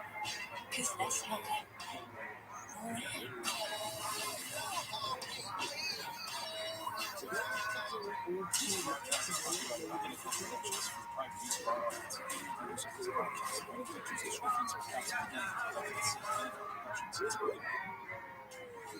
Each segment of the NFL season includes all CBS Fox, while the best Sunday Night Football in Philadelphia as the Falcons face the Eagles from NBC. And Week 7 concludes Monday night with 49ers Vikings on ESPN and ABC.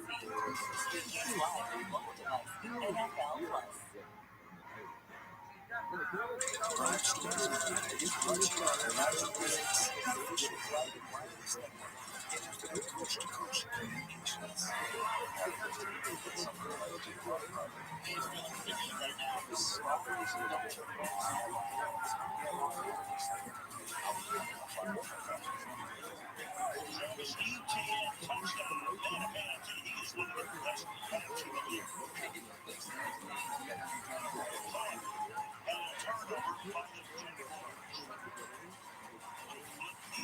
Takes it to the end zone.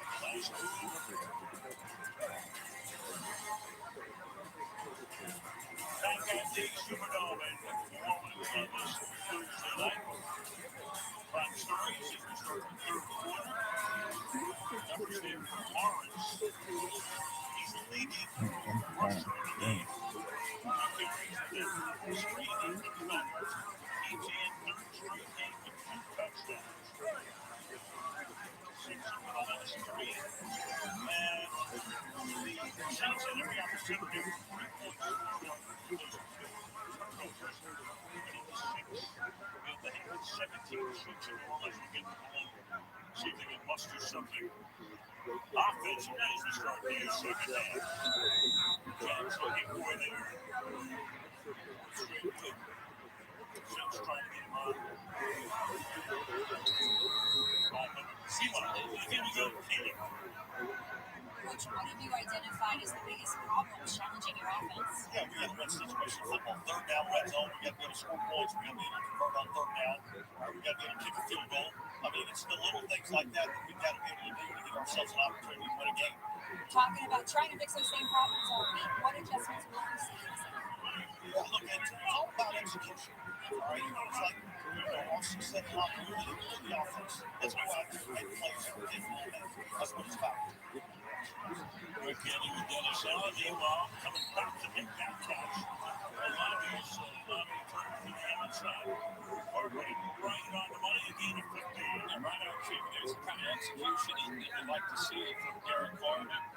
His top receivers, Chris Olave, time he got it out, he had a hitch and just delivered the football. In rhythm.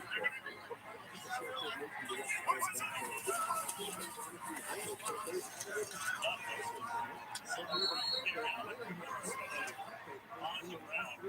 Jets are doing a great job defending. That's 8 carries, 9 total yards. Yeah, and what they're doing is the defensive line is doing a great job of occupying these offensive line units. And it's an offensive line that hasn't spent a lot of time playing together. I'm sure the communication up front has been affected, but they're freeing up those linebackers to come down because they're completely taken away. Threat for this offense.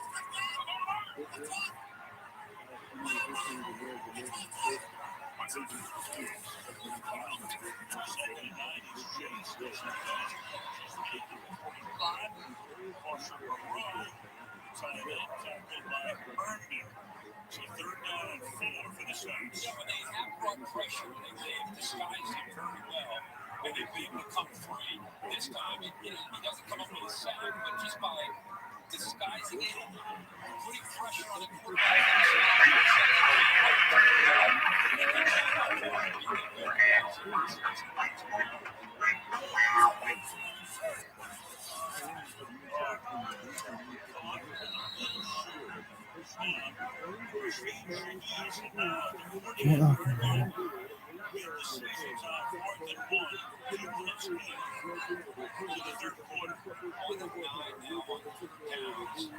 This is about a half a yard.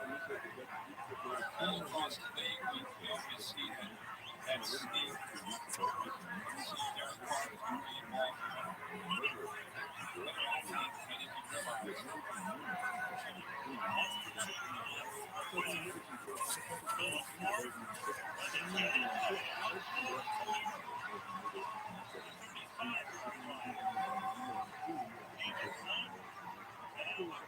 It's 17. Max Garcia pulls around, leaves this, and does a nice right here. Just kind of opens it up, left side collapses down. In a short yardage defense, you hit that first initial receiver. Rivera has a lot of room finally to get out and go. Tries to run on the play on that block.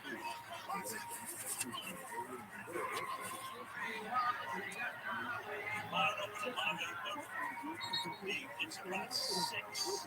The tackle is made inside there. Second down. Go back to the defensive plan by Mike Caldwell. You're going up against an offense that's struggling for consistency. You want to make them drive to get to the field to earn. And that's what he's doing. Just back off it and forcing that ball to be thrown underneath and trying to run it. Farm comes out of the game.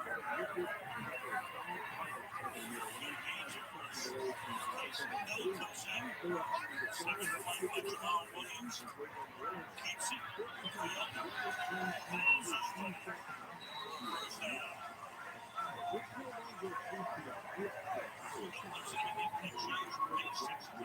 But you know what's coming, right? You know when he comes in, chances are he's going to hold on to this football. They're in position there, and then bang. I mean, you talk about a way to try to ignite an offense. Runs like this, whether it's a running back or especially a quarterback, running over top of defenders and picking up first downs.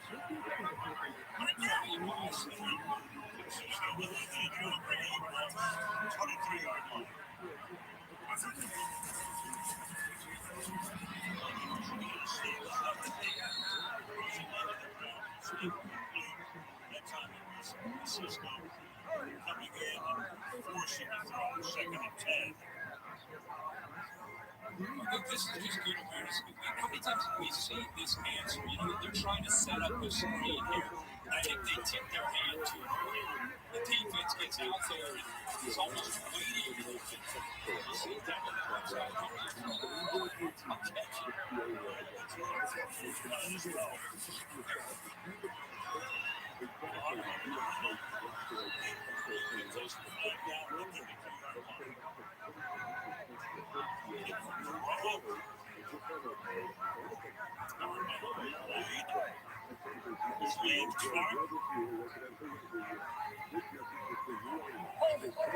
Offensive 75.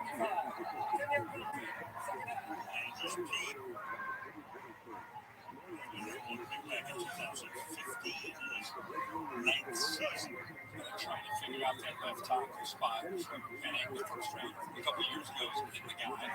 And now the last couple of weeks, trying to find some new answers. It's key. He was trying to hold up on an island there against Clapson. Just pulls him down by the front of that jersey. Remember we talked about they self-destructive penalties and sacks and things to get behind the sticks. Now here they are after that holding call pretty well. And now the holding call takes it back to 2nd and 20. Second back on the drive. That's that play of the drive started back in the 25-yard line. 2nd and 20.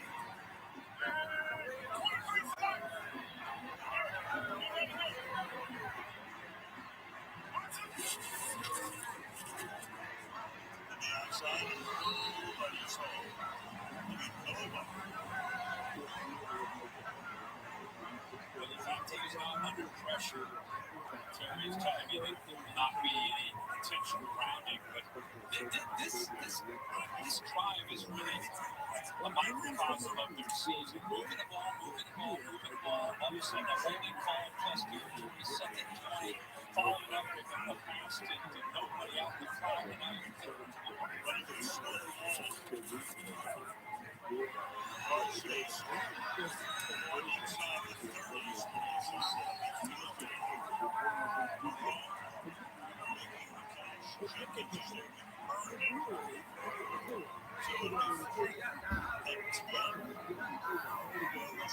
One possession game again. Rabbi and some of these central microcosm. Moving stuff. Man, throw the gun in there. From Derek Carr makes me wonder on that 2nd and 20 when it appeared to throw it to nobody. Was that a hot or a side adjust that one of the receivers didn't check? Two, with that blitz, it got too far. She's like a normal apartment. Not like super nice. Yeah, I'm too fine, girl. You're too fine, girl. I look for you. Whoa, man.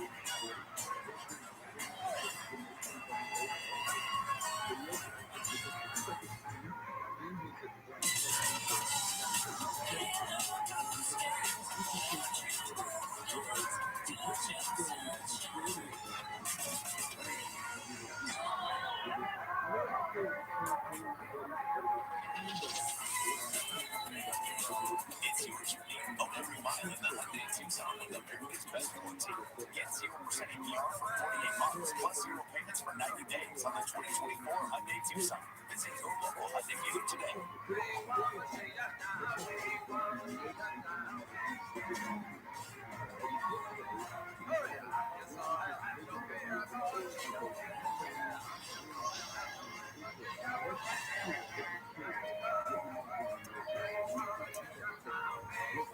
Whenever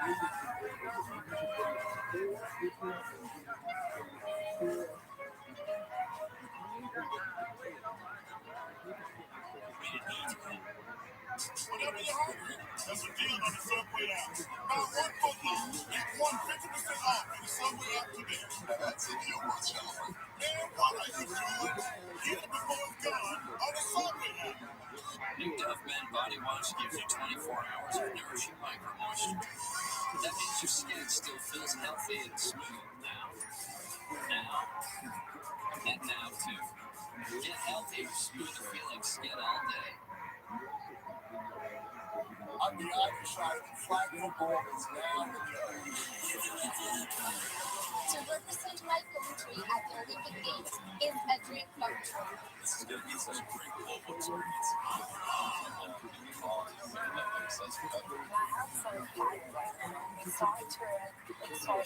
LA28 is going to be a game changer.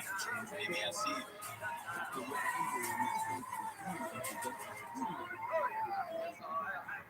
flag football tonight on Dove.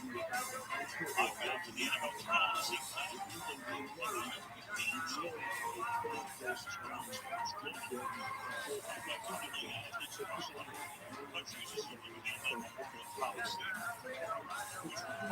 Department's third Olympics in 2028. And a lot of the NFL guys want to play. I saw that. Michael Parsons said, I'm going to take Tyreek Hill. Of course. That's Tyreek Hill and flag football. It's Tyreek Hill. This is what I think created the frustration. You get Blitz here. He's trying to sign in, and he wants to try to hide. We throw it out here to Kamara, and Kamara just continues to go. And then he can see the Blitz, and then he realizes what just happened. He said, man, that was on me. In fact, he went over the sideline and talked to Derek Carr. That was on second 20 before the completion on third down. They didn't see even went over and talked to him. And it's another example of these guys just trying to work out the kinks of these offenses.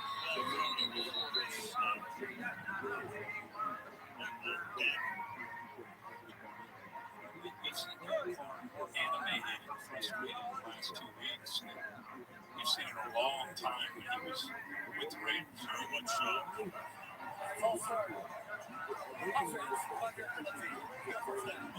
I'm very frustrated toward the end of last year in Las Vegas because it was all really matched for the finals games. And it was on his way. So he winds up being back to finish that one when he was starting. As a rookie back in 14 now, close to the first ever games. Yeah, that's right.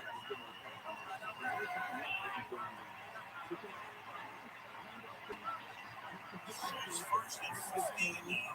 He's going to the outside. Calvin Ridley. He was in Atlanta. He was out on the last year. A gambling situation. And he talked about it. Remember, Fitzgerald about it. Back to pressure. Can't believe it. Terrible mistake. I treated the Jacksonville. And here he is. He's had a couple big games too. I think he's just kind of finding his role with an offense that has a lot of firepower. When Zay Jones comes back, Kevin Ingram, really Christian, ATM, and Logan. He had a big day up in between 8 touches against the Igers. He's put up for 28 led by Tim Jones, who's the recipient of that fake punt earlier. That's just not put it down. Just a thought here. I mean, as bad as this has been for the Saints offense, Big Jim's got to be careful letting him hang around. One thing Doug Peterson told us is he's trying to teach his team how to be a winner, how to handle success. And when you have a team that's not playing well, you need to bury, right? Bury an inferior team, and they've not been able to do that yet tonight. 3rd and 6. Needs to head inside the handoff. Bunch. But a little bit short. Makes the tackle to be 4th and inches. So just put this one again. This looks like it right now. This one looks like I tell you, if you have a healthy 16, he probably It's gets it, but right without that as an option. Then again, with the fake fun last time, I'm sure heads trying to swing off. Latimore's lined up down that left side. Yeah, I thought about it for you. Until she was shooting back to square right now. He's looking for a fake this time. Moving good. And Reed out of bounds at the 15-yard line. It's a 53-yard double jump. 6 yards.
Monday to Sunday, compliment whilst leading plus.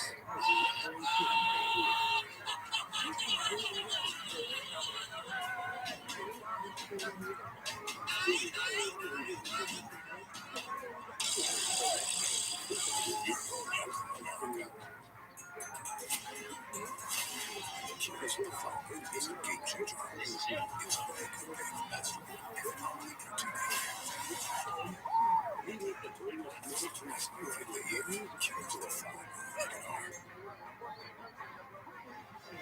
That great matchup, as we've been talking so much about Derek Carr and trying to get this offense going, has been the secondary against Jaguars defense.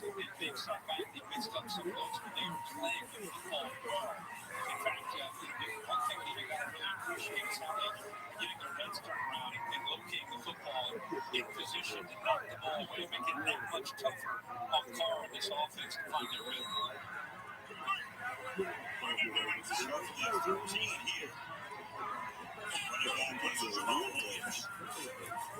gets it.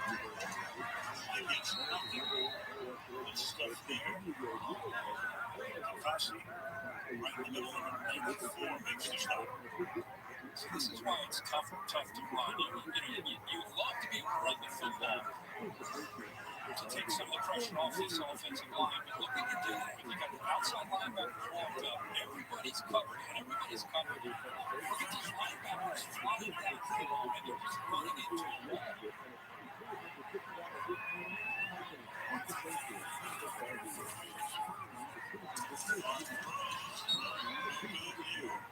Taken from Michael Thomas, who at least is healthy this year. Nothing else, guys, but total of 10 games in 3 prior seasons.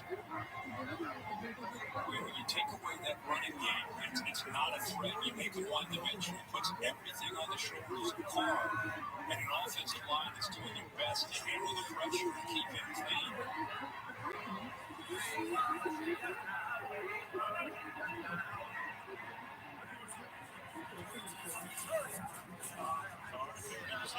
Steps up, fires, and Luca comes up with the interception of the deflection, and Luca goes to the goal line. They are celebrating as if he is in there, because he says he is. For the moment, touchdown. Another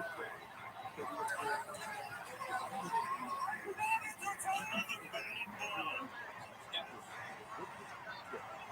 They've been forcing Carr to be patient,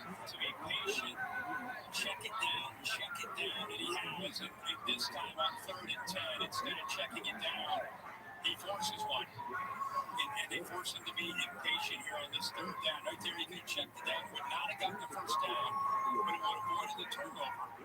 He takes a chance. Tight coverage again. Another contested coverage here by Darius Williams, 31, and Wilcon's able to get to the corner and get the touchdown for the Jags. Great defense tonight all around for Jacksonville. So the man has led the league in tackles each of the last 2 seasons. Came over last year from Atlanta. Gets the first touchdown of his career. And the extra point is going over for the Brandon McManus. 6:47 to go. And the Jasper Ravens Superdome. It's 24-9.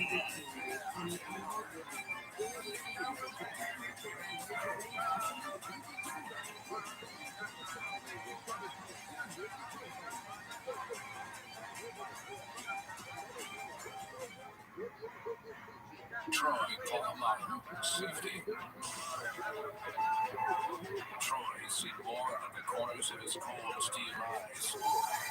The most mortal man I've seen straight on. Cat-like quickness and supernatural instincts like Troy's only come once in a lifetime. The hunt needs inside, because even safeties could use a little more safety themselves. Search for your hunting Tucson today. Garbage time. That first episode of Quite Right, because no part of football is meaningless. So while some folks see garbage, Van Rooks is treasure. This is Goals to Cover, Ultra Season, 8 chances to live bet for the first out in the final whistle. So don't just watch football this season. Charge it. Bet $5 to get $200 back in bonus bets. And get a profit boost every single day. FanDuel, America's #1 sports book.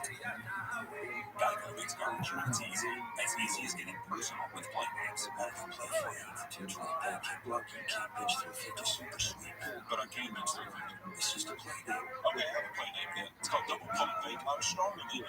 I can bench 350 and I'm a good tackle. That's not a play name. With coverage for your whole lineup in the app, it's easy to Geico. What about Red Zone 120? I'm good at football. I'm a good football analyst. And I'm open the lane better than anybody. I go block, block, block, block, block, block. I block here, I block there.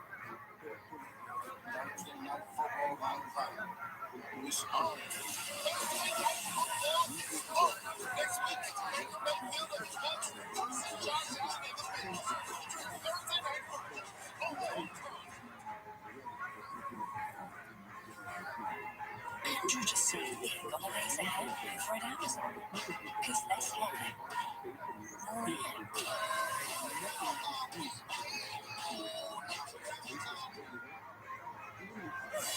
All right, now it's time for the next survey. It's presented to you by Hyundai, so triple R's, good night. 155 in the year.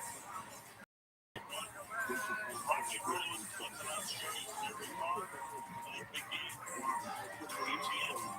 Touchdowns. It's a safety car, so 35 grand. There is a bag of Davies and St. London. Jacksonville playing that for you. Back is Captain Fall, not named after Robert, the county in which Jacksonville is located. Beautiful tonight. Plays like that pick six are exactly why the Jaguars see Foye Lucan as the clear leader of this defense.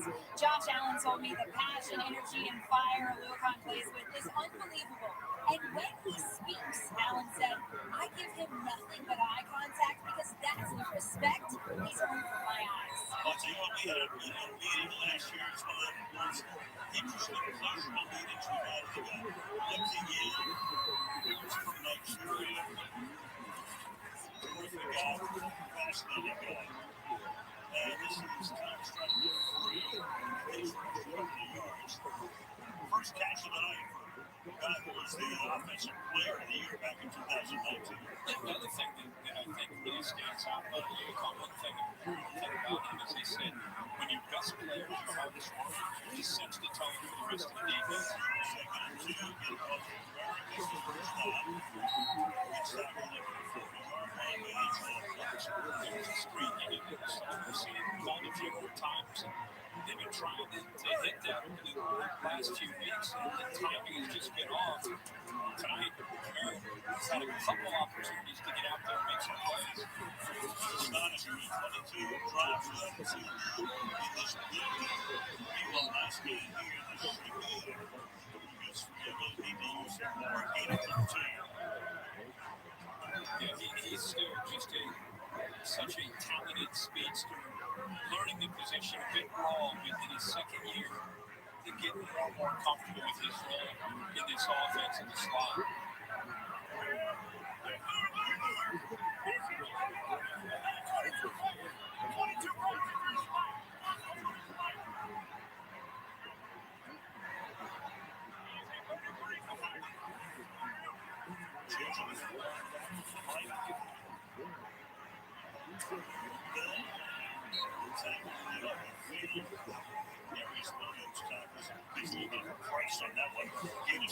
And for fans at home, when you hear him say 23 is Mike, he's about to snap the ball, and all of a sudden they move, then he switches to 33. Imagine what that offensive line is doing. A lot of these guys have not played a lot of football together, so that's tough. Craig. Yeah, that's just being Bobby, and that's the first step. So again, a nice looking drive. And they throw the ball very well, middle of the field, but when they get down deep, huge problem. Yeah, right now he's just smart to take these underneath throws. Jacksonville just sitting back, almost giving him the shorter throws, the quick game. Kamara, blocking. He breaks down. Get back in through, and there's that man again. A little time. He closes in a hurry. Got Nick Wilson, 6'2", 230. All this entire defense, we had him late last year. With Mike Caldwell, his first year as defensive coordinator. Luton came over last year from Atlanta. Now he's in his second year. Watch how quickly he's not wasting any time or energy when he comes up out of Shows up in the pocket. Gets the ball at the 28-yard line. Tackle there by Tyler Nixon. And here comes a 3rd down and 5. It's been a rough night on the 3rd downs. 1 of 11. This is where Jacksonville, they squeeze up, take away a lot of the easier throws instead of sitting back, trying to make Derek Carr hold on to the football and give Josh Allen time to get home. That was 1 of 11. That one was on their first 3rd down. Don't get one here either. Come up short, Kamara. Set it up 4th and 2 or 3.5 to go in the 3rd quarter. Imagine how many times have we seen that? Everything's taken away downfield, and it's almost Derek Carr. It's not like he's back there, hitch, check it down. He gets back there, 1 hitch, check it down. It's hard to work through those progressions when that's the case with your offensive line and protections. That's a one-time line back for the league. So we'll see on the 4th and 2. It's the first down. Swung out of bounds about the 16. Block right here by the tight end. You always worry when you're trying to get outside. Is he going to hold? And he does a good job. Getting close, but did not run onto the jersey there.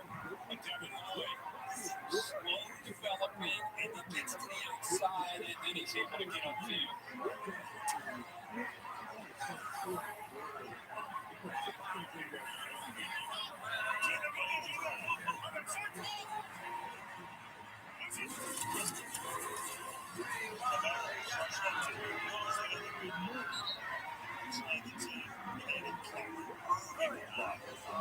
Second and 4. He's got a lot of wit and shows great patience. A lot of people want to know it's 7th year. Does he still have it? He sure looks like it. He just needs help around him, right? But that time, just kind of working his way, navigating through the teeth of that Jacksonville defense. Cisco is the man who's now missed the injury timeout here. Travis Michoud, almost 5 minutes. So, some of the defense we showed to Mike Caldwell before show. He's done a great job defensively with this team. Injury timeout here, but back in a moment.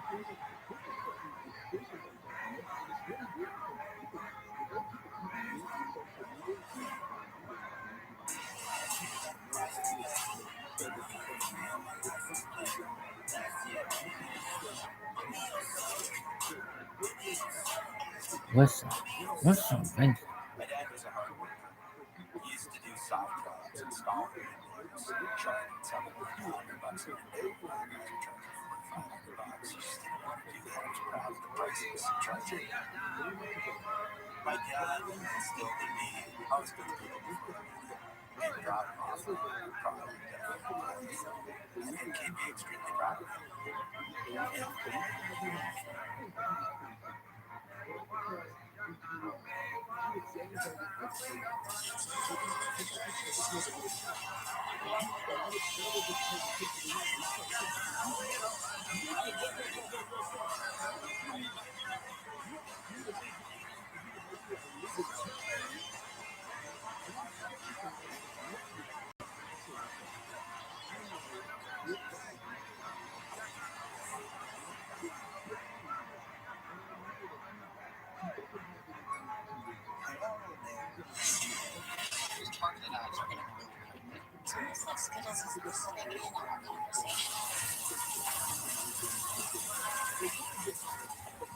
Scare the rainbow, taste the rainbow.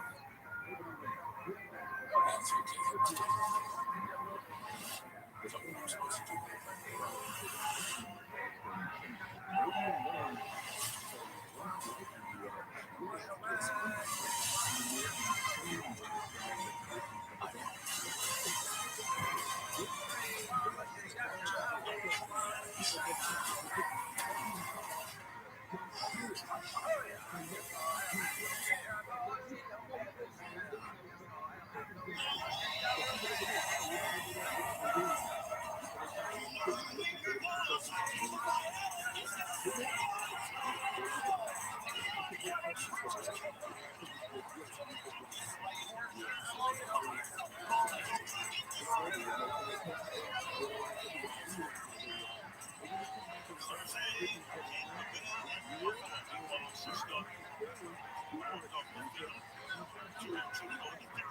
Second down and 4 on the Chiefs.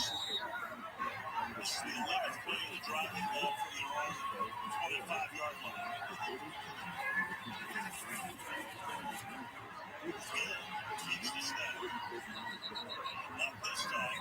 Good stop. There's Lewicon again hit on that tackle. So 3rd and 3. So impressive the way he's able to get off that block and make that tackle. In this case, in the red zone, their last 2 games where they've lost football games have been 0 for 5 down in the red zone tonight.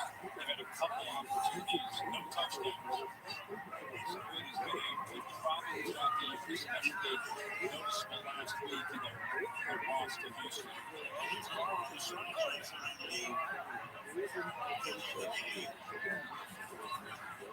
He takes it.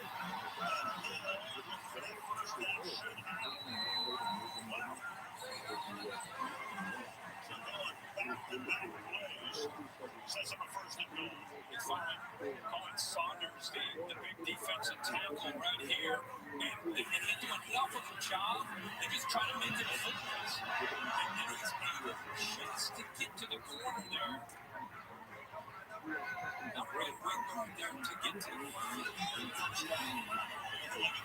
25-pound defensive tackle lead the way through it. 1st and goal. Carr fires. Batted. Incomplete. Another batted ball to flag. Josh Allen, big. Certainly the middle of that. Flag thrown in this direction. Foster Moreau. The intended receiver, Lane Clark, is the referee. To give us the ball.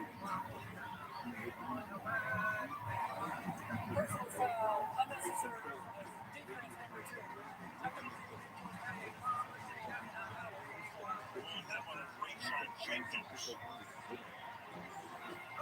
Now I just want to show you this real quick. I know it's a pick maybe, but this is another example. Watch the route here. Watch when the ball should be out right here. Where he's got to throw that football right there, and it's a touchdown. And obviously he's capable of doing that. He's late here, but example again, just not quite being on the same page with the receivers. That's a tight end. 1st and goal. They finally get it in. Not yet. Now the Camaro.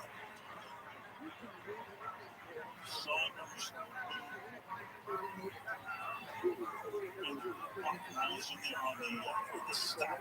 Second down and goal. Clock ticking down to the end of the quarter. Who gets off the ball quicker here? Give Jacksonville the edge. Ledbetter got into the backfield. And there's the linebackers.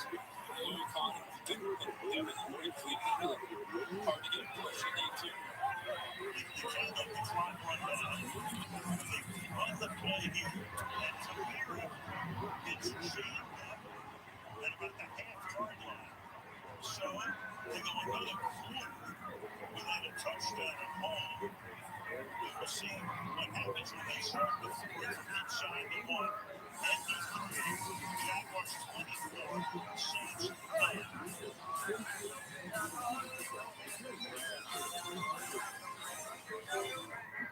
Something which is known as a podcast about that. Those are the people who know to choose all state. Big tea drinker. This podcast about tea. He knows, and he wants you to know too. I was listening to a podcast about dogs and their dogs. It's a podcast about that. Just like he wants you to know about all state. It's a podcast about fly fishing. Called Why Is That Person Very Mad? It's called Tea Drinking. You're listening to a podcast. Yeah, it's about podcasts. Some people just know there's a podcast about that. Those are the people who really make their hands to that state.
What you cooking? Rose's Markets has corn pork chops value packed $1.67 a pound.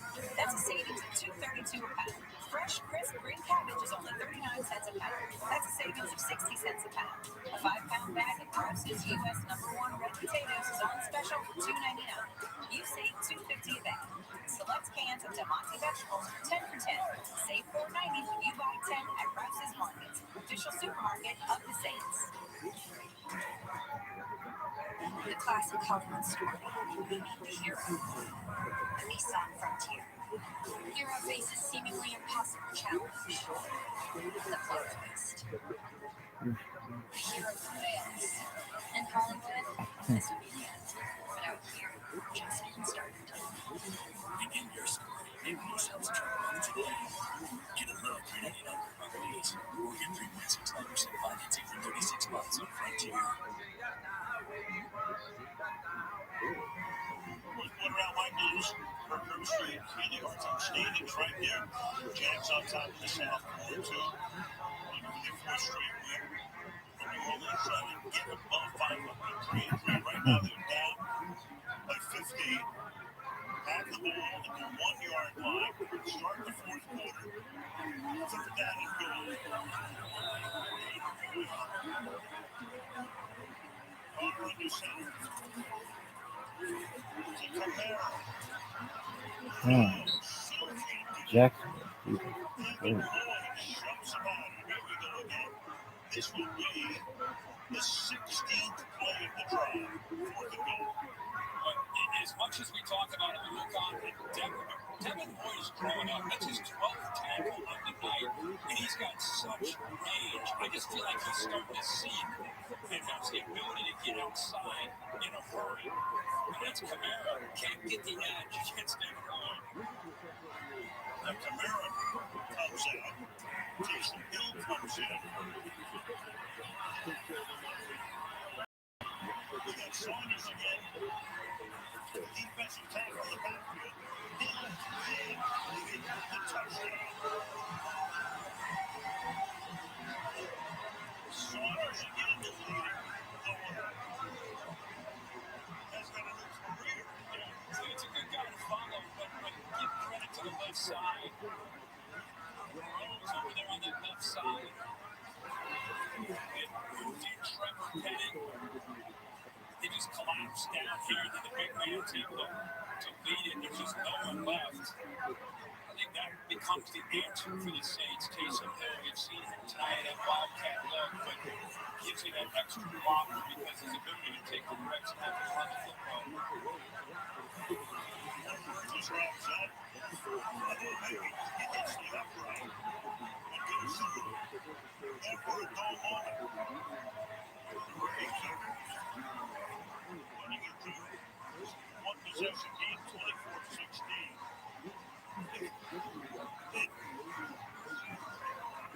One of those good ones. John Madden coined that phrase.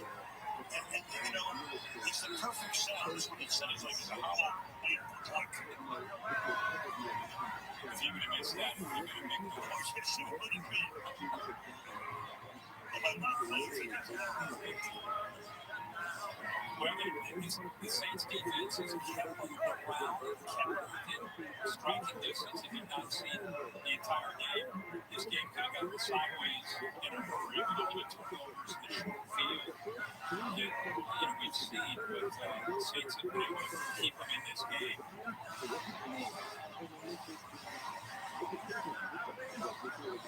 8 points, 1 possession.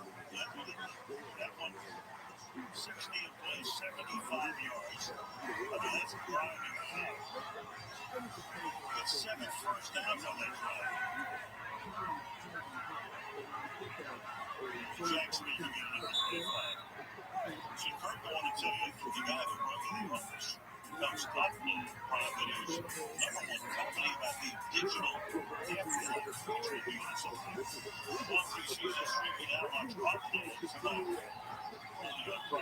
I'm an office guy, so Maybe that's one of the great shows in recent memory, recent times. Even down to the Superdome. Look to that.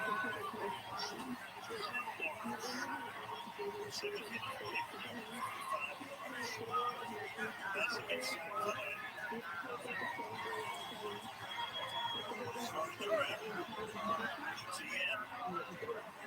Took a nice little moment there to make sure you had the ball secure. Turns it into an 11-yard gain. Again, that jet sweep action, all you're trying to do is get the defense to take just a couple steps this way off the edge. Just take a couple steps down, which they do. You pick up a nice block there on the edge by the receiver, Tim Jones, and with the speed and acceleration of ETN, he gets to that corner in a hurry. You get positive yards. 9 carries for ETN, 46 yards. And a couple of touchdowns. Morris moving away. He's going to run for the third time tonight. Buddy on that bench wanted to go out of bounds. He said, I'm going to get as much as I can. The Saints starting to take some more chances. We get in the fourth quarter, bringing some pressure. And we talked about Lawrence going straight to that problem. If it's around the other way, that gives you a little bit of concern. But no real effects at all. He's able to get up from that. And that's what he is able to do when he's healthy. Is when things aren't there, he takes a bad play and makes it a good play.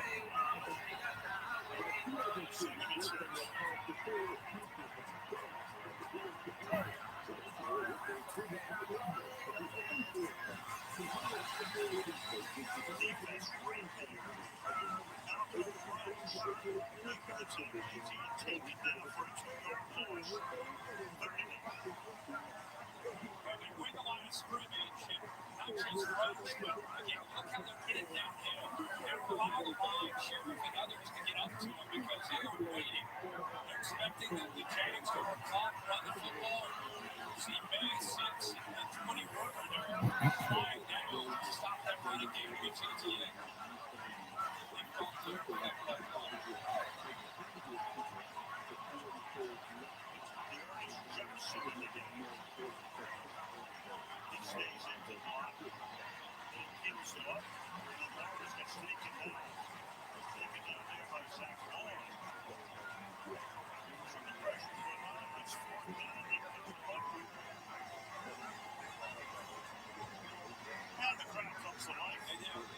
started to come to life after the touchdown. And I think Joe Woods, as a defensive coordinator, the job that he and Dennis Allen are doing, some good offense they're facing. They're mixing up looks at the right time, especially on third down, creating confusion up front. Roby good for his fourth punt of the night. +1 successful fake. A nice boot to the 7-yard line. Early in the fourth, 8-1.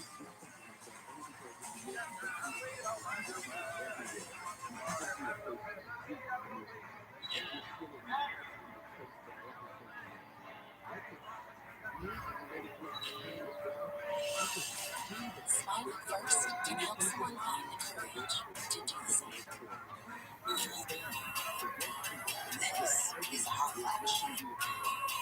This is a hot flash. This is a not flash. There's big news for women going through menopause. Viosa, a prescription treatment for moderate to severe vasomotor symptoms, the medical name for hot flashes and night sweats. With hormone-free Viosa, you can have fewer hot flashes and more not flashes. Viosa is proven to reduce the level and severity of hot flashes day and night. For some women, it can start working as early as 1 week. Don't use Viosa if you have cirrhosis, severe kidney problems, kidney failure, or take CYP2 inhibitors. Increased liver blood test values may occur. Your doctor will check them before entering treatment.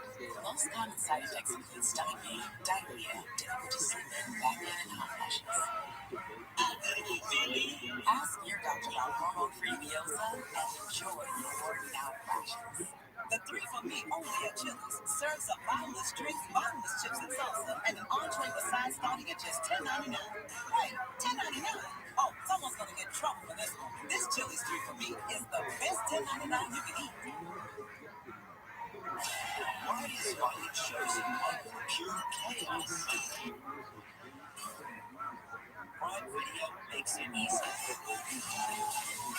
Find everything included to Prime. Everything.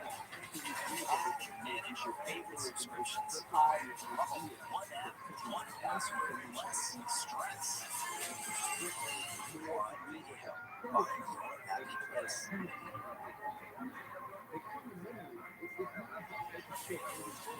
Let's get stats powered by AWS. Heavy matchup. As we've been watching Josh Allen and his Andrews Pete, who's under about the left tackle. They have been going at it, especially in pass pro. Give Pete a lot of credit for giving up the 7 pressures. But he's not giving up any sacks. He's come close, but he's holding his own. I wonder coming into this game, out on the edge, on an island, and played a lot of football this year. How will he hold up? And so far, he's doing okay. Already this year, he had 6 all last year. Right, 7 in the league. 6 games in his book. On the bench.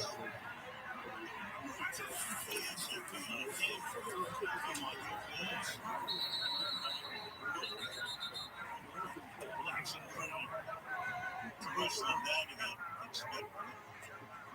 Second down and 10. If you want to find football you're home watching this watch 33 and 23 and white. It's a unplugged later. All over the review.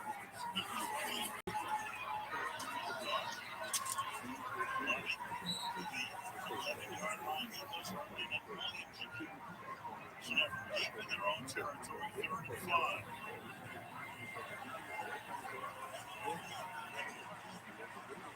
Big play on Lincoln. Likely Jackson on this short field. Mark, pass the ball, goes deep. Not even close. There is Burns coming. Bob Lewis is 4th and 5. There's a frustrating Derek Carr, and again, you see Olave just stop on the route. I don't know if he's expecting the ball to go somewhere else. Ball's thrown downfield, and Olave, who's a speedster, he gives up on the route. And I think he just expected it. It's like, what are you doing?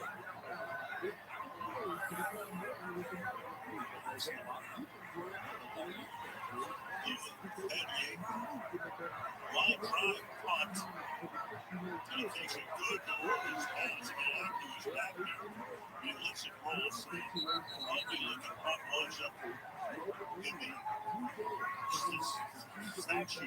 a 60-yard kick. Take that bounce. Yes, he will. He certainly will. Meanwhile, I can tell you, as we always do this time of the day, that is on Thursday Live. Back at midnight tonight with host our man, Jesus David tonight. He's got Mexican sharp top musician. He's so right today with key things. Live music begins. What's the name of the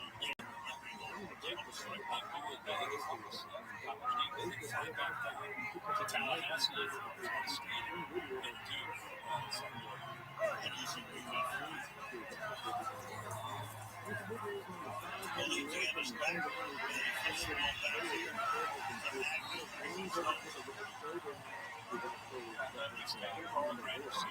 As much as Cameron Jordan gets talked about, and he should, with the career he has had, I just, when you watch him on defense, he really shows up and plays so smart. And this time, he's watching, anticipating, and thinking about Trevor Lawrence potentially coming around out on maybe a move, and instead he gets the reverse. on the sideline. Second and 11. Lawrence going deep and along the sideline. The catch. Ridley is Ridley, and the officials check it out. They're going to call it. In a moment, it looks like Jaguars are coming up to make sure they review it. And Debo is there. How about the ball? The left foot looks like it's out there. It is. Beautifully called. Jaguars will think it was a catch. 40-yard line. He came really close to making one of the best catches we've seen in 6 weeks. Plus one game of the year. I think one game of the year. Great throw. Third down 11. Fires. High, no good. On the flag. Debo covering in the right. There is the flag on a pass intended for Agnew.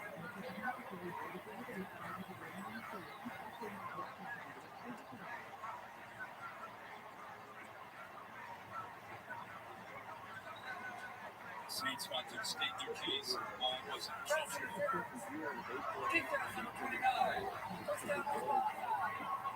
It's amazing with all these receivers. It's a critical moments to Trevor Lawrence has looked at Jamal Agnew a lot. In areas working from a condensed formation, moves out and back in. And that's one thing the Saints have had a lot of is interference balls in the way they play all year this year. It's a tight coverage. First down and 11. It was the 14th penalty this season for the Saints. As the first defensive lineman. Illegal contact in that category. All three of those categories are fouls. Jackson Dodge, zero. Well, I would say it has a lot to do with the way Dennis Allen plays. He's as aggressive as anybody in the league. And they're in the face of the receivers a lot of times. ETN. Splits that snap away. Short of the first down. It's all off the clock. He makes a stop. No problem. That's the play. They're one.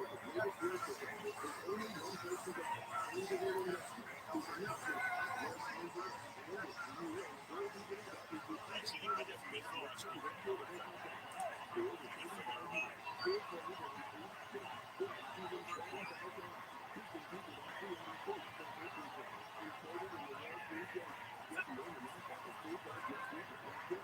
ETN. Lunges. Shoots over the and Debo is there with the spotter. Spotter gets close to a first division team. How about the individual effort by ETN or his penetration, which forces him to bounce it to the outside? And that looks like he may go down right there with a Debo. He gets his hand with the balance. And it doesn't quite get the first down close. Well, a very interesting call here. Producers, we don't make it good. The Saints are going to midfield. And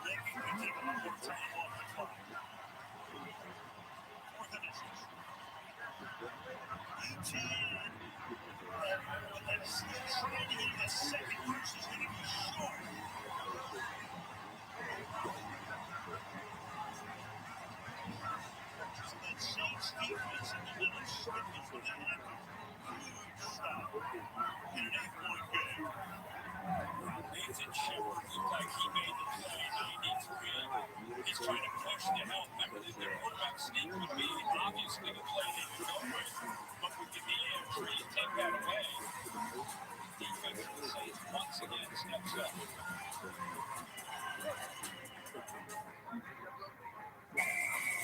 People don't always know how to ask for help, but I believe if we can help, we should help.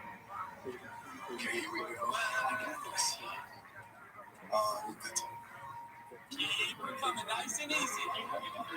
Right here you go. Sometimes people need help asking for help.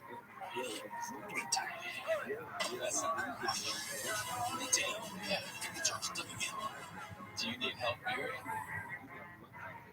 NFL football, Little Caesars. Look at you here. I'm not changing anything. Daryl gets it. He knows the four-quarter goes on. Little Caesars is officially delicious. It's pizza.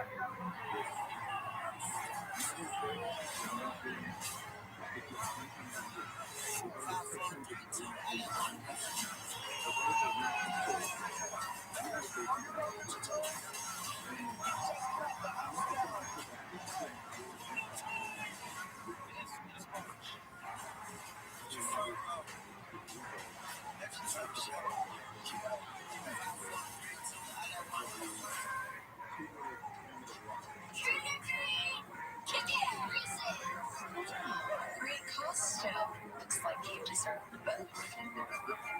See you, boys.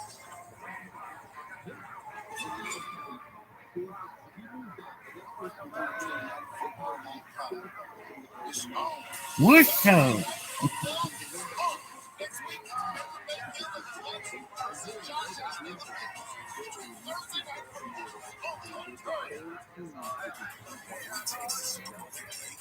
Scan the QR code.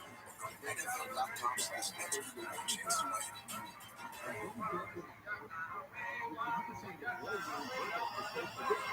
And the Saints are fired up. They've given their offense a chance. This defense stepped up and really was 93. Shepard, watch him engage, look into the backfield, push, and stop him right there. And if you're a Jags fan, you're probably thinking, man, not having our quarterback healthy and run this, it's not a great exchange. That low can pick up big play. But the Saints are able to rally to the football and pretty sloppy. What's up, gangster?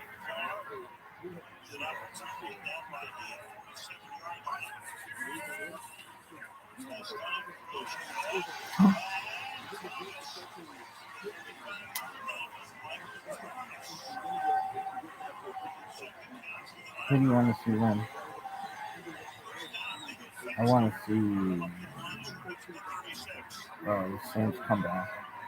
Like Jack is always. What? Let's see what we're going to put it back up.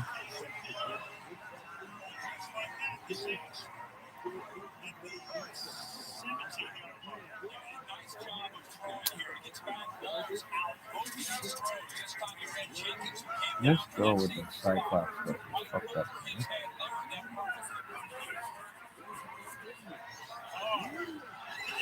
Touchdown. No, he didn't touch it. He didn't touch it. Though. No. No. Buster. That is my nickname. Buster Brown. Buster Brown. That was not a touchdown. He falls out of bounds. Watch this. Okay, no feet in bounds. 1.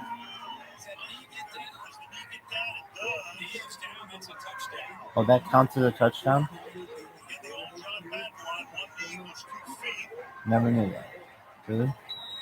1 knee equals 2 feet. Damn, and that's a touchdown. Okay, so who do you want to win? What should I do? Run the reverse. End around. Alright, come on, fucking Jackson. Get your shit together, dog.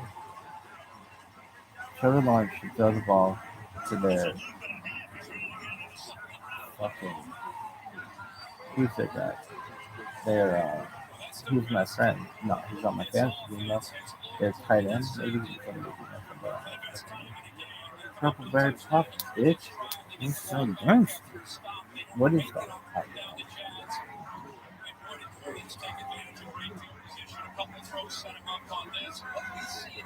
Yo, dog. Look at that move. That's a hell of a catch. Michael Thomas reminding the NFL community around the country, 13 still makes big plays for the Saints. That was a hell of a catch.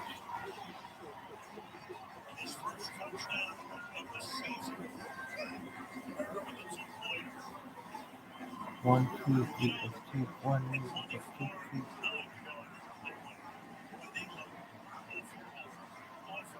Are you done?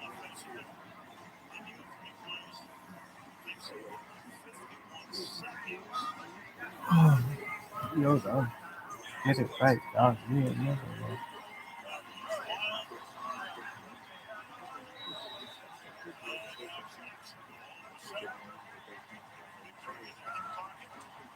Oh, they had this fucking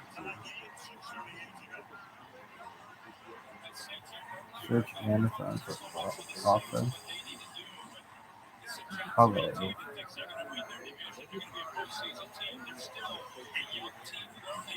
West Side Gangster.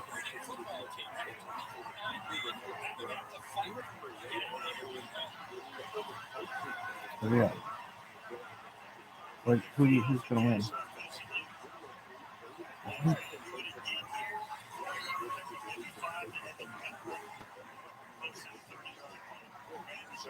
Who do you want to win? Come on.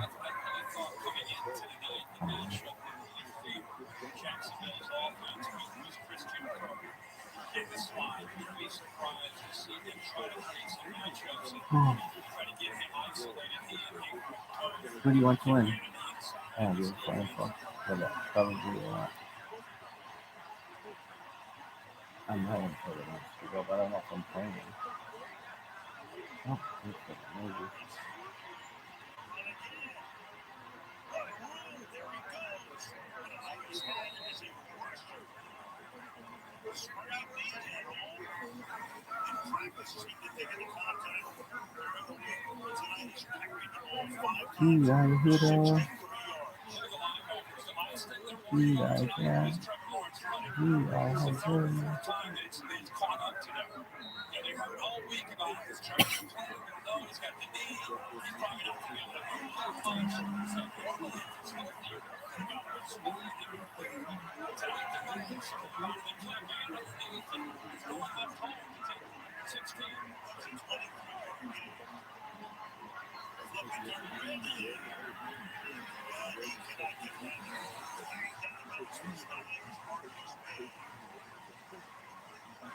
Marcus May read this from the very beginning.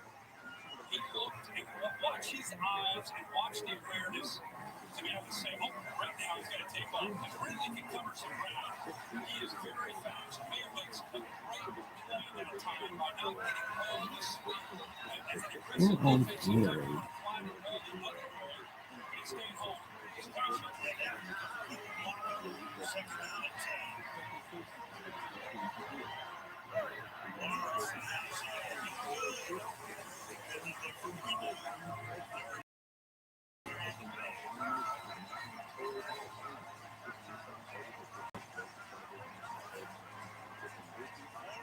That's okay.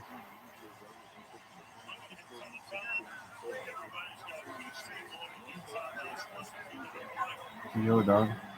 Look at this. Are you sleeping? Oh, shit.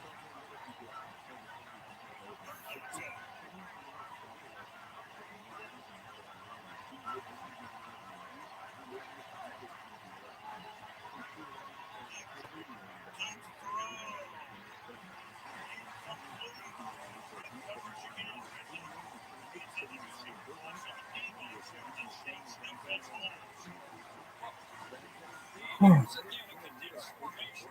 Ridley takes himself out of the play. Look how much room he has to the outside out. But look at this route. Look at the route. He's almost to the sideline. And as a quarterback, you need some room to be able to throw your receiver out into his outside shoulder. But he ran himself so close to the sideline, there's really no reason why he could get that ball. Cook on 5 delay. 10-yard line. 4:30. Scoring drive.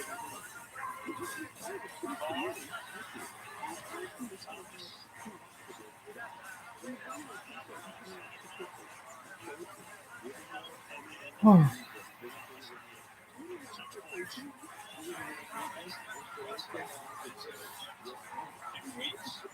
It was 3 plays. And that's what I think is so frustrating is you know they're capable of doing it against such great individual players. It's just a matter of all coming together. 1-10.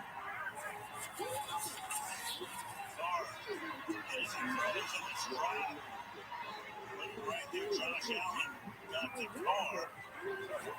Incomplete, second down and 10. It's a good job here. This is your fear really the whole game is can Allen turn the corner? And he does, but how about the strength of Derek Carr? The ball wasn't perfectly thrown, but thrown well enough considering he got hit as he threw.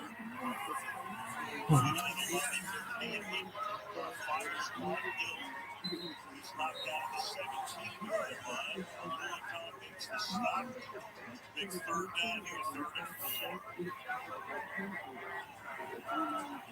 Going quickly, no huddle.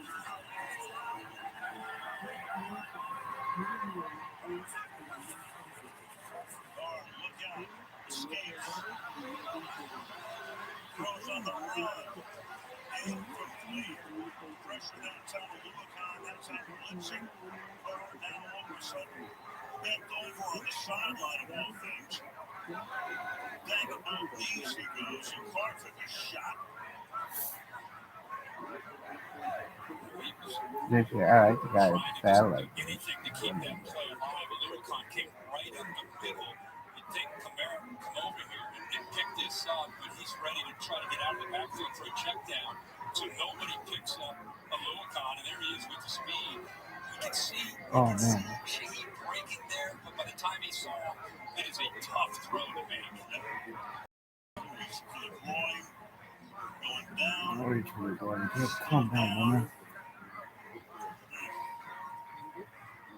The ACL joint week 3.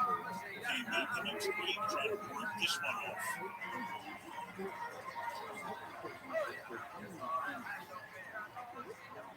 Chance for the years. Tough one.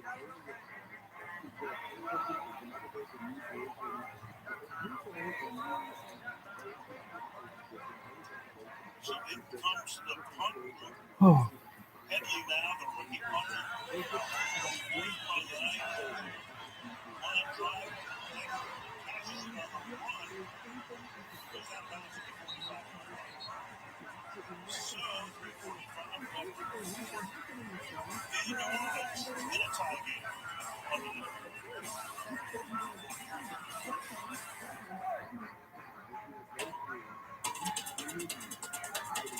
Verizon Small Business Days are back. From October 16th to the 22nd, get a free tech check, personalized advice, and special offers. Like a free 5G phone, plus switch, keep your number, and get $300 off. Don't miss out. Get started today with Verizon Business. It's your business. It's your Verizon. To give your team clean feeling, start with a round brush add power, and you've got ROTHSCHILD. Round cleans better by surrounding each tooth to remove 100% more plaque for a superior clean. ROTHSCHILD brush like a rug. How does Taco Bell not have a breakfast taco? You have all the ingredients: fluffy eggs, melted cheese, savory sausage. What's simpler than a taco? The all-new toasted breakfast taco. Simple, tasty. I did that. I made that happen. When we said we'd make the skies blue, some said keep dreaming.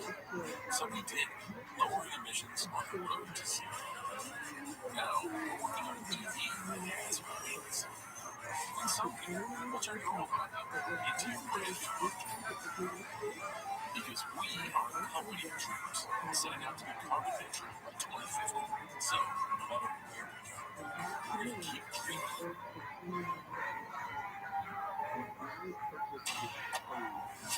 NFL Plus. I guess live local and primetime games on my phone. And I catch every touchdown every Sunday out of the NFL Red Zone. Catch them all on Starstream NFL Plus today. Only $6.99 a month. After the game, stay tuned for TNet Nightcap presented by Austin. It's where the biggest stars sit down with our team to celebrate their win. Patrick Mahomes and legit win. It's TNet Nightcap presented by Austin tonight after the game.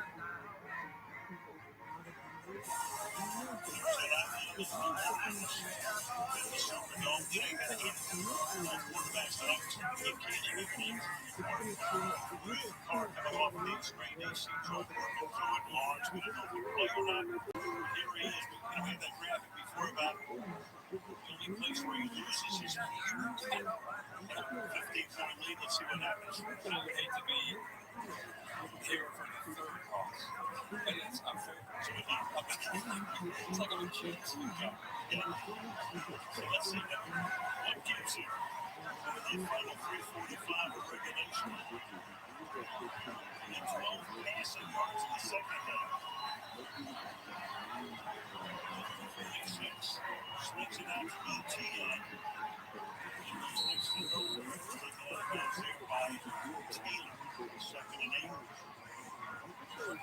Interested to see what Press Taylor comes up with his plan here with 3.5 to go in tie game. Both teams full complement of timeouts. The 2-minute warning is still out there. Obviously, they're thinking about points. They want to get this thing as close as they can. But I think it's a combination. A couple of first downs, work the clock, make the Saints try to use those timeouts.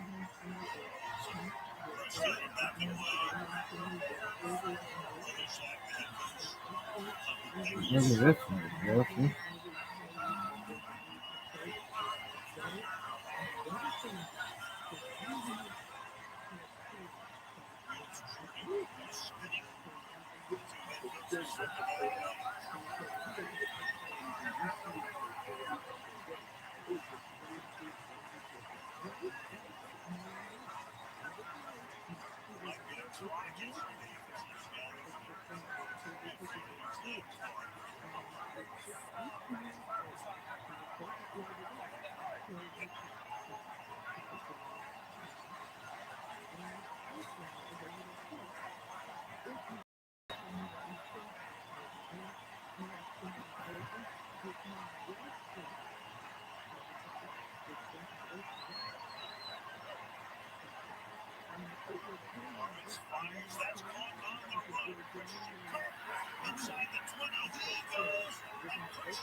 That's a throwing touchdown. How was that a touchdown?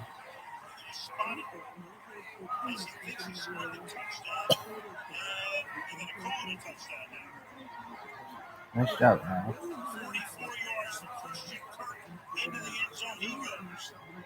Watch the route here against Tyrann Mathieu. This is who we've been calling for really all night. He took that option route based on leverage work in or out. That's a mismatch at this stage. Tyrann Mathieu's career. Kirk has such quickness and such a feel on these routes.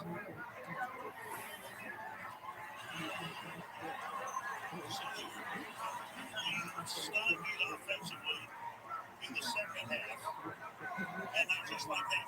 Similar to the New Orleans drive, it took 51 seconds to get the time touchdown. This one takes 37 seconds to close. And now against Mathieu, Kirk can have an option work to the inside. He goes in, then back out, and then he's back to the inside. And looks like he separates with the ball in his hands.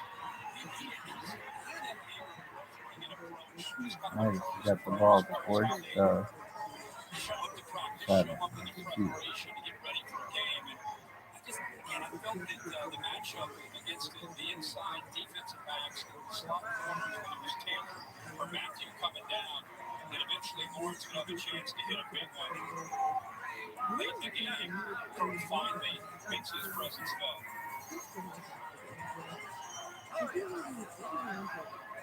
Keith Jordan going in looking at replay.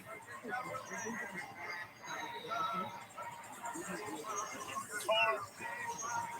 Can he lead him down the field again? Breaks the game in so many ways. 25-yard line. Carr is 28 of 45. 251 touchdown. One time they really looked in sync. They were in that techno mode. And they were going fast, and he was getting the ball in his hands quick, and they were that aggressive. And the Jags were sitting back, looking at each other to try to make sure they're on the same page. And I think you'll see, obviously, more that with 3:08 to go here.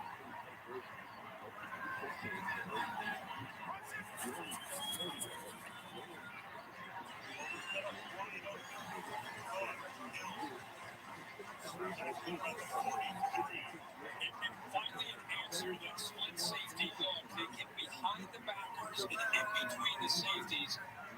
One of the first times we've seen them hit a vertical shot down the middle. Before he comes in the middle into Jaguar territory goes Camara. That's the beautiful thing when you hit him like that behind those backers, they finally start to sink. And then you can check it down, and Kamara's got more room to work. 50 yards shy, second and inches. First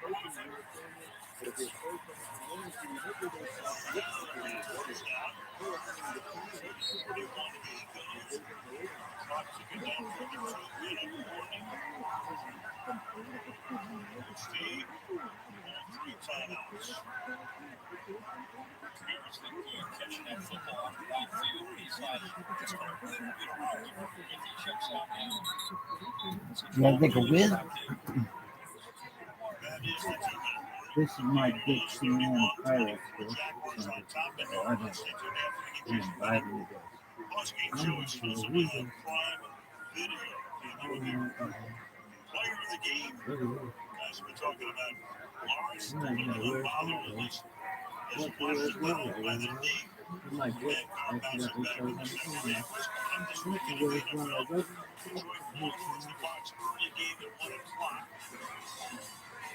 Lions 5-1 Chargers in Kansas City. All right, KC 5-1 Chargers in Dallas tonight. Sunday night. on whatever Dolphins type are 5-1 on the Eagles. At 5-1 on NBC Sunday night. And then Monday night game is Minnesota with the 49ers come up and lost to Cleveland. Take on the Minnesota Vikings on ABC. That tree started out all over the field. To see with San Francisco. What a game, what a surprise. That's what the NFL's all about. You just never know.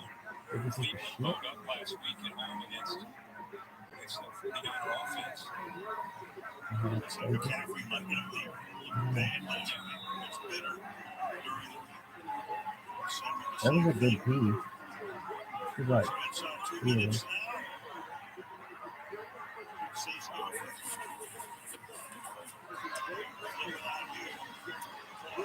How 9,000?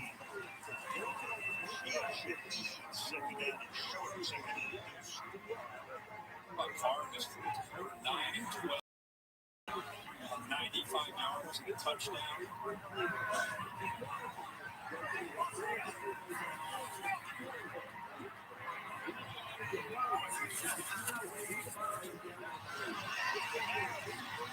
Yeah, come on. Well, this is what I understand.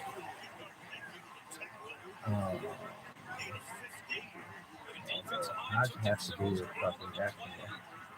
And the offensive line able to get up to those It's backers, fun. giving Kamara some room. It's a really good game. Oh, very good job. And we had a very low scoring game, which has been the case with the Saints this year. I mean, you would look at Orange if you Like the under. But not tonight. They've only had one game where they've scored over 20 points. Right.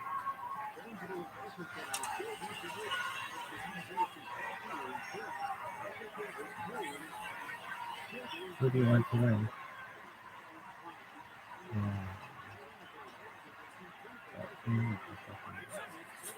Really?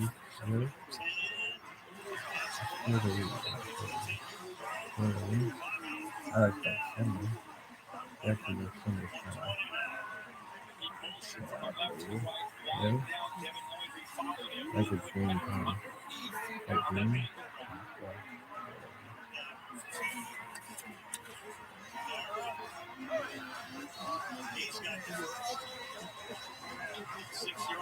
How many timeouts? Both teams have 3 timeouts. It's very difficult to see how many timeouts they have left. They need to standardize this shit. Jack's maybe they don't want to take the time out. You don't think if you're Orleans, you're going to score.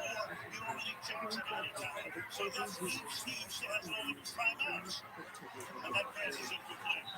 It's one of those weird deals where nobody wants to really take the time out. You're right. And Jackson just said, no, the way they are in the red zone, you never know. Let that clock keep going. And you're right. They really figure we don't want to give Trevor Lawrence any time left. And the big question now is, if Orleans gets into the end zone, does Allen go for 2? That's the big question. First things first. Rest in peace, Uncle Phil. For real.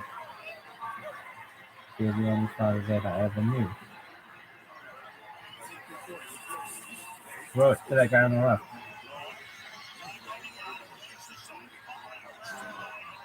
That was bad. How you doing? Oh.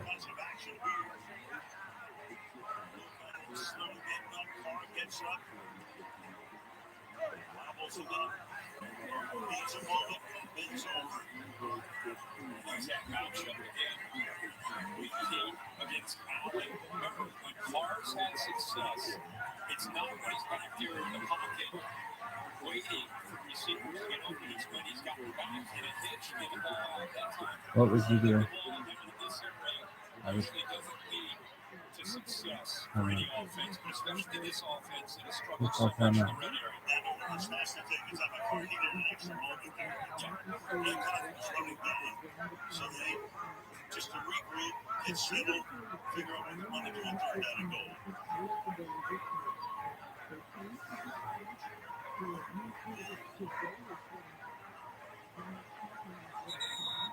First things first, let's see if I can feel. For real. Yeah.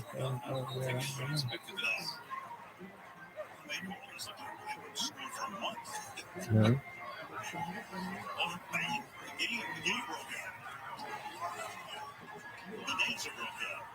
Who do you think's gonna win? Internet's been amazing. So who's gonna win?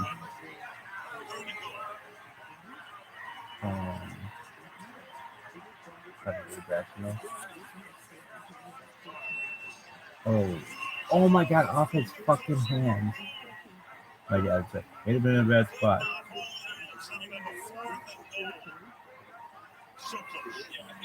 That was terrible. He was wide open.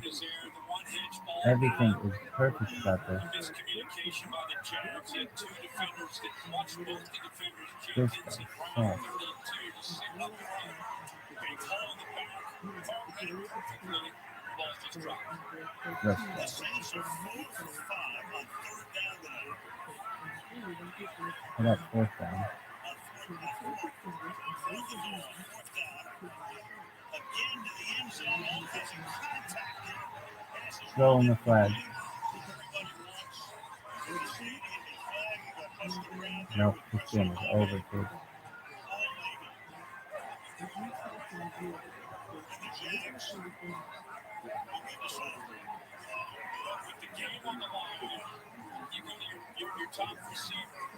That fucking tight end lost the game for me. But I don't have one like me.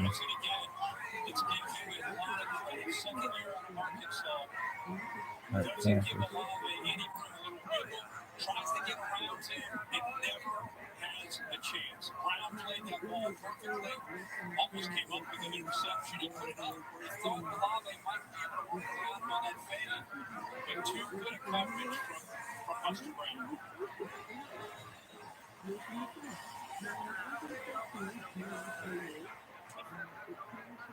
They got one.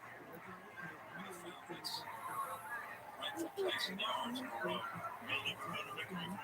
The Saints have a couple of timeouts, but they don't have the third one, so can't force a punt. That kind of a night for the Saints. Fight back. Marone knows it was off his fingertips. Yeah, dude, you suck. Saints at least take a timeout. Yoshi. Hope for some sort of a miracle punt, whatever. Row have more opportunities, but obviously you feel like you let your team down when it's an opportunity like that. But there's Okay, lots of exacto plays on knives. one play. It's easy to look at that one play. Matchup. If you're a Saints fan, you gotta be Win proud of the way this probability. team battled You're it killing it. 29 and looked like nothing was going right. Sidewall to sidewall. Matchup. What's wrong? Why can't You're they do still this? killing it, baby. And then just like that, they were able to get right back in the game and tie it up. It looked like they had a shot. 5 minutes oldies. Oh my god, it has a shit ton of points. Saints will take another timeout, but just one more kneel down. We'll let him. Oh, I did have Kamara. Their upcoming schedule at Indianapolis and no Richardson. He's gone for the season. Chicago. Fisher. Minnesota. They go to Leadable. Still doing well. Etienne has a lot. Saxon City may be my favorite name of any team I've played. Damn, they got that guy.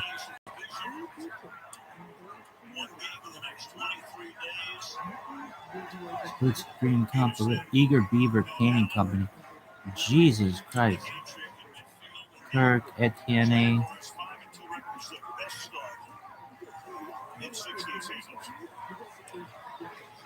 Dog, I got Derrick Henry on this team, and I'm not starting him. No, he's got a bye, dog.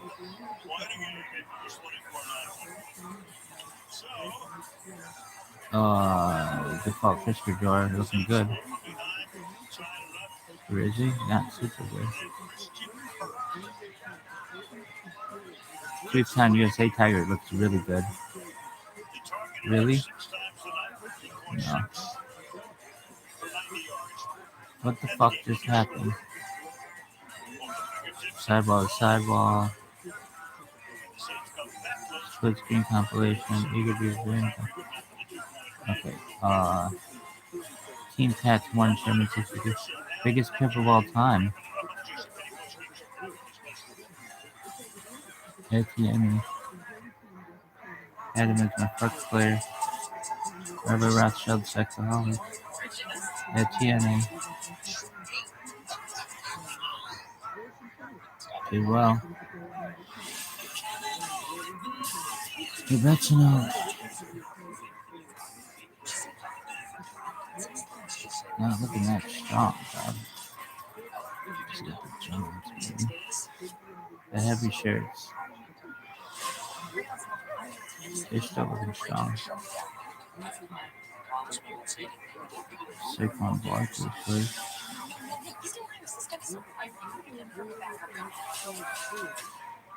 Dez. Oh, dude, this team looks shitty. Ridley? Plays like shit. That's still doing well. Oh, because he's not paying attention. Sibian sitters. Kirk. Type of Rabbi. Trevor Lawrence did okay.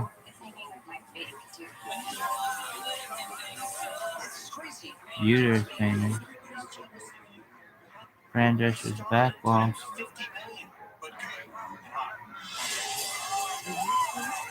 I like that song.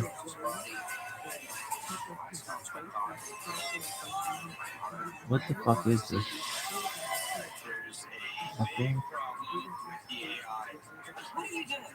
Taking time off. You don't get time off. I've been told that for human life to be human is to breathe. You're a thing. I just need to live.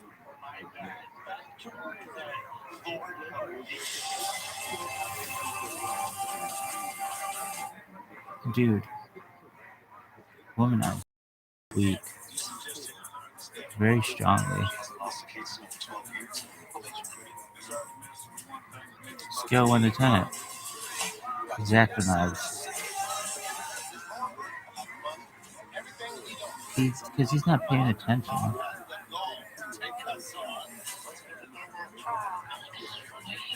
Sidewall to sidewall. Coming up in 2 minutes, the game is over, but the conversation is just getting started. New Orleans has specified raced on the Saints and the Jaguars. Stay right here. The Nissan Saints on 6 post game is next on WBSU. Yeah. You're a loser. No one else is.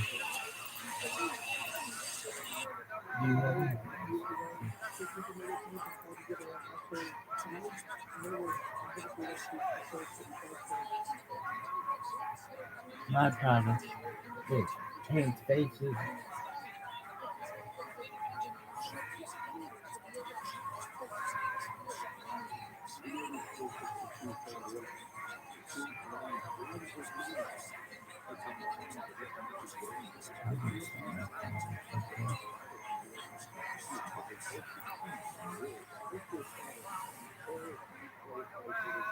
No offers being made.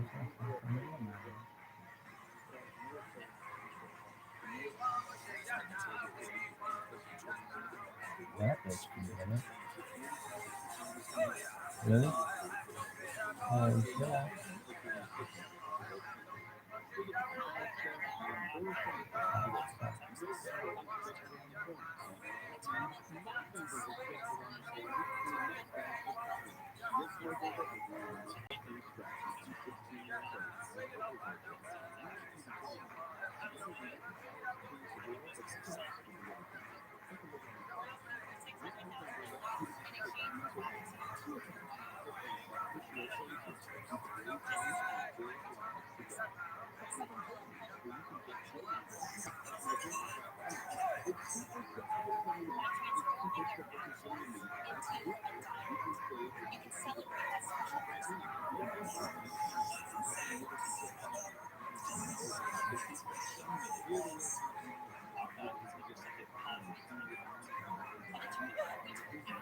Bitch.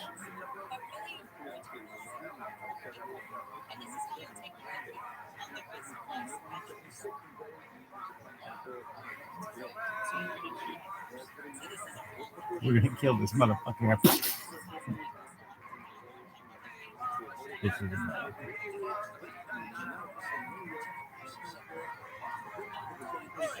It's a great question.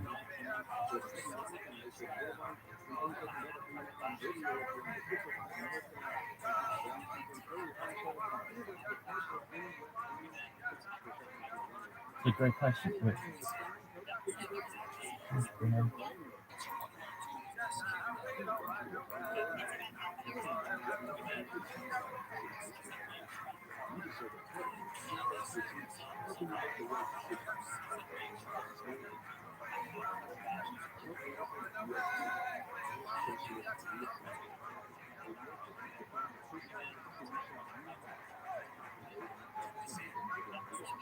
You can make action on this one.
This woman doesn't look like she knows her stuff.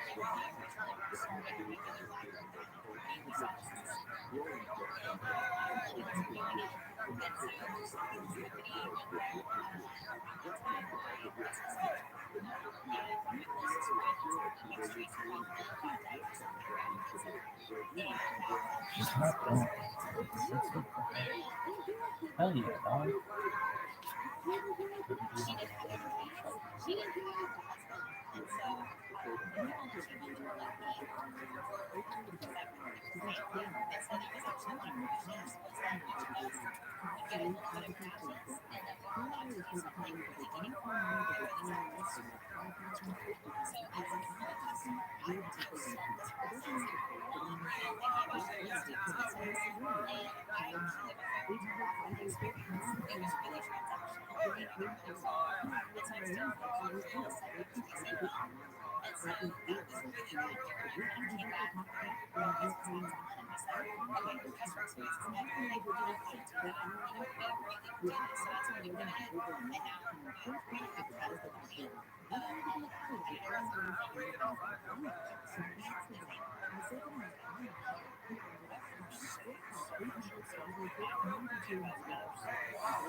Yes.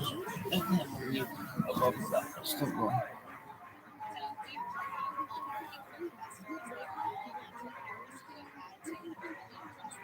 You think Mobile Watch is still on? I don't want to call him and see.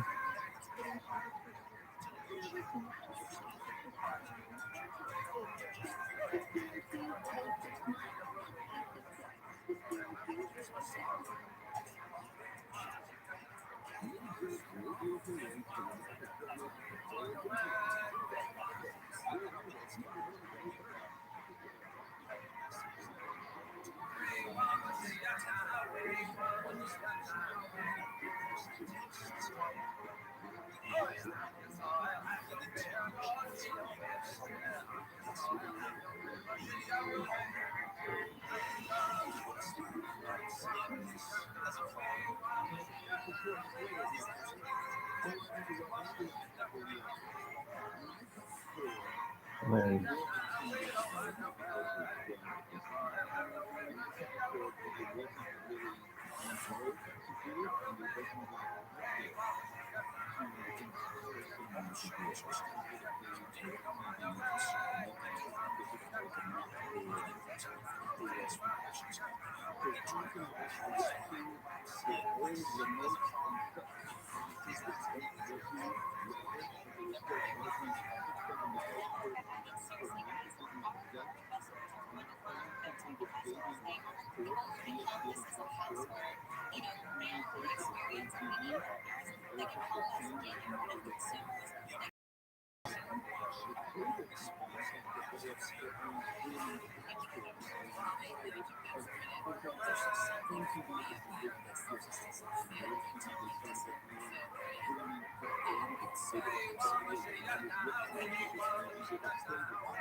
Yosh, what happened? There.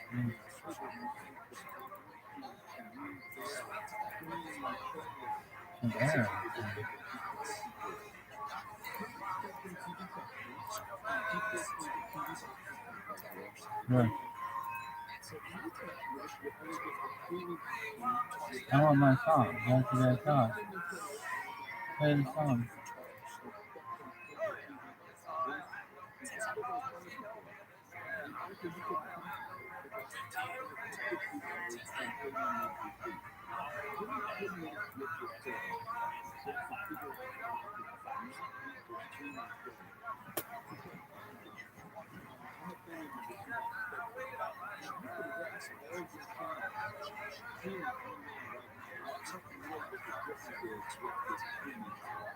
Shut the fuck up.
Who are these people?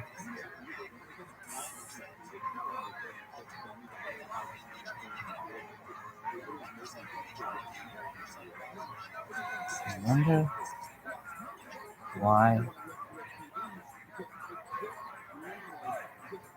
Oh, what was it?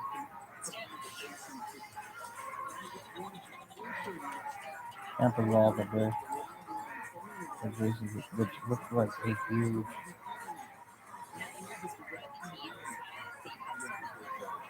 Yo, dog, I can't believe they're still going so well.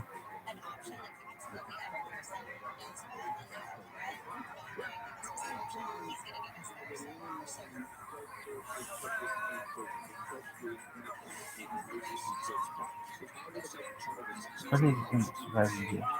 Their last review.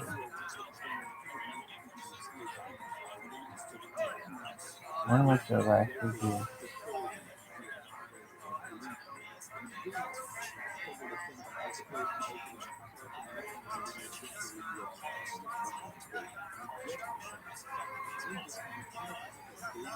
Seven months ago, 9 months ago.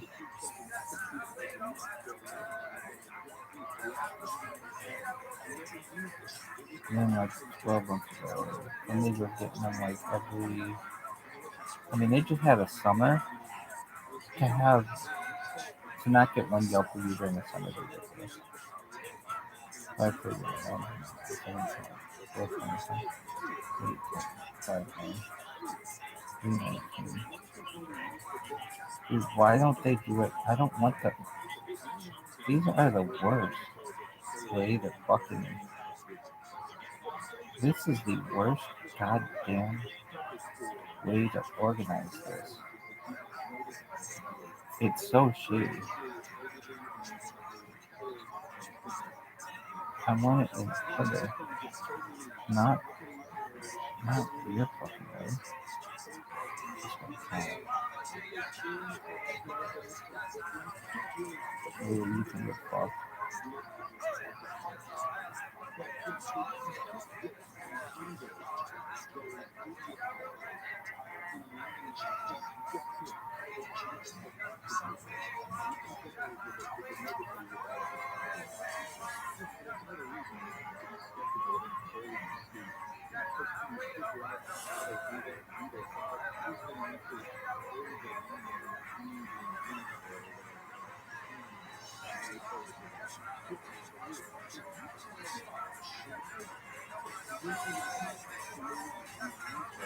I just can't believe they're still in business. They haven't had a Yelp review in over 7 months.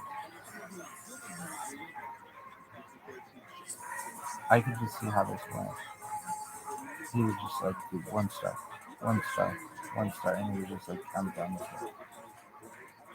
1 star. Is this in order? No. So how do you end? They go 1 star, 2 stars, 1 star, 1 star, 1 star. He just had to get. It just had to be like, dude. Well, maybe it wasn't.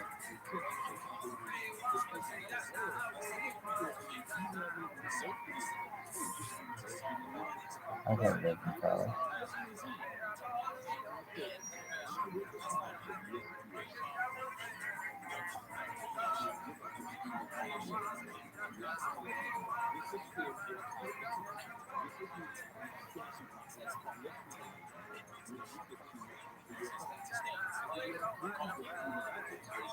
$75 views that are coming out. Okay, so anything more recent?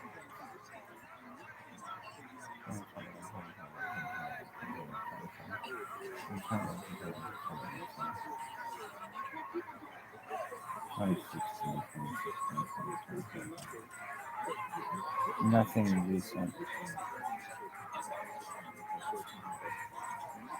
Not a single one that's recent.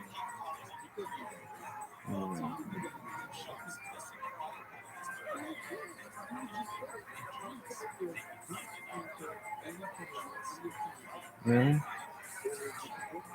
Yeah.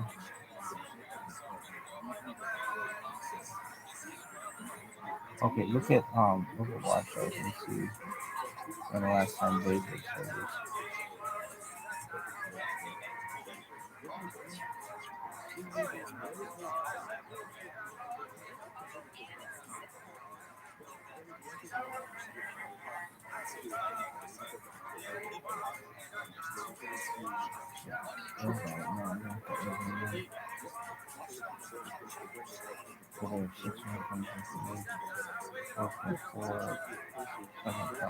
When did I finally have a watch? What are you thinking? They can tell. Really good. News first. 3 months ago. 5 months ago. 7 months ago. 9 months ago. 9 months ago. Man, people, they used to just have. Maybe they're not using services anymore. It used to be like 8, 14, 8, 9, 10, 10. We used to get a bunch of.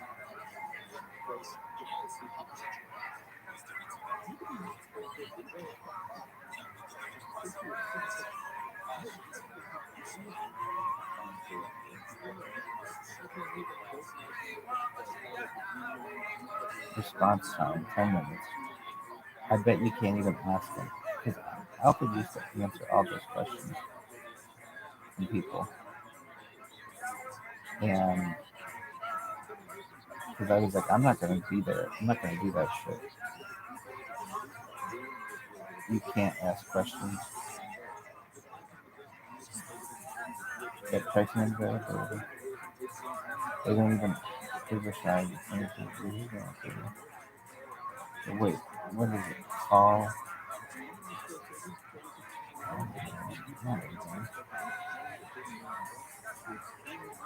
Los Angeles.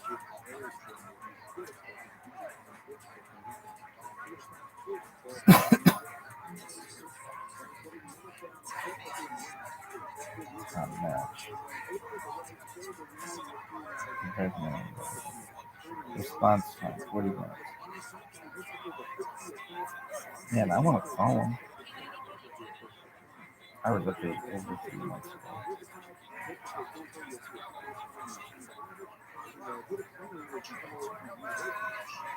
I don't know why they use this fucking picture.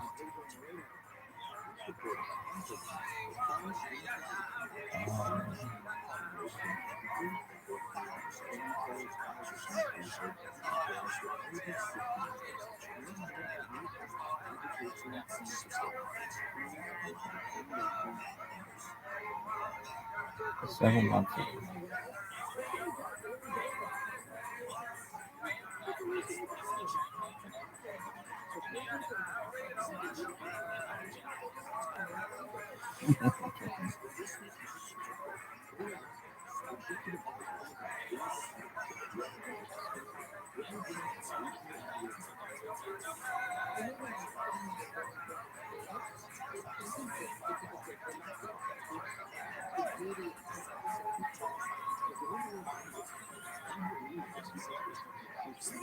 Damn. This is such a bad way to do things. Their app sucks. It's like 1, 2, 3, 4, 5, 6. I don't want your reviews.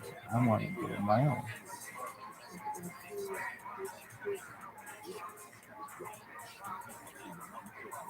What's if I rated them, I guess. When's the last time I got a 5-star rating? 2021. Almost 2 years ago.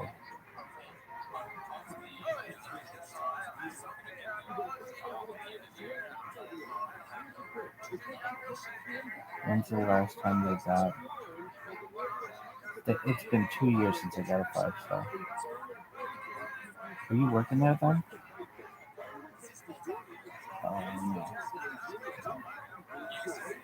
The last time I worked there was in 2020.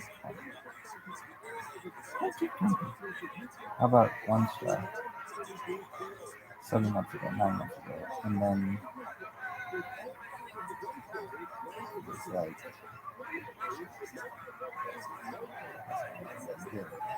I mean, it was like you got out right on the right at the right time. Hey, Lizzie? Dog, it was like you got out and... Oh, I can tell you that's what happened. You got out right at the right time. When's the last 4 stars? 2021. See you there now, then?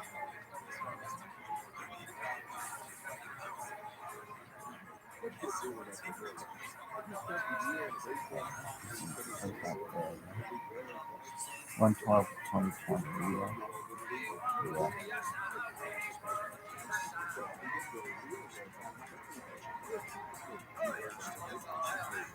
Mm.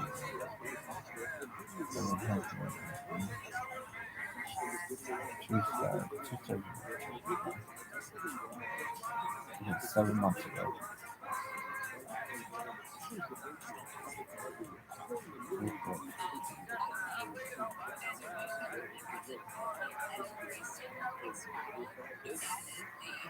This can't be included, so.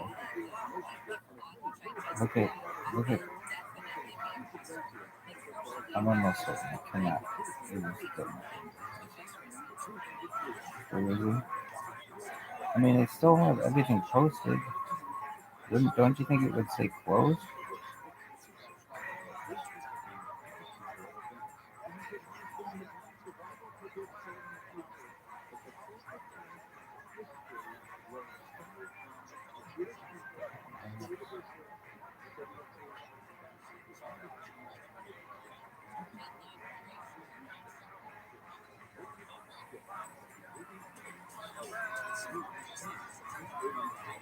Which one? Closed office. Catalog, parking lot, no parking, handicap spot. Yep. Okay. Oh, that's fucking what's in Danny's truck. And what is this? FJ Cruiser. There's that one kid thing. That's Mario's car.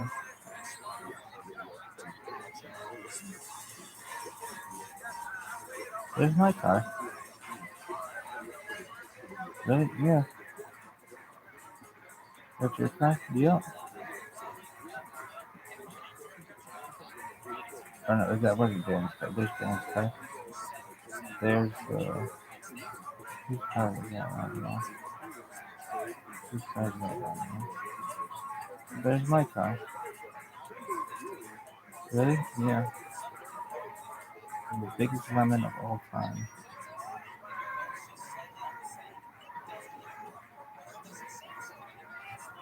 That's a Dan's car back there. There's Eric's car. Not there. So this is the most recent one. Yep. Hit your card there. Yep. And Apple's cards there. Donovan.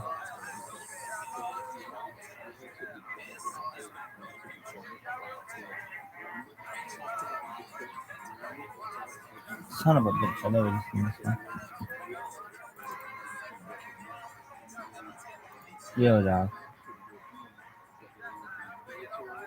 Sons of bitches. Mhm. Mhm. Mhm.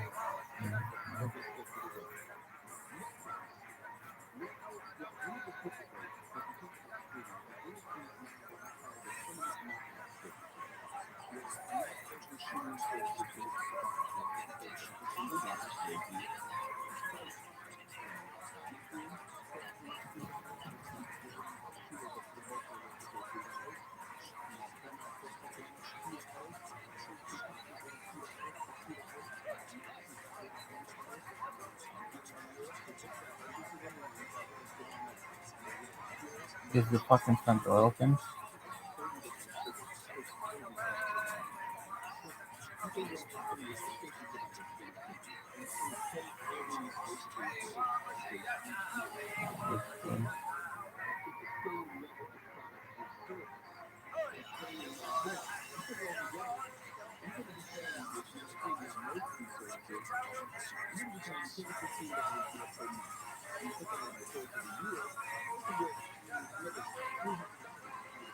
Mario's cards here. Which one's theirs? I don't know. Maybe that's theirs.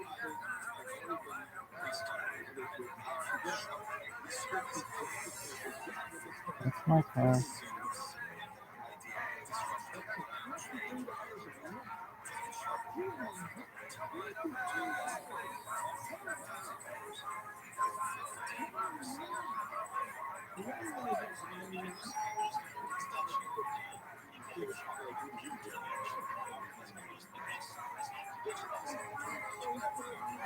Kevin's gonna be better. Francisco.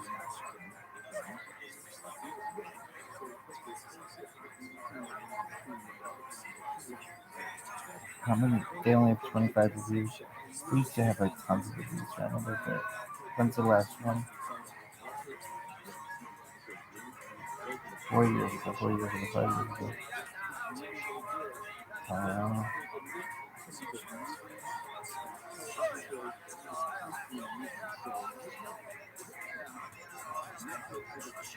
3 years ago.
Overwatch Office coming soon.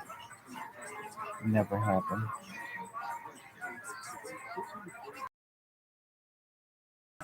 Weird. Yeah. Weird.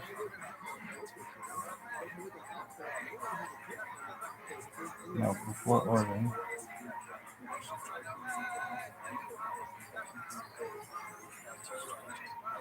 I don't have anything.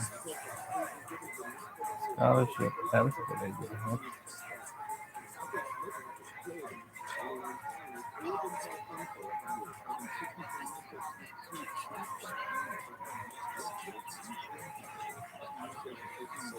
California University.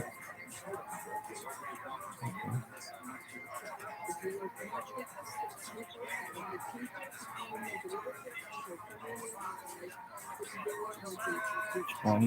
20 by midnight.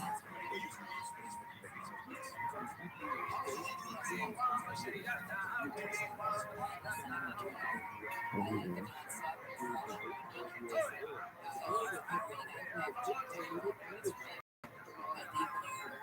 Nothing weird.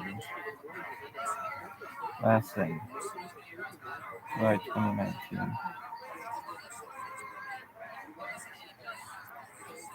Site map. Site map is big.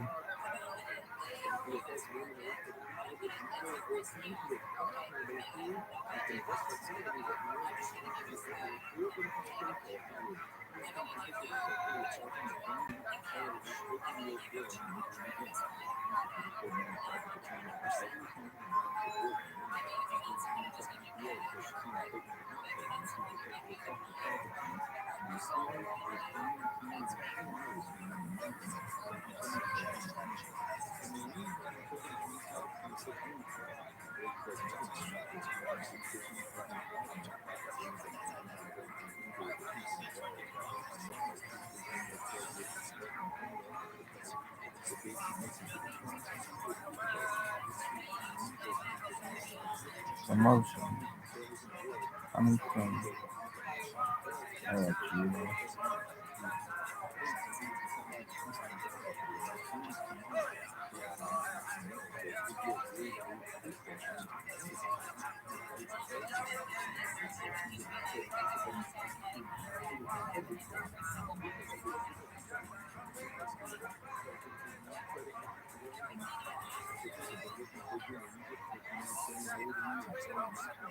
Silverlandia. That was cool.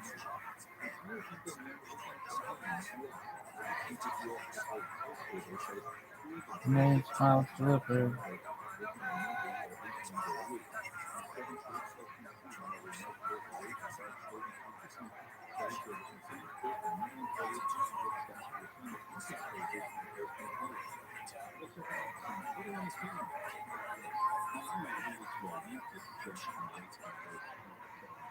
There's Danny.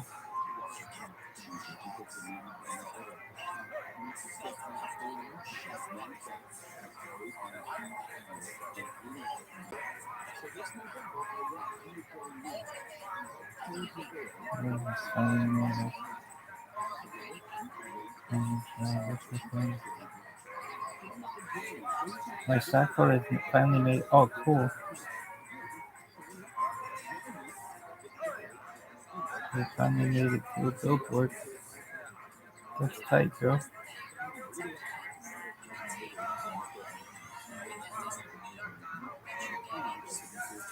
Good for you, bro. That's tight. I made that.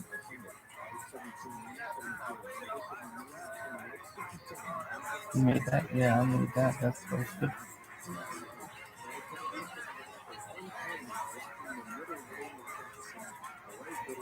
About what are you shocked that they haven't had a review? I mean, I would have bet my fucking life that above the top of the clothes before blah blah blah.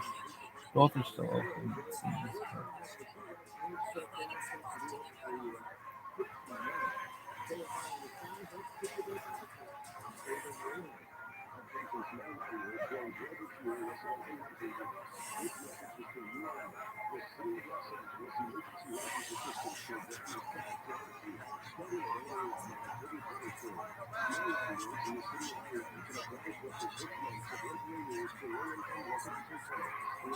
I'm 7 right now. I don't know if I like that. Maybe it's good.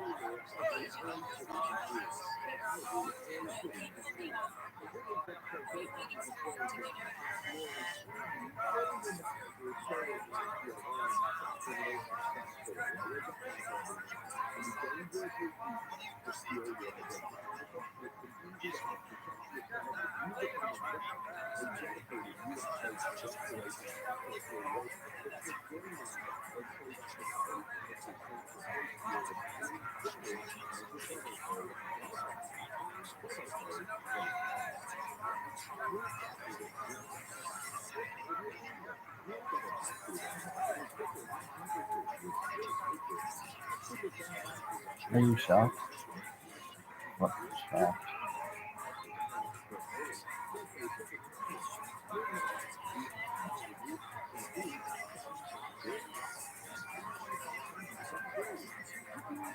With media.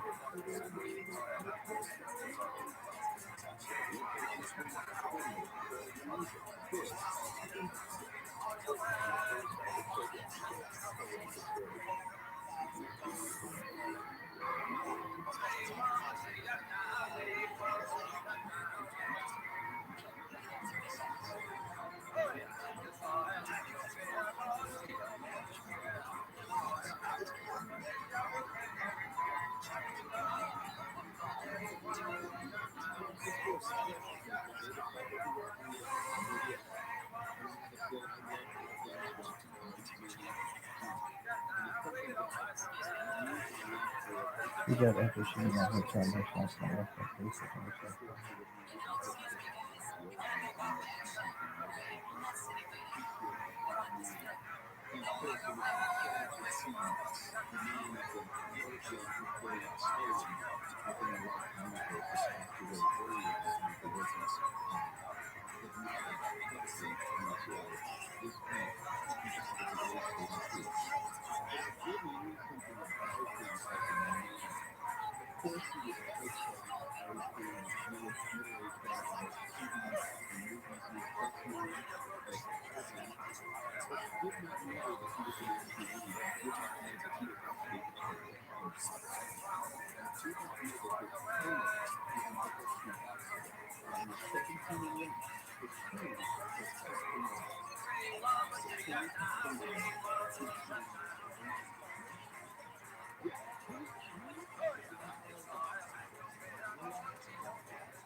Thanks for that.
Yeah, look at this one. Wow, so clean. Yeah. No sleep. South Florida.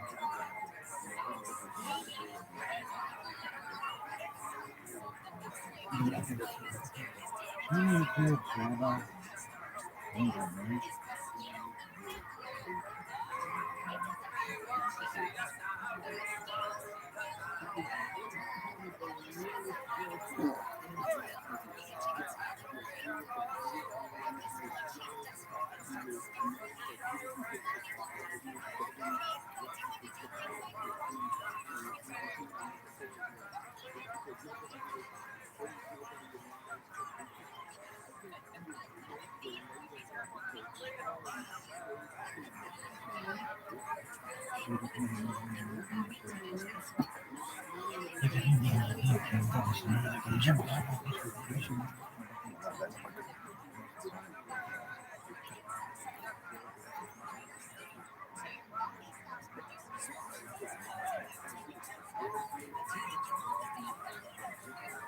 I could use this shit.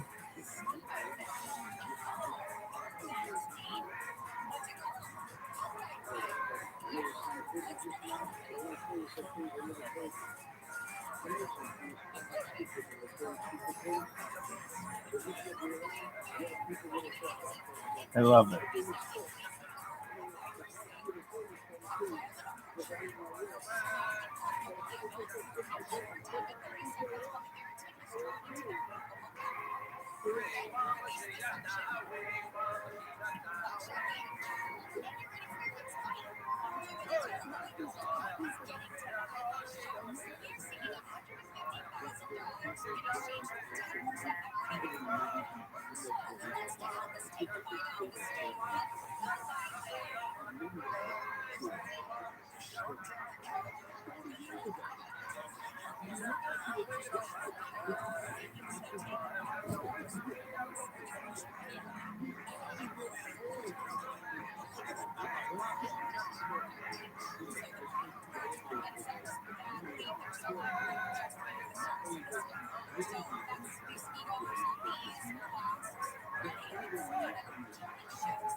I could use that motherfucking thing. Come on, my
That was the name.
They don't like it.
What's your favorite track? Micro Boys. Yeah. I respect what Damon's one. I like Barbara's one. I like the one we actually like too. What about I used to like him a lot.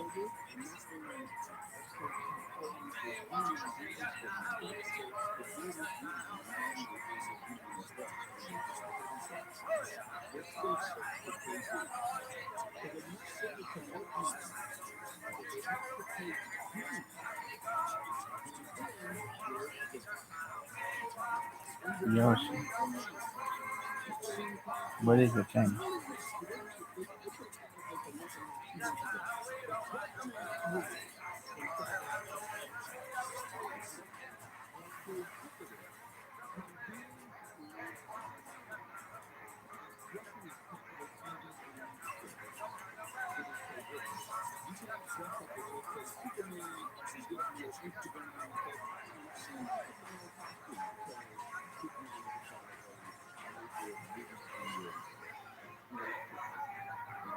I mean that.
They have a deaf person doing something?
Right.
Sorry, girl.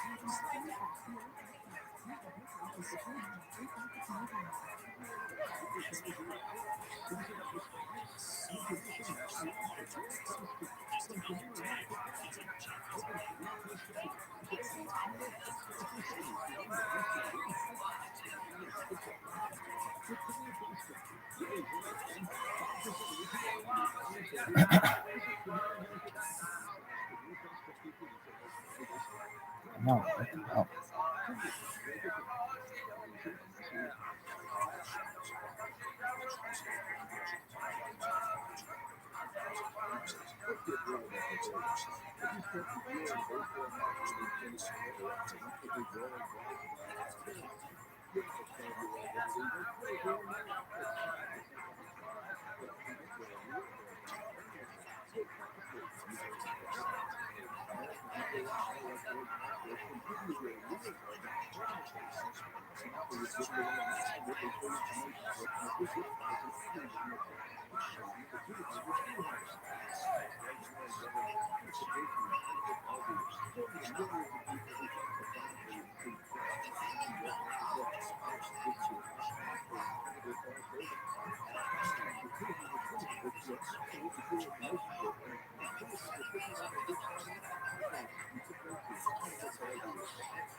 They were out. They were done.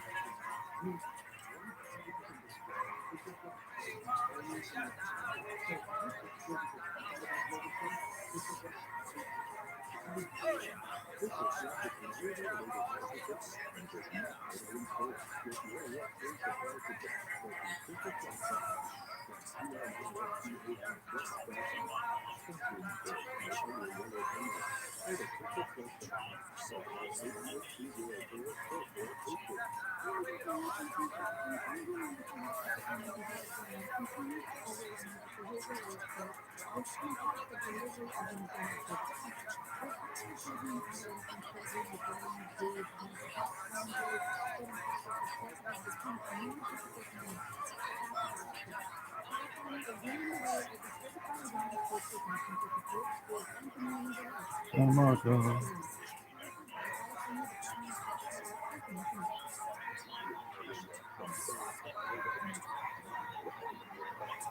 Oh, well.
PDFI, that was the name of it.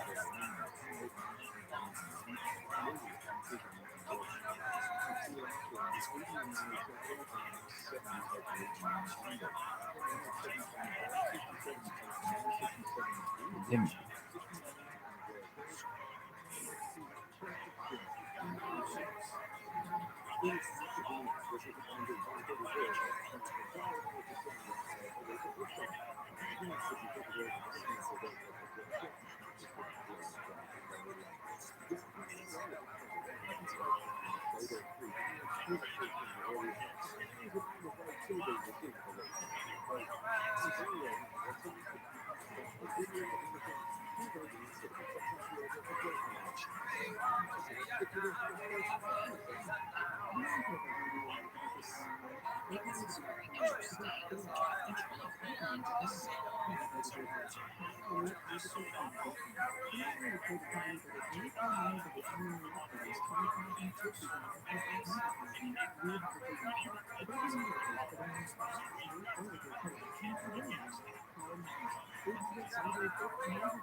No,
you can sit on all these fucking things.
Oh yeah, did you get to fuck the lady?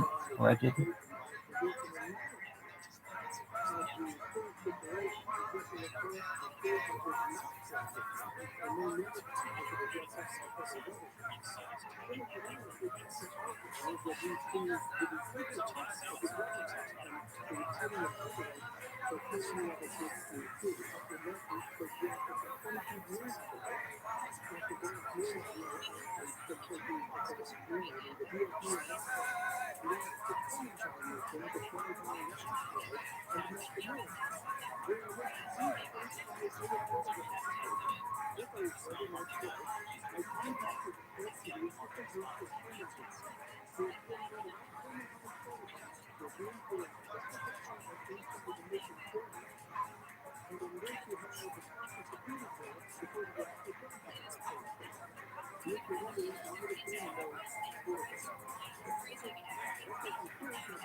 butterscotch. The only time you got a butterscotch is when your name is 100 and you found it at the bottom of the pocketbook. There's probably a hair stuck to it. Go eat it.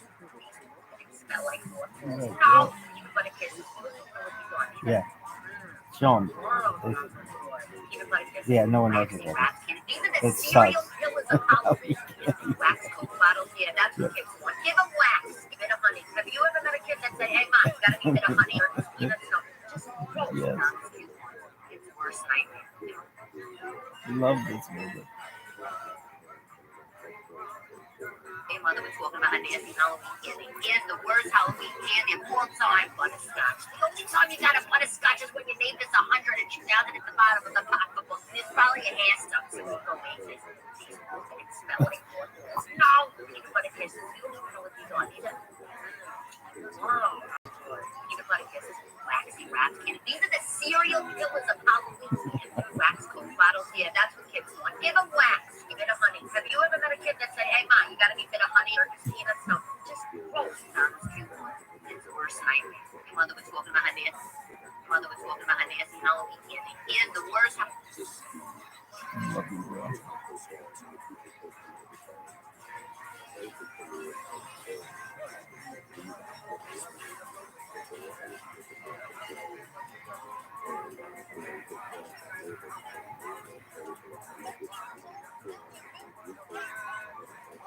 Jesus, they won the fucking state. Oh. Wrestling championship. I thought it was champion.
That's funny. It's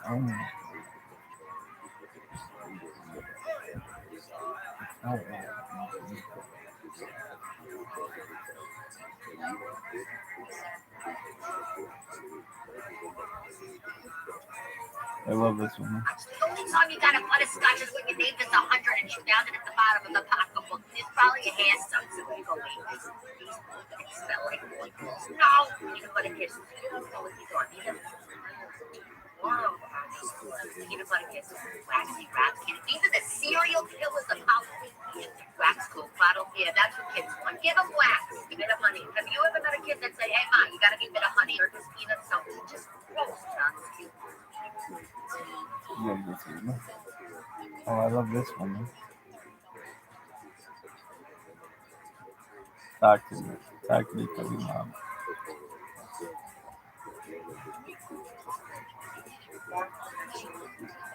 We had him over last night to watch those kids. Mark from next door. Mark from next door. How long? We had him over last night to watch those kids. Looks just like the wife. Yeah, my hand is on. Yeah. Except he bounce on the girl like this. Listen. It's not my business. What you do? Come on.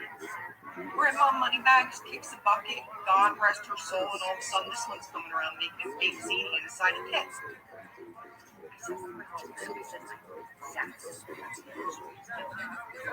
What? That's wrong. She's distracted that Kelsey boy hit his brother with the Eagles to win the Super Bowl. Yes, Mayor. Yes, didn't I say? This is our freaking year. I know it. I know it. I feel it in my bones. Okay? Yes, I know.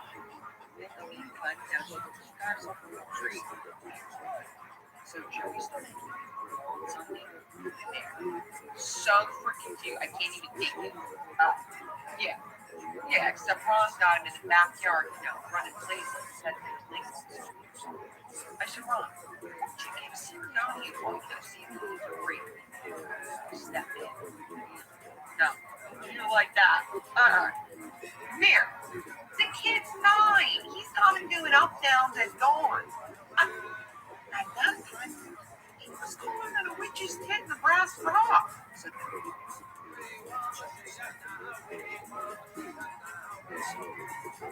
Playoff game, you have all these fans, everyone's watching. How do you harness that energy and actually use it for focus?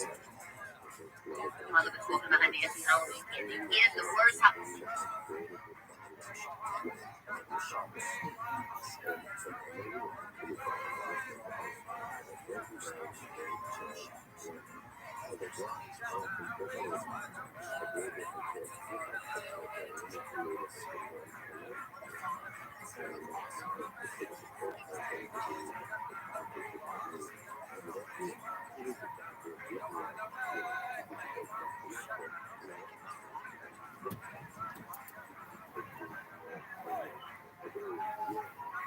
What up, baby?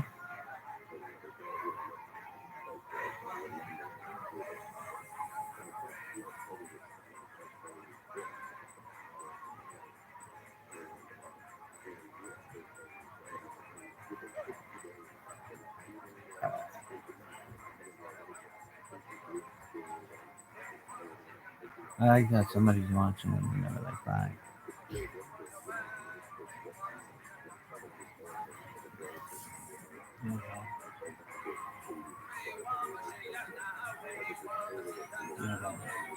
Dude, shout out to Jose. Suzanne, so here I am, it's still in business. They just moved locations, and I didn't know that. Perhaps a better location. It's in a nicer city. Really? Yeah. Though I really like that location too. But I'm absolutely fucking shocked. They had a really great event there. If you ever have a wedding, make a wedding. But I don't want them to do it. So I didn't signature purchase them. And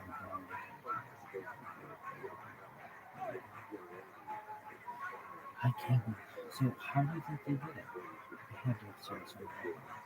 I mean, to my knowledge, at least the fucking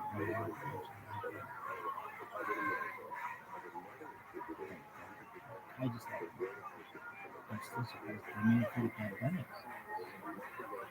I mean, I thought, man, that's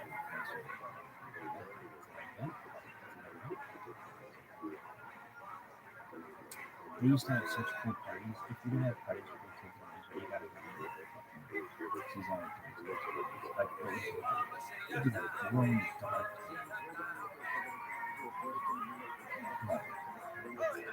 Just look at the fucking sun. They're glowing in the dark. They all had themes. I was sick one time I put the themes up on, and it was like, what's your first date gonna be like now? And I said, whatever it is, it'll have a theme. Themes are really important. I like themes. And themes, anyway, what did they do? They just always have ridiculous themes. Like, Disney kids are really good. I'm just looking at and it's cheap and everything else, So to my two fucking Instagram followers on this channel or something, I don't know. I've got like 5,000 videos on there.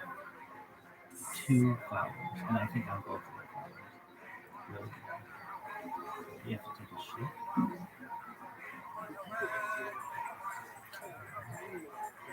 I keep seeing this cartoon food. Did you take a shit? Well, what are you excited to see? There's no university. Look at the real.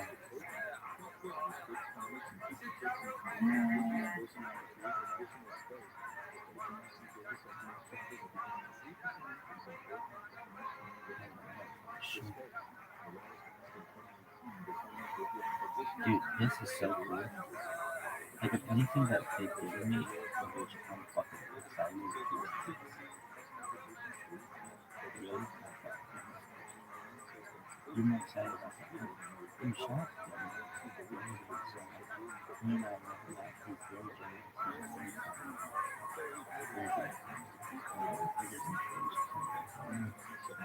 Shit. Yeah, so take your piss for the good.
Yeah.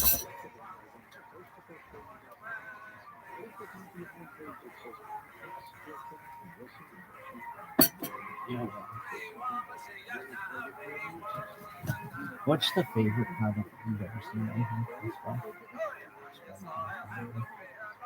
Mhm. Good job. You should bring that in the Spotify. Reviews, Spotify. Sometimes just people force it. Shut up. I need to take a shit. Did you shit on it? No, I just think that the first one I've ever seen in that was ridiculous.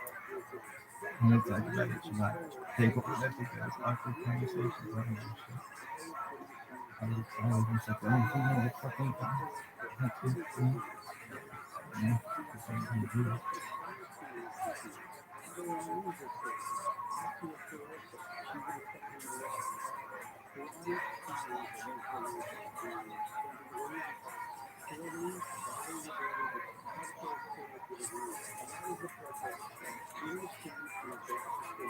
Turn it down.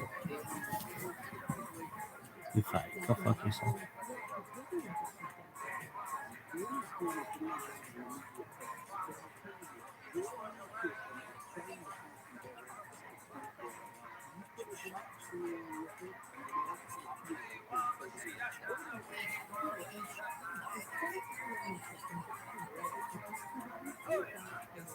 Josh, this thing fucked up.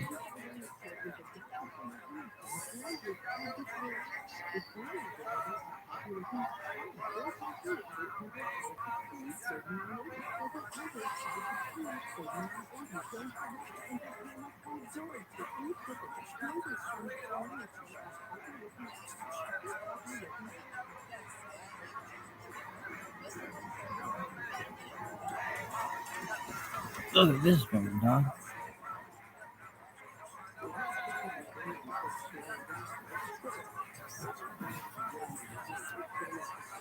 What the hell is this?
No, dog, look at this one.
My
cousin Nick and Stephanie. Thank you. This is the video letting know you the bonus for so far. Like market method. I could. It's too gorgeous. Days out with too nice. Oh my god. Oh my god. Oh my god. Hold on. Let me tell you something. I'm gonna go right on my shelf in my living room. Who does it? That's why. Did she just bang on the Get door? ready with me to open some. My cousin Nick and Stephanie. Thank you. This is the video letting know you the bonus for so far. Like the market method.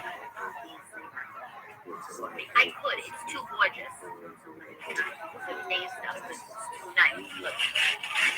Oh my god. Oh my god. Oh my god.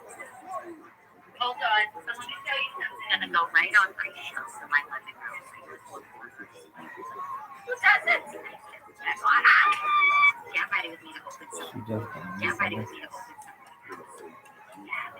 For my cousin Nick and Stephanie. Thank you. This is the video letting know you the bonus for so far. Like the market method. I could. It's too gorgeous. Days out with too nice. Oh my god. Oh my god. Oh my god. Hold on. So let me show you something. I'm gonna go right on my shelf in my living room. What would your TV wife say about you? Jean Stapleton.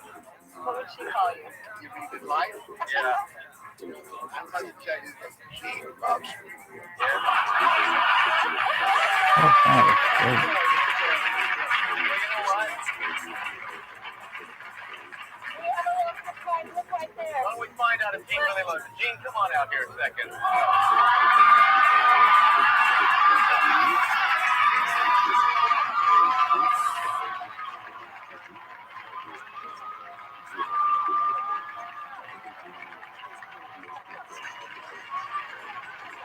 Former Miss Israel slammed Black Lives Matter for not supporting Jews. I came for you. Do you remember that? TDD now, the team Miss Israel is doing criticized for the double standards of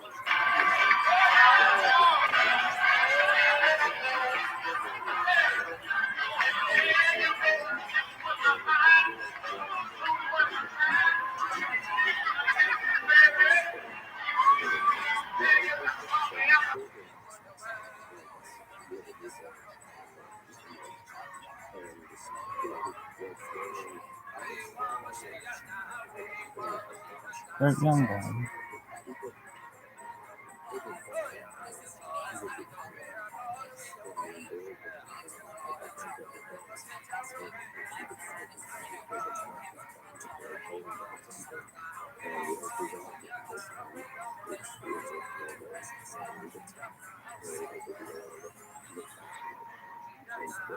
Stupid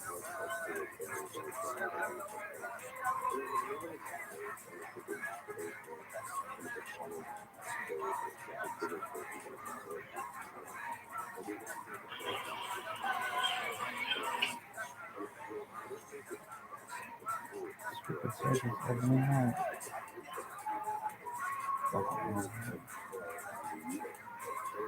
Service is huge.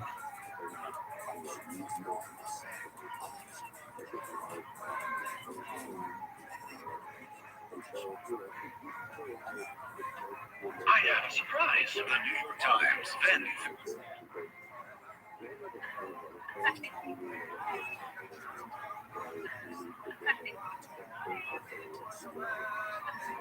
The heart of Israel, Judea, and Samaria. The people living in this region suffer from constant. How much I paid for this? Try lots.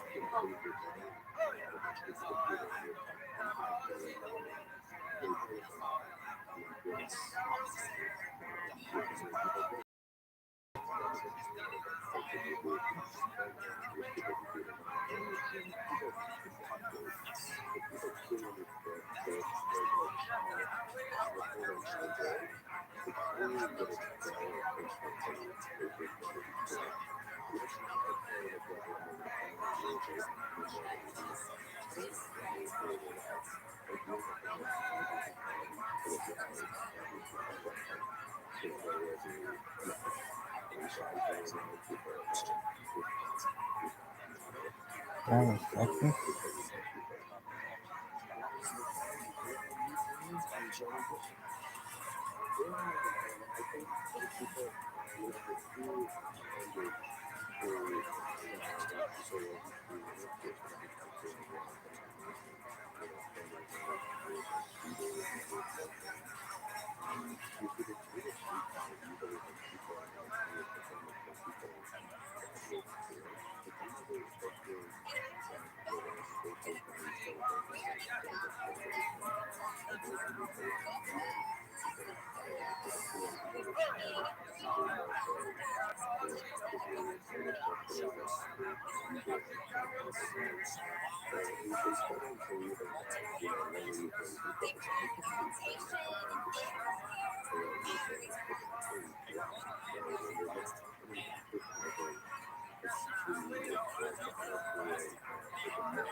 Look at this one.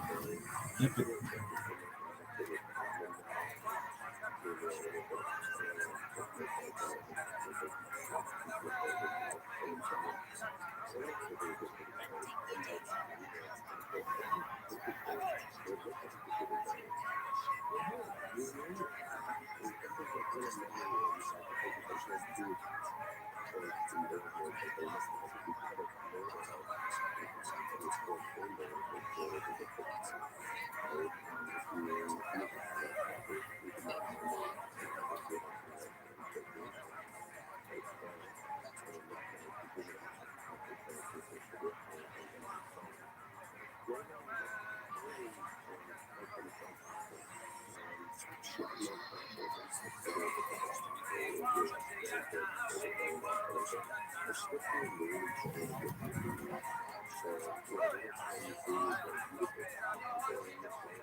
I'm talking to people.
Pulling up video.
What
are you making? What are you making? What is it making?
I took the toothpaste.